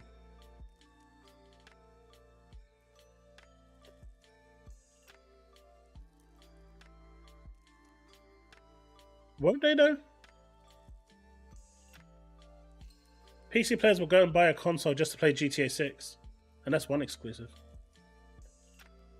If Starfield was only on Xbox, they would have went and bought Xboxes to play Starfield. Considering how many people actually bought it on Steam, they would have bought an Xbox for Starfield. I'm pretty sure about that one. If Halo Infinite was only on Xbox, they would have bought an Xbox to play Halo Infinite. They may have thought it was trash after and sold it, but they would have bought it. If Gears E-Day was only on Xbox, they'd buy an Xbox. But that's going to PlayStation, right? So, doesn't really matter.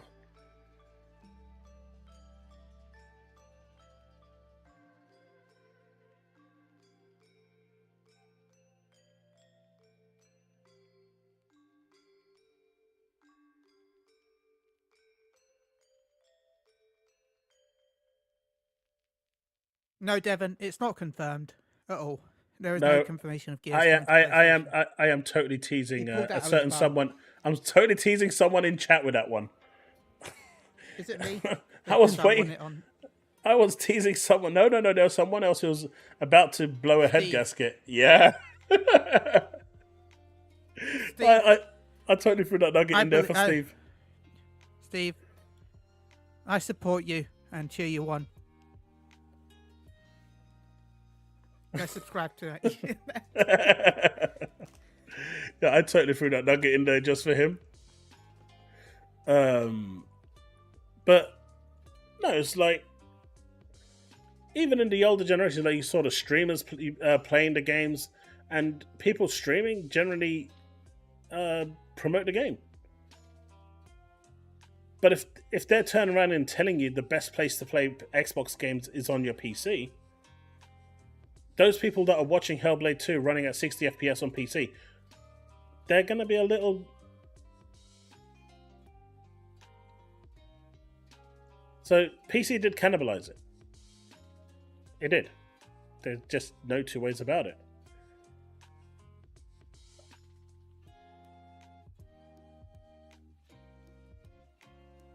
Why do you think Nintendo hasn't cannibalized any of its sales? Steve is a pony. That's my brain. If Gears goes to PlayStation, all them ponies will get ruined so hard they'll never play again. No, I love Gears. I'm excited for Gears. But no, the thing is, like, if you want your console to sell, you need exclusives. You need to give people reason to buy them. The moment you're putting your games everywhere, it's gonna impact it. And, you know, Microsoft knew this. Step away for a little bit, if that's okay. Yeah, go for it. And that was a calculated thing that Microsoft decided to go down. Because they knew that the moment they made it day and date for PC, it's going to have an impact. Do I think Nintendo will ever go PC? I do. But not now. I don't think the Switch... Not during the Switch 2. Maybe during the Switch 3 or Switch 4. They've got a while. The thing with Nintendo is that... Actually, I don't even know if they will. I think they will. But not next generation. Maybe the one after. You'll start to see them releasing it at a later time. But Nintendo's pricing on their hardware is generally quite good. And their exclusives appeal to their audience very much. So if you want to play a Mario game, the only place you can go to is the Nintendo platform. If you want to play God of War, Ragnarok, as of September, guess what? You don't have to go buy a PlayStation. You go buy a PC. Eventually, when Sony does go day and date with a PC as well, you'll see that the Sony's hardware is going to get impacted as well. It's just natural. If you can buy the games day and date on PC, why would you buy a PS5? It's going to have DualShock support. I mean, DualSense support. It's going to give you the haptic feedback that you have on the thing if you use a PlayStation controller. Why would you go and spend money on a console?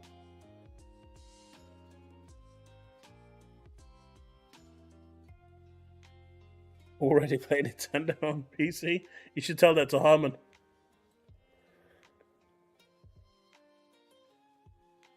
I would call it Switch 2 if I was Nintendo. Sunrush. Keep it simple. I mean, you know why Microsoft went with their weird naming conventions, right? After Xbox. And it wasn't because they loved the name, the Xbox 360, or the Xbox One, or the Xbox Series. The reason why they decided to go with the Xbox 360 instead of the Xbox 2 is because PlayStation was on their third console. And when the normies go to a shop, and I'm not even talking about, you, like the average normie, I'm talking about people like my mum and dad. If they go to the shop and someone tells them, that's the PlayStation 3, that's the Xbox 2, they're going to get the 3 because it's a higher number. So that was the reason why Microsoft actually labeled their 360 with the 3 in there, to keep it thing. They couldn't call it Xbox 3 because they didn't have an Xbox 2. So that's where the weird naming conventions came in. And obviously they can't call the third one number 4, and they weirdly called it 1, as in all in one, which was weird in itself, but whatever. But yeah, that's why it was.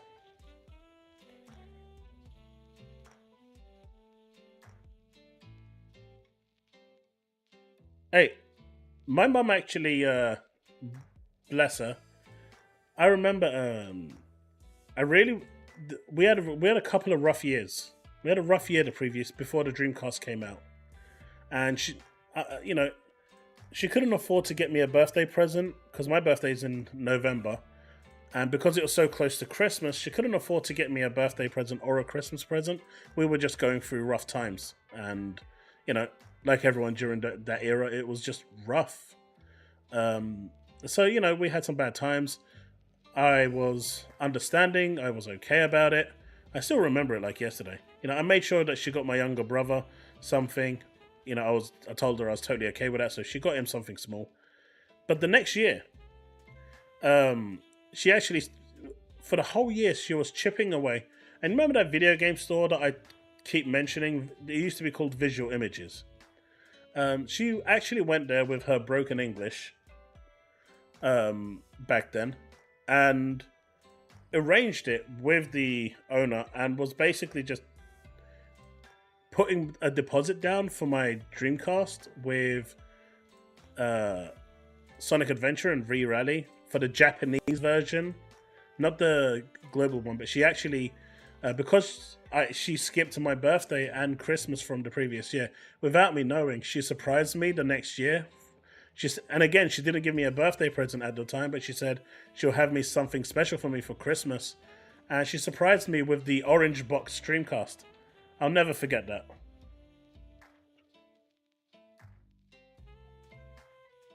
I'll never forget that. That Christmas was like 10 Christmases in one. I opened up that bad boy and yeah. Sonic Adventure and V-Rally, I was on that all throughout the holidays. Good times. But there's one game that you guys haven't mentioned. Out of all of the ones that you guys have mentioned, there's one that you haven't mentioned. And even though I loosely touched upon it in a joking way, no one's really caught on. But Steve will know what it is.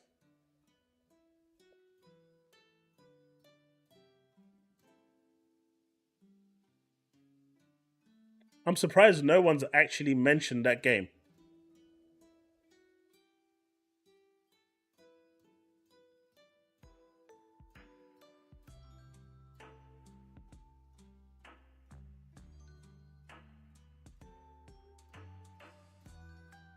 I don't know. I mentioned Redfall already. Now, I've said 2 games already at the start of the stream that it could be, or it might, you know, there's 4 games I've heard. 2 of them I've seen plastered everywhere now, Killer Instinct and Minecraft. So I'm happy to say those. The other 2, I haven't really seen anyone say. But one of them, no one in the... Well, actually, both of them, but one in particular, no one in the chat has actually mentioned.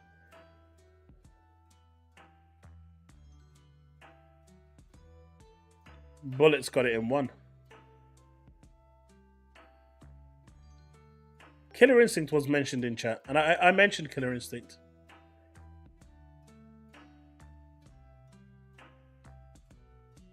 Killer Instinct and Minecraft.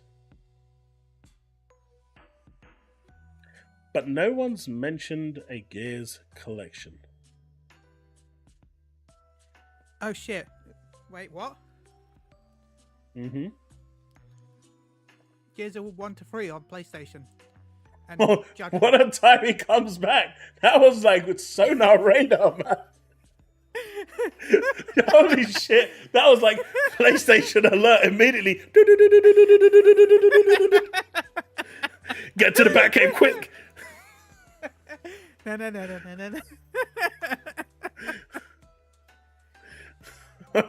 That timing, holy shit. Oh man, I would actually really like a Viva Pinata game. I really like that.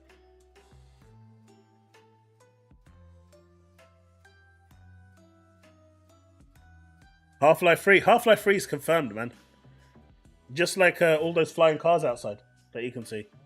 Definitely, totally, 100%. Paul, you say that, but Gears actually had a PS3 build back in the day before Microsoft bought them. It was being ported over on the PS3 originally.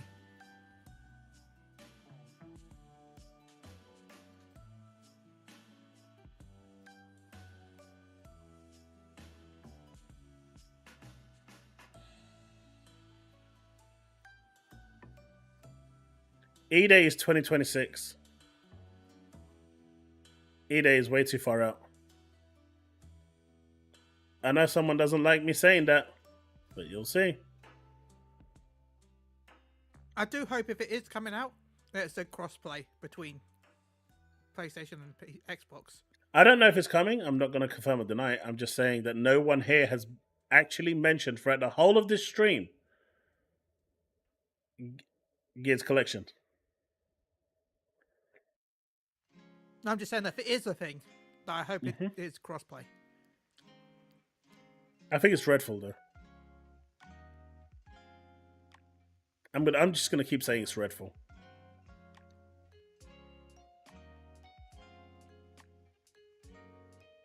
And then when they announce Redfall, you guys are gonna be like, "Oh my god, he was telling the truth." Paul says, I have to go and take my oral chemo. I wish you the best. Chemo sucks. You seem like a lovely individual, and it's been nice chatting with you. Have a lovely time zone, okay? And thank you. Thank you for stopping by. Hey, Paul. And I wish you the best. Wishing you the best. My sister-in-law was on chemo. She actually beat cancer, which I'm absolutely grateful for. And I hope you have the same success and the same luck. You know, we prayed a lot, and you know, the chemo works for her, and I really hope that it works for you, dude. So I wish you the best, and good luck. And please go get double checks afterwards as well. You know, I hope you kick its ass, but make sure you keep going into for hospital checks after it's happened, just in case. Because cancer's a bitch. I'm sorry, but it is. Yep. So please take care of yourself. We're wishing you the best.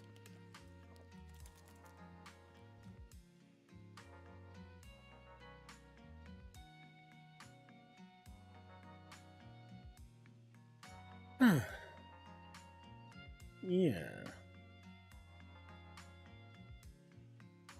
What am I doing here? What am I doing? What am I looking for? Just. By the way, you know when you scroll your mouse wheel, and it starts scrolling up and down when you're scrolling it, Does that just mean your mouse is gone? Or is there something? Is there something doing that? Because it's really irritating. I don't really have that issue all the time, so. Well, Colt Eastwood is still banning people, so there's that. I'm not banning people. I'm just enjoying all the hate for that post I made. I'm still getting more posts. Oh, that's right. The other reason why you're getting a lot of hate for that is because of Wooklamat. Yeah. It's clearly because of her, right? Because she's voiced by. I actually really like. Yeah, her voice actor was perfect. Yeah.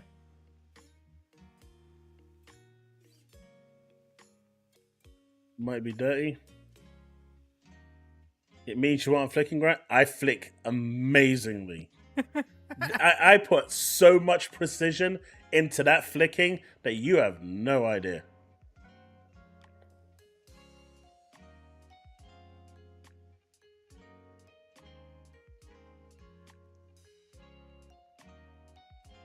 I bet he regrets saying anything.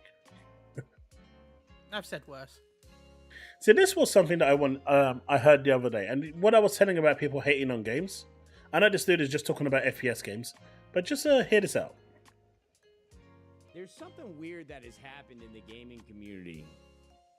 I'm serious too when I say this. For some reason, everybody in the gaming community wants games to fail. It's very bizarre. Like, the whole thing with XDefiant is still, like, stumps me to this day. People complain about not having enough games to play, but when new games come out, even before they have played it, they're like, that game sucks, I'm not going to play it. Listen, man, if we keep tearing down these studios trying to make good games, like, yeah, not every single one is going to be fun, and not every single one is going to be a hit.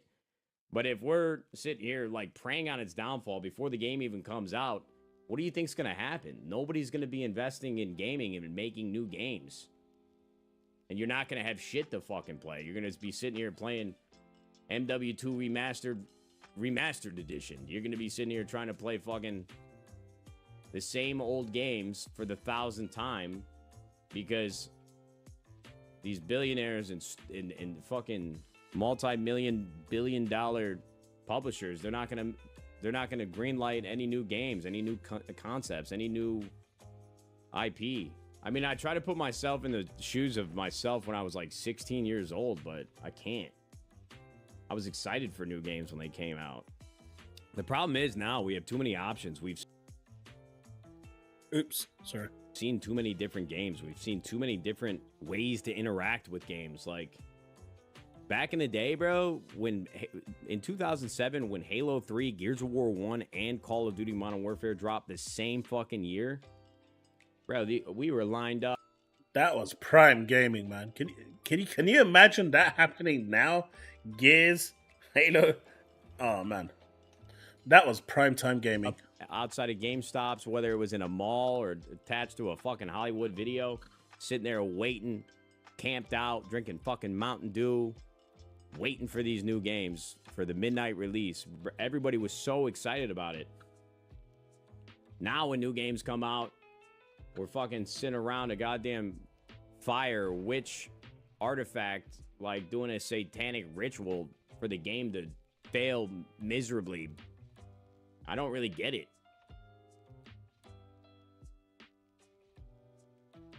I agree. I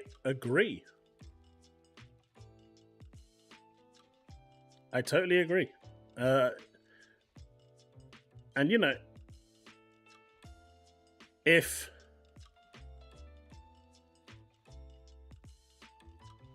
your team is doing if the game is coming out on the opposite platform, that's it. Everyone is just wishing for it to fail so they can have that gotcha moment. And this is what I was telling you about, actually. Like back in the day, though there was tribalism, you never had that level of hatred towards. No, it was never the that games. bad. No, but now you've got everyone wanting to review bomb. Like on IGN right now, someone created an account on the user scores with my account and just goes around and gives Xbox games 0 out of 10. And I've contacted IGN to for plagiarism to get get it removed, and they won't remove it. They won't even contact me back. Yeah. But this is the level that people go to. So, like, if you see, like, especially on IGN, a 0 out of 10 for Xbox games, it's not me. Someone's created an account with my tag and is going around doing it. And it's just so sad.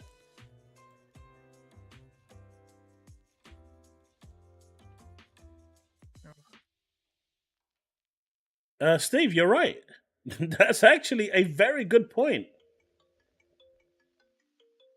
It's the same generation that used to love games that now just shits all over them.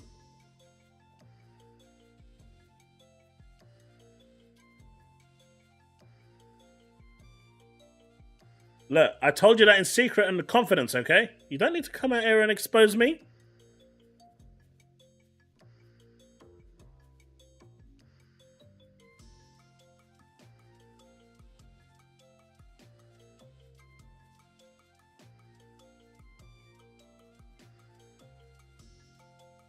You don't need to expose me.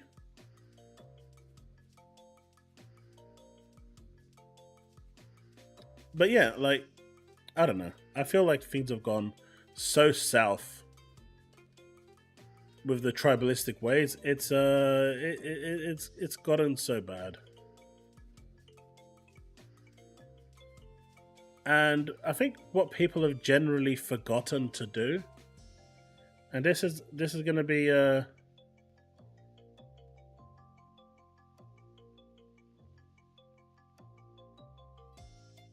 Rebirth sells. I said it didn't sell enough, and it didn't. If you're looking at the way games used to sell back in the old, back from Final Fantasy 10, 12, they sold a lot. They sold in, like, I think it was like 7, 8, 9 million. No, they never really sold that much. They did. Which one was it that sold 15 million units? Final Fantasy 15. There you go. And we can't say it was on the Xbox thing. You already know what the Xbox footprint on that was. Like, I think Stellar Blade is a good game, but I also think it undersold. But that's my opinion. Okay.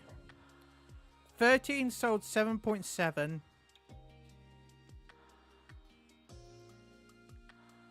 And 3.3 for 13.2. I've actually got it here. Yeah. I'm not sure if you're looking at the same thing. Probably not. So this is what I'm looking at.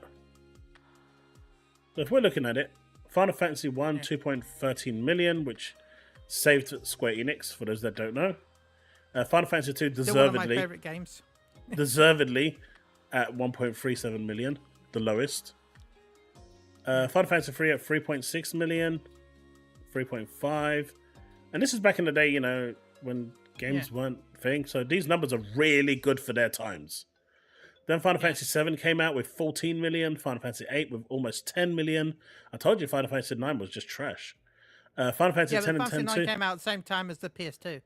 Hey, look. Which didn't help it. You're just moving the goalposts now. I've just proven to you that it didn't help it at all. It was also a completely different style of game than 7 and 8. Fun fact, when I was playing Final Fantasy 9, I got to Disc 2, and that was when I was transitioning from the PS2 to the PS3. And they had that adapter that you could transfer your memory to the PS3. Yeah, the memory card adapter. Yeah, and it corrupted my memory card, and I lost all my saves. And I said, damn you, Sony.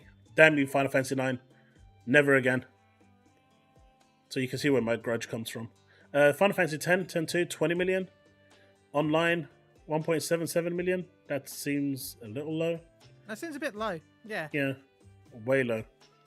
7.7 for 12. 10 million.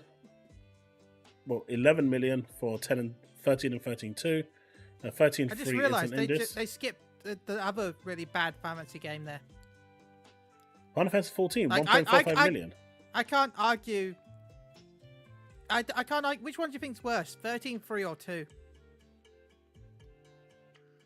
I'm a huge fan of 13. I like the games.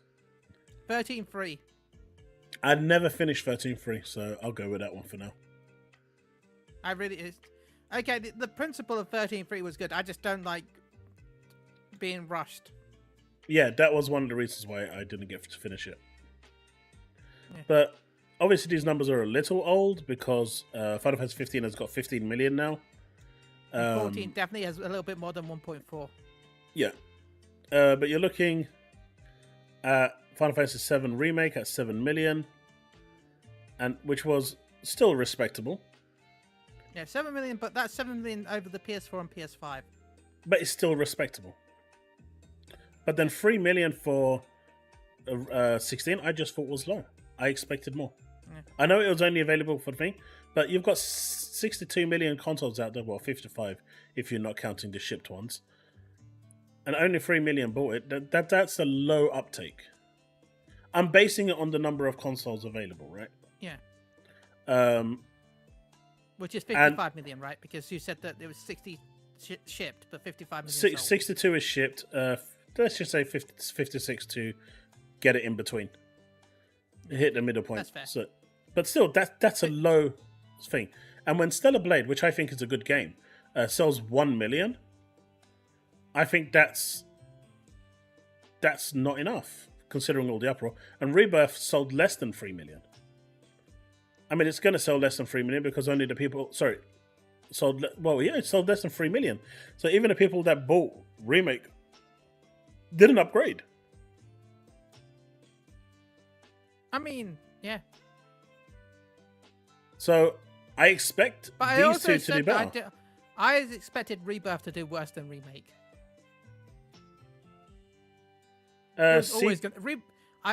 Rebirth was always going to do worse than Remake, and the third game is going to do worse than Rebirth, even if it but I didn't expect it to do as bad. Punkalicious, take care, dude. Worse. One thing I will say, C2DD, is this. If they had hit a milestone of 5 million, there would have been a picture with Final Fantasy 16 hits 5 million or 4 million. They all do it. The moment they hit a milestone, they're coming out with a picture with a big number on there to show off. They didn't do it. They did it with Remake. They did it for 3 million. But they haven't really, I think. And obviously these are the other stuff. Pixel Remaster Series sold 2 million. In January, though, that 16 did in fact meet its sales expectations from Square. They said that it reached their sales goal. But not the higher tier. No, but they still reached the goal that they had. So Square Enix has 3 tiers. They have a low expectation, which is what they met. They have the mid expectation, and then they have a high expectation. Now, obviously, when it comes to the Final Fantasy series, their expectations are always going to be high, but they do have 2 lower tiers, and they did meet the lower tier. But they weren't happy with it, because they said they met their expectations, and then immediately after released a press release saying that it failed to meet their higher expectations. They weren't happy, put it that way. Yeah. If you come out and say that it failed... selling PS5 game as well. Yeah, I think it was like that 3 million was done in the first 48 hours, right? Yeah. That was crazy. But after that, everyone that wanted the game... best retail launch. Second was Elden Ring at 90k. This is in Japan, of course. Elden Ring sold 90k copies. Resident Evil 4 was 89k. GT 7 was 73k. And Final Fantasy 16 was 336,000. So compared to everything else. But like 16, yeah, and Susano here in the head right there. Why would I buy 2 if I didn't play part 1 and I know part 3 is ages ago? Like part 2 was going to do bad. It was never going to be successful. It had everything against it.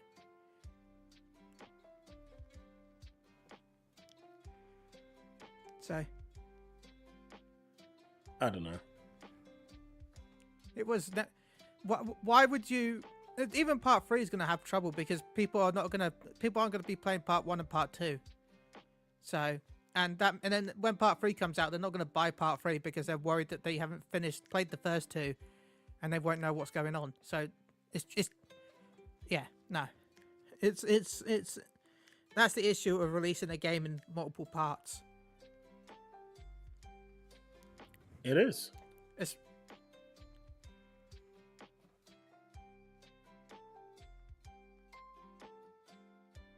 It is.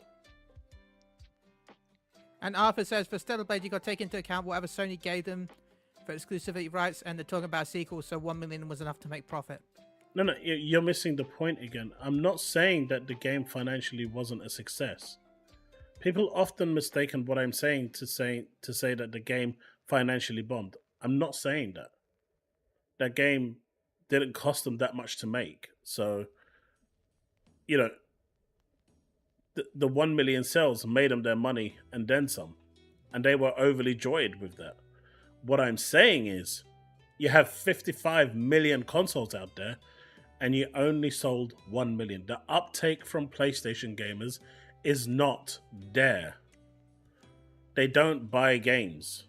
They keep complaining about Xbox gamers not buying games, but they are just the same. They don't buy games. At least Xbox gamers have Game Pass, where they can play as much as they humanly want for that monthly subscription, with all the games on there, with day-and-date gaming, and it's fine. If they don't buy games, well, even if the games go to another platform, who the bloody hell cares as long as you're getting your games? When it comes to PlayStation, though, they're cheering that they buy games, and they don't. When you have a 1.4% uptake as of right now for a game like Stellar Blade, of people purchasing it from 100%. So that means that 98.6% did not buy the game, and only 1.4% bought it. That number doesn't bode confidence. No one is buying games at the moment. I know the economy doesn't allow for it, but no one is buying games. And all this like notion that, oh, Xbox gamers don't buy games, well, neither does PlayStation. But I expect certain games to do better. I expected Starfield to sell very well, and it did. I didn't expect Hellblade to do well financially, and not financially, sales-wise, because it's such a niche game. It's so niche. I know people that refuse to play it because they're scared from the voices that Senwa actually hears in her head, because the team did a fantastic job in actually replicating that stuff. They played the first one and they already knew that the second one is already not for them. But the first game took 5 years to make 1 million copies. I think it was. It was 3 or 5 years. So why would you think that the sequel, which is available on a subscription service, is going to make the same amount of sales? And clearly Microsoft knew that that wasn't going to happen, because they were happy with what they made. Whether it's on PC, on Xbox, and they've gone with a thing. Why do you think Microsoft has kind of removed day-and-date gaming from the console version? To improve You're also saying that against Square, though. Like, you're saying that it sold only this amount of money, or, yeah, like, just Stellar Blade, you just said, oh, I only sold 1%. But if the company thinks that's what's okay, then it might not sound like a lot to you, but to that company, that was what they're aiming for. They knew that what they wanted. I'm not talking about a company. I'm talking about PlayStation gamers just don't buy games. I mean, that age-old myth that Xbox gamers don't buy games is equally as valid to PlayStation gamers, because 1.4% is nothing. I mean, it's not the worst amount of percentage if you think about it. So 98.6% not buying is not okay. That doesn't look bad to you. Okay.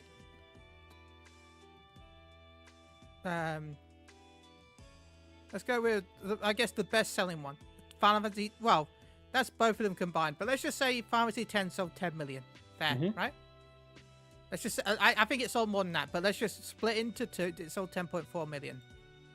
That's lifetime, right? So it's everything that will also include remasters, by the way, which will with the that's not the just, remasters came after it, didn't they? Yeah, but that would just be all those sales would be. And when is this article? When is this from? I mean, this article's got to be new after the remaster because Rebirth and 16 are on here. But Rebirth has got no stats on it. Yeah, but 16 is there, so the remasters with 10 were out in like last year. Way before. No, they were earlier than that. No, I'm saying this was updated 15th September last year. But that can't be right because Final Fantasy 15 has 15 million. The remasters came out in 2013. So. No, I'm saying this one over here. So I'm not sure how accurate these figures are. But anyway, let's just say, as I said, let's just say 10 million. Mm-hmm. 155 million PS2s have sold, but only 10 million copies of Fantasy 10. So, like... But that's not how you do it.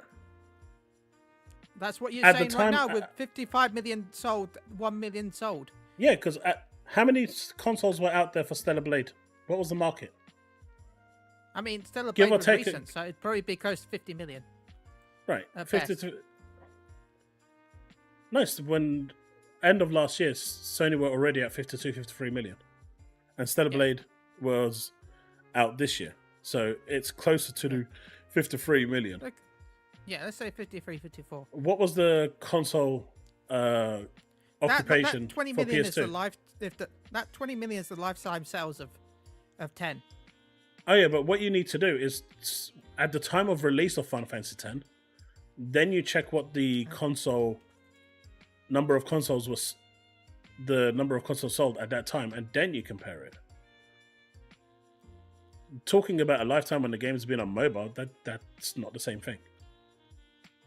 Because then it's been watered down. Because at this point the game's available on Vita. In 2001, there was 10.6 million PS2 sold. Okay. Mm-hmm.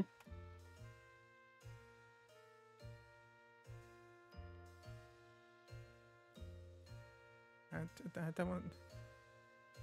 Chat is trying to worm its way again. 2.3 million.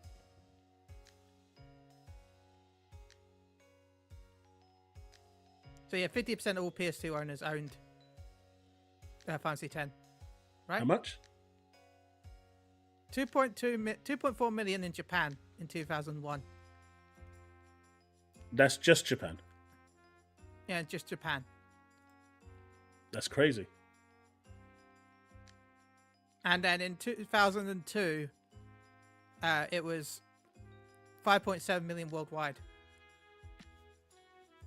1.47 million in North America, 800,000 in Europe. Well, 840,000 in Europe. So what would the percentage be? That's basically 1 in 2. So 50%. It's a big difference, right? Basically, like, there's roughly, from what we can tell. I mean, let's say 40%. But that is a much bigger difference than 1%. And that's the point I'm making. Like, for example, I'm going to go back to Stellar Blade because that had a lot of noise about it. A lot of sex appeal and whatnot. And, everyone was cheering for it. Games just aren't selling the way they used to. I agree, Arthur. It is a bit silly. Well, that's because, as I've said, that's always been because of games as service titles now. You're not buying games because you're already invested in other games. The normal person that's playing a games as a service title isn't going to have time for these overextended RPGs like Final Fantasy, Dragon Quest, all that lot, Starfield. They're already playing Genshin and whatever. Like, they've got their they're playing Fortnite. They've got their free-to-play games of service titles that they've invested, and they got to keep playing because they want to keep their Okay, so what does that mean? That PlayStation gamers don't? Yeah, but it means that nobody buys games. Oh, no. Just finish the sentence. PlayStation gamers don't? PlayStation. don't buy as many games as they used to. There you go. No, don't add that last part. Just PlayStation gamers don't buy as many games as they used to. Someone just clip that and get the as they used to removed. PS5 Pro will be better than any console or PC for the next 5 years. That's a lie. I'm sorry, Just Wheezy. That's no. That's a good point, though. Look, anyway, the PS5 Pro. What's your thoughts on that? I mean, I didn't get the PS4 Pro, and I won't get the PS5 Pro, so no, I have no horse in this race. Yeah, Chille deepfakes. That's why he has me on.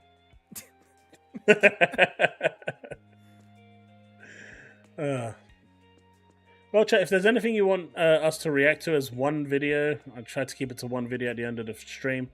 Let me know. Otherwise, we'll just call it there. But before we do that, I just want to say thank you to Chaos for having me on. Thank you to chat. I hope you've enjoyed it. Who knows when I'll be back on again, but I've been on a couple of times now, so thank you, everyone. I hope you all have a lovely evening. And again, thank you to Chaos for having me on. What's that, Steve? You're going to go protesting to put Gears on PlayStation? You damn pony. Okay, Steve, do you want me to take over this channel for you so that doesn't happen? React to RG85. I think I'm tempted to step away if you react to them. You know who RGT is? Yeah, I think I know who they are. The name sounds familiar. I don't know. How about this? How about this for some good news? Do you want some good news? Yeah, go for it. New World. The New World is getting an open beta on PS5, Xbox, and PC for some reason. Anyway, open beta September 13th to 16th. Lost Treasures, Dark Secrets, and Day 1 rewards await adventurers on PC, PS5, and Xbox X and Series S. September 13th to 16th will be the open world beta. So if you want a chance to step into New World and you haven't yet, you can with this open beta. Which is on PC for some reason. Let's see. Is there anything in suggestions that looks good?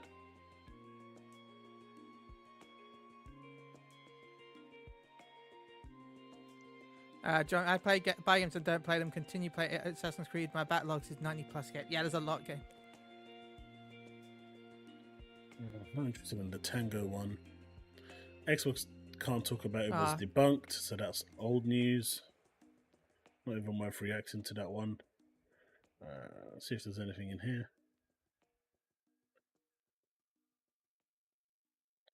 I don't see anything worth. Yeah, the ones in the suggestions, the Xbox One can't talk is debunked already because that was a misunderstanding from Paris. And Dreamcast guy is overly zealous about Tango Gameworks. I think I've heard enough about that one already. Anything else? I really can't see anything. Other than the fact that he wants the PS4 to die.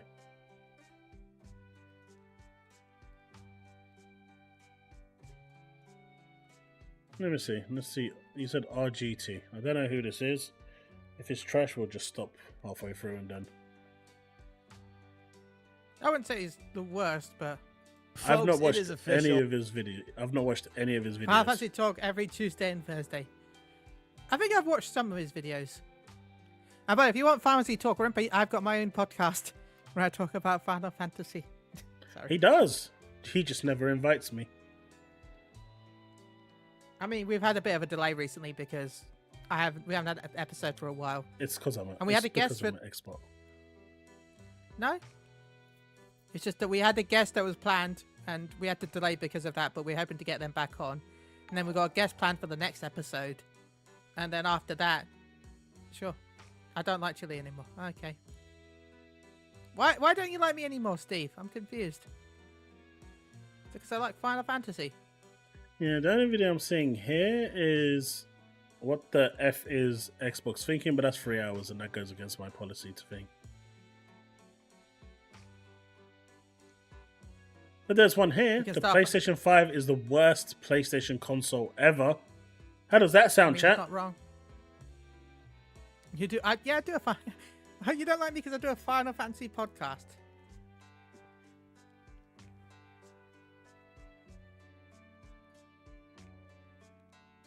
So if you've been anywhere... Alright. No, Final Fantasy is a great game. I know some people don't like... Well, one person in chat doesn't like it. But everyone else does. And that's what's important. Oh shit. Harmon has got one viewer watching it.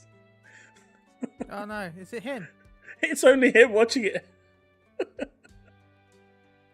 I kind of want to give him a viewer. I don't. What's his name again? Why do you want to give Harmon a view when he trashed 14? Bad. No. I don't want to see. I'm good. I can't even find him. I found chairs instead. Can I get these? Can I sit on these chairs? Harmon Miller chairs, right? That's what we're talking about, right? Yep. Okay. All right, let's see what this guy has to say about I need a new chair, actually. PS5. My current chair is lacking the left arm. Yeah, mine too. Do you have one of these, what are they called? Secret Labs? No, mine's not a Secret Labs. I'm not that rich. Mine's just a off-brand. Left arm just completely broke off. Yeah, mine did as well. Oh, you see? Steve said he wasn't joking. Oh. Look. See? I'm just not kidding, by the way, Chille.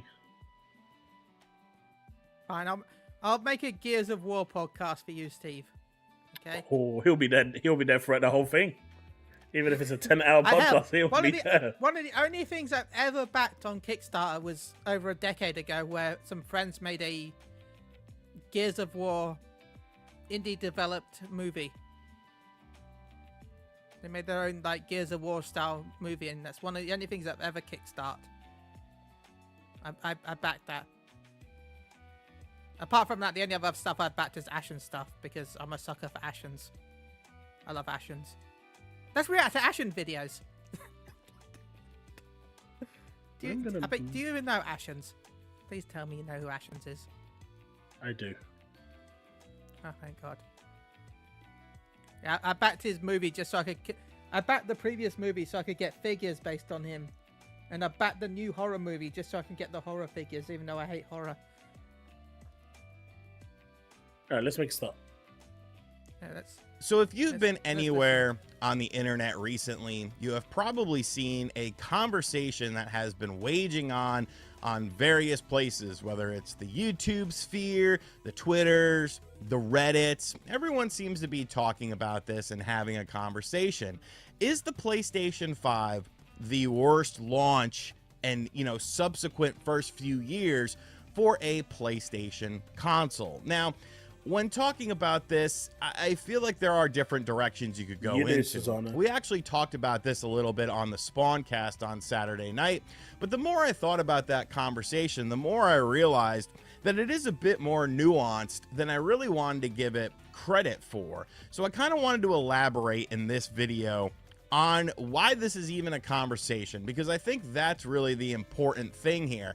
It's not about whether or not it is the worst or it isn't the worst. It's more so about why are we having this conversation in 2024? Now, I am someone who has been around for the launch of every PlayStation console, dating back to the PlayStation 1. I could sit here and tell you vividly when the first time I played a PlayStation 1 was. It was at this kid named Pablo's house. He had a brother named John P. My mom was friends with their mom. I went over there, they had Tekken, and they had Twisted Metal 1, and I was like, wow, this is really cool. And since I was growing up, I, of course, played all of these consoles when they first came out. I saw the launches of them. I read the magazines. I worked at GameStop for some of these. So I'm someone who's been around for quite a while because, well, I'm old. I mean, that's just really what we have to break it down to here. And when you're looking at this, you know, people automatically go to the software. And I think that does make sense, but I also feel like it's very short-sighted because you could sit there and compare games from one PlayStation console to another in terms of the first 3 or 4 years and be like, well, I like this game more than I like this game, but it's very subjective. people like different types of games. People play different types of games. Some people like first-person shooters. Some people like JRPGs. Some people like, you know, sports games. Like, it's a very subjective thing when it comes down to just compare. Yoshi P came out making a statement how he hates the term JRPG. So now I try not to use the term JRPG. You know why, right?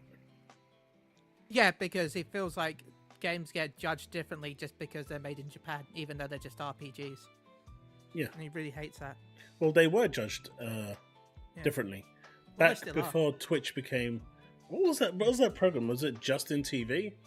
I remember back then, they were... If a game was classified as a JRPG, it was immediately trashware, not worth your time, and they would just completely dismiss it and just throw it away and stereotype it into a bucket and say it wasn't even worth your time.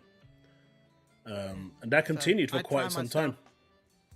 So I try myself to not use the term JRPG anymore, and just they're all RPGs. I think they tell you a different kind of different. They're a different style of RPG. Like for me, a Western RPG is like Skyrim, Oblivion, you know, those sorts of games, like The Witcher. That's bad games. But when you talk about JRPGs, to me, they have a different style to them.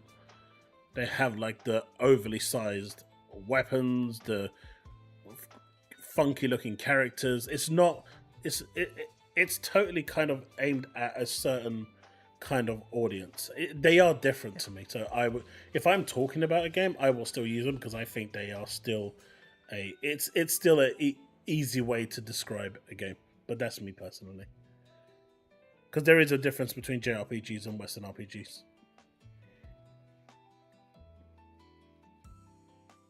But that's me. Comparing software to software. And I don't think this conversation necessarily involves the PlayStation 1 and the PlayStation 2. Because if there's anyone out there saying that the PlayStation 1 or the PlayStation 2's launch window is worse than the PlayStation 5's, that's not someone you want to listen to. That's not so. Don't follow them on Twitter. Don't subscribe to their YouTube channel because there's something. So that's why no one's following me. Fundamentally wrong with them.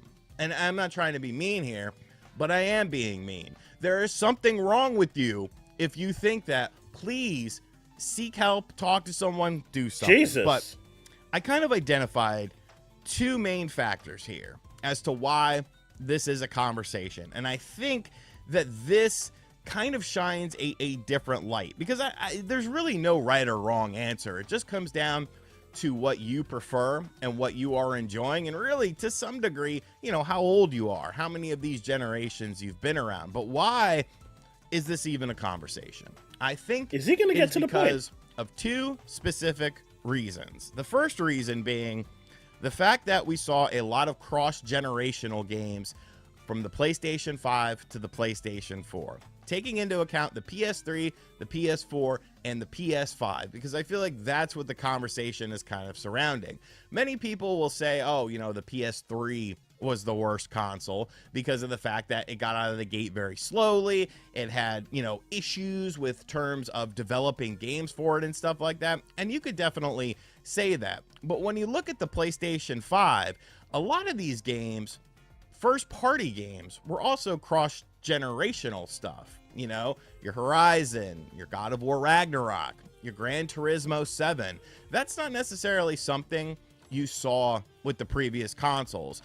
Obviously, not on the PlayStation 3. You know, you got HD versions of games, but we'll talk a little bit about that in a little while.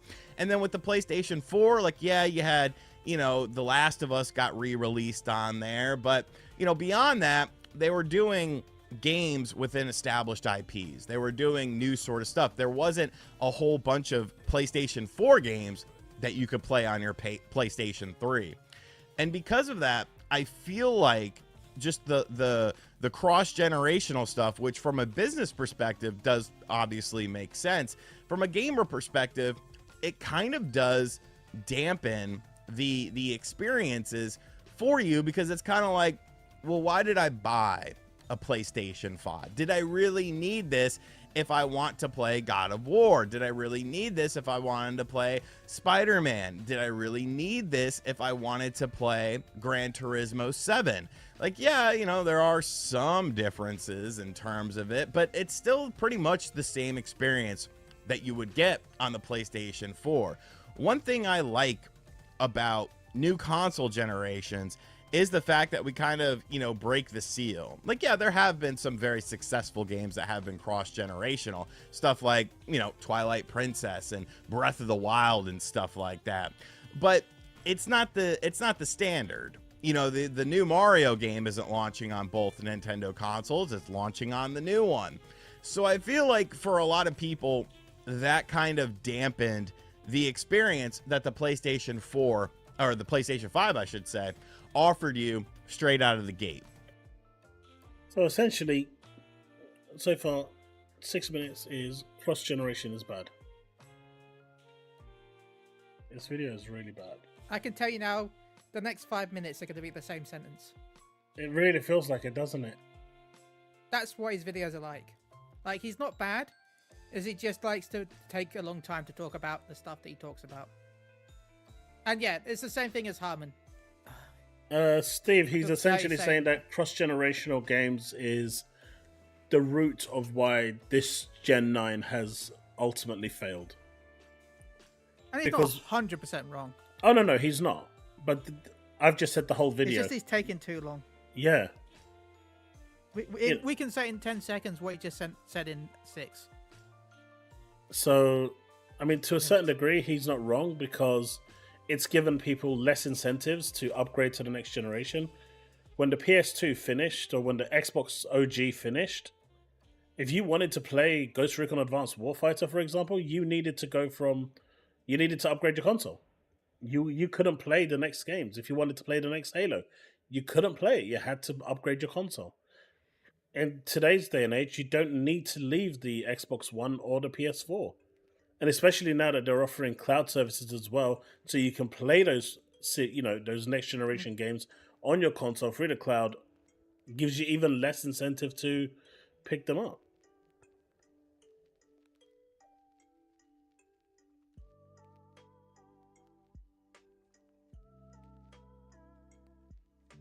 But yeah, as John says, he's a Nintendo YouTuber mainly. Right. How did it fail? It made the most money ever. Again, it made the most money.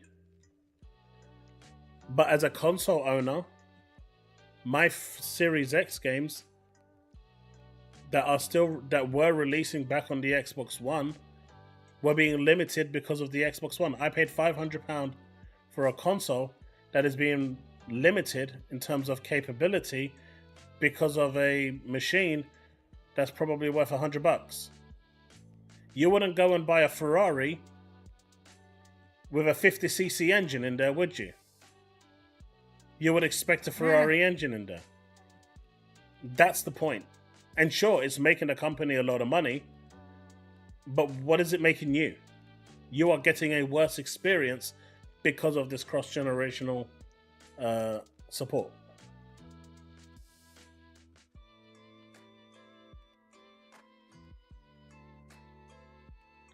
Exactly that, Steve. Exactly that. We wouldn't have had Hellblade 2 look like it is if Xbox still supported last gen. It just wouldn't have looked like that. It wouldn't. And it's a good thing that, Microsoft have kind of dropped Xbox One almost completely now.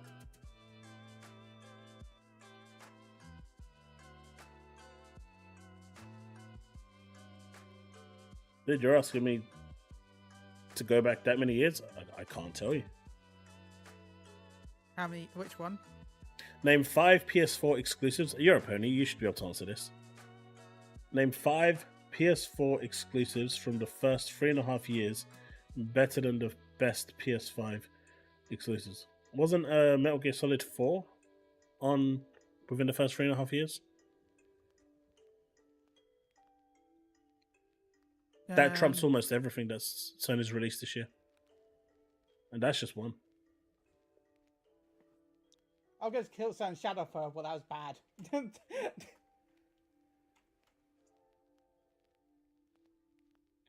When he says fail, he means failed gamers, not the company.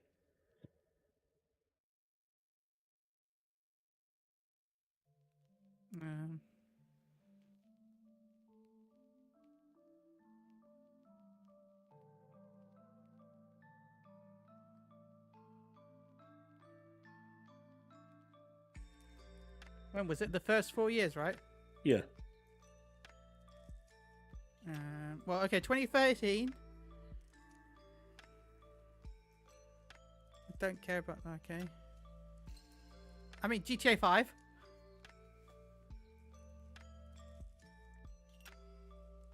No, that was PS3. Never mind.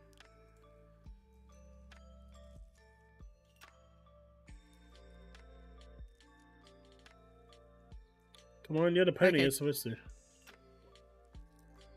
I don't remember. I don't remember what happened last week. Let alone what PS4. I don't know. You can't use what I'm saying.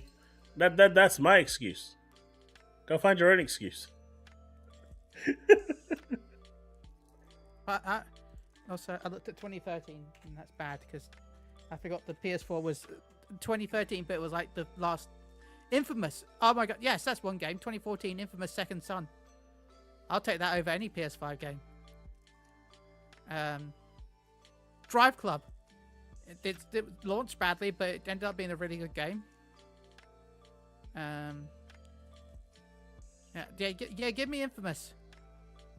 I mean, the original Spider-Man was better than Miles Morales. You had Uncharted 4 Thief's End, which was amazing. Don't know how far that was out. Yeah, didn't you have The Last of Us Part 2? Well, that was much later. I don't know. That's what I'm asking. That was 2020. Then when did the consoles come out? 2016? No, PS4 was 2014. Damn, it's been that long. Yeah. Aha! I've got one, and there's no way you can deny this. 100%. I'm even gonna put up a trailer for you. Drive Club was really good. It had server issues, but it was a really good game. I'm sorry, it was. It was amazing.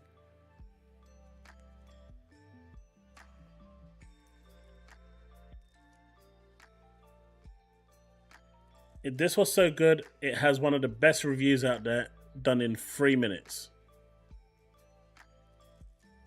Journey. You guys, I have... Nah, Journey was great.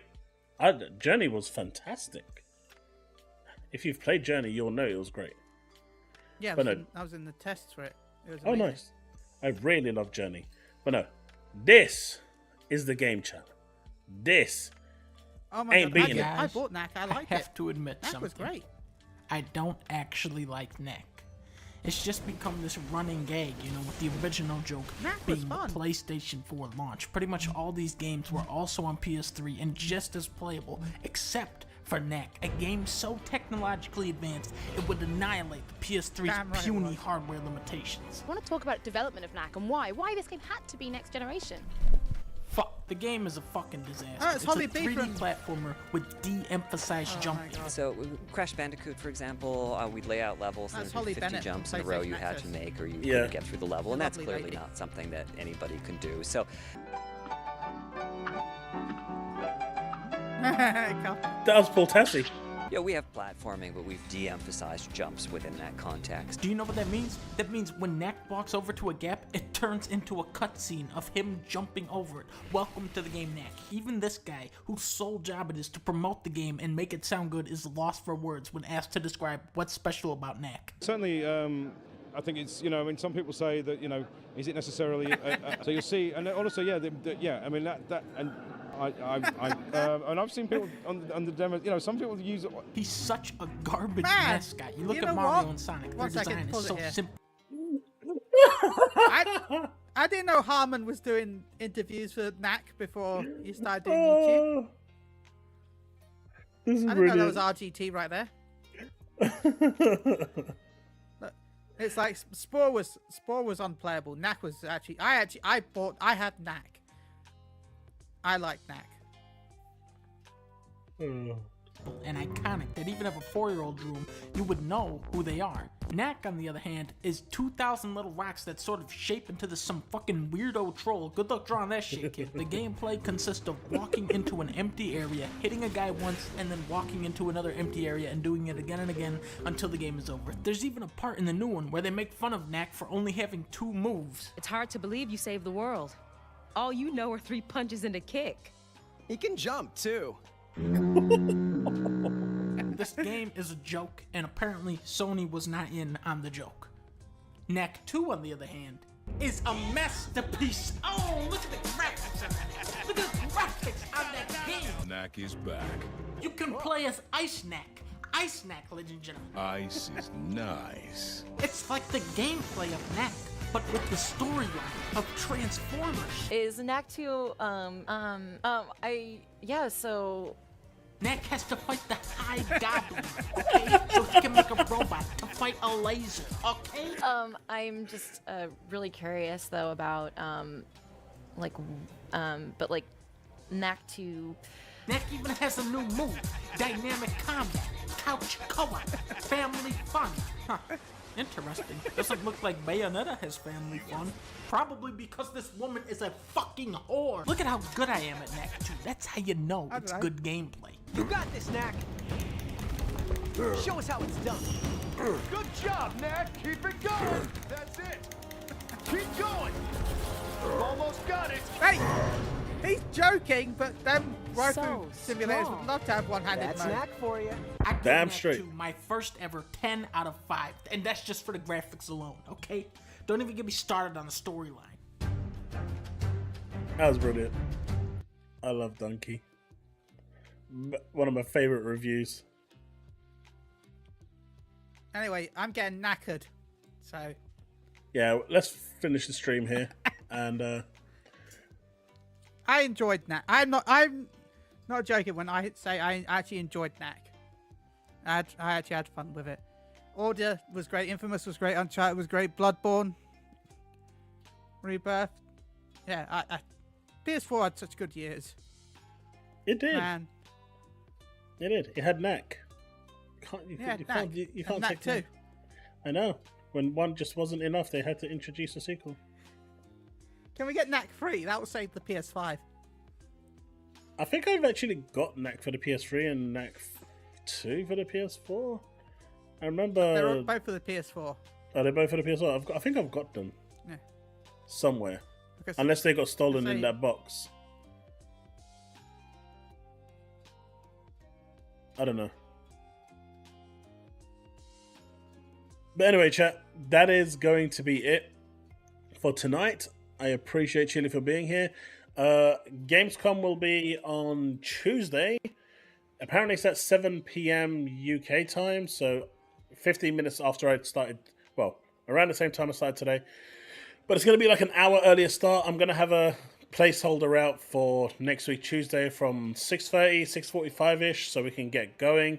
Chille, I know you're streaming on Tuesdays, so if you're not and you want to... I'll probably be reacting to it. Okay, cool. So you'll be busy on the other side. But if you're not and something happens, feel free to join me. But yeah, we'll definitely be checking this out on Tuesday. And then after that, we'll see if there's any news to go through.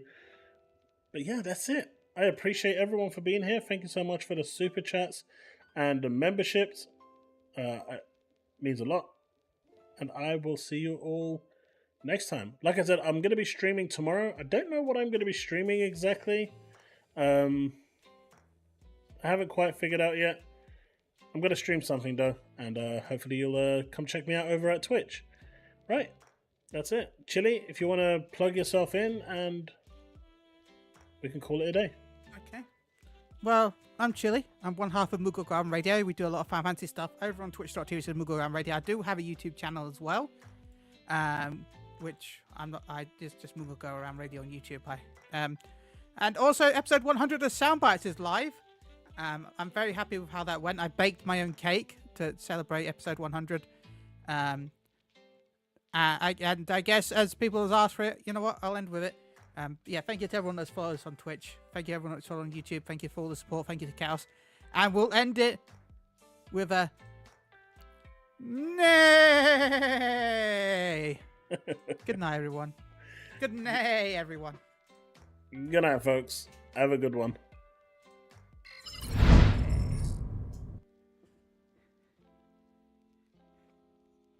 Peace. I'll give them Remain a final pony. day. I mean... Remain what? Oh. All right, take it easy.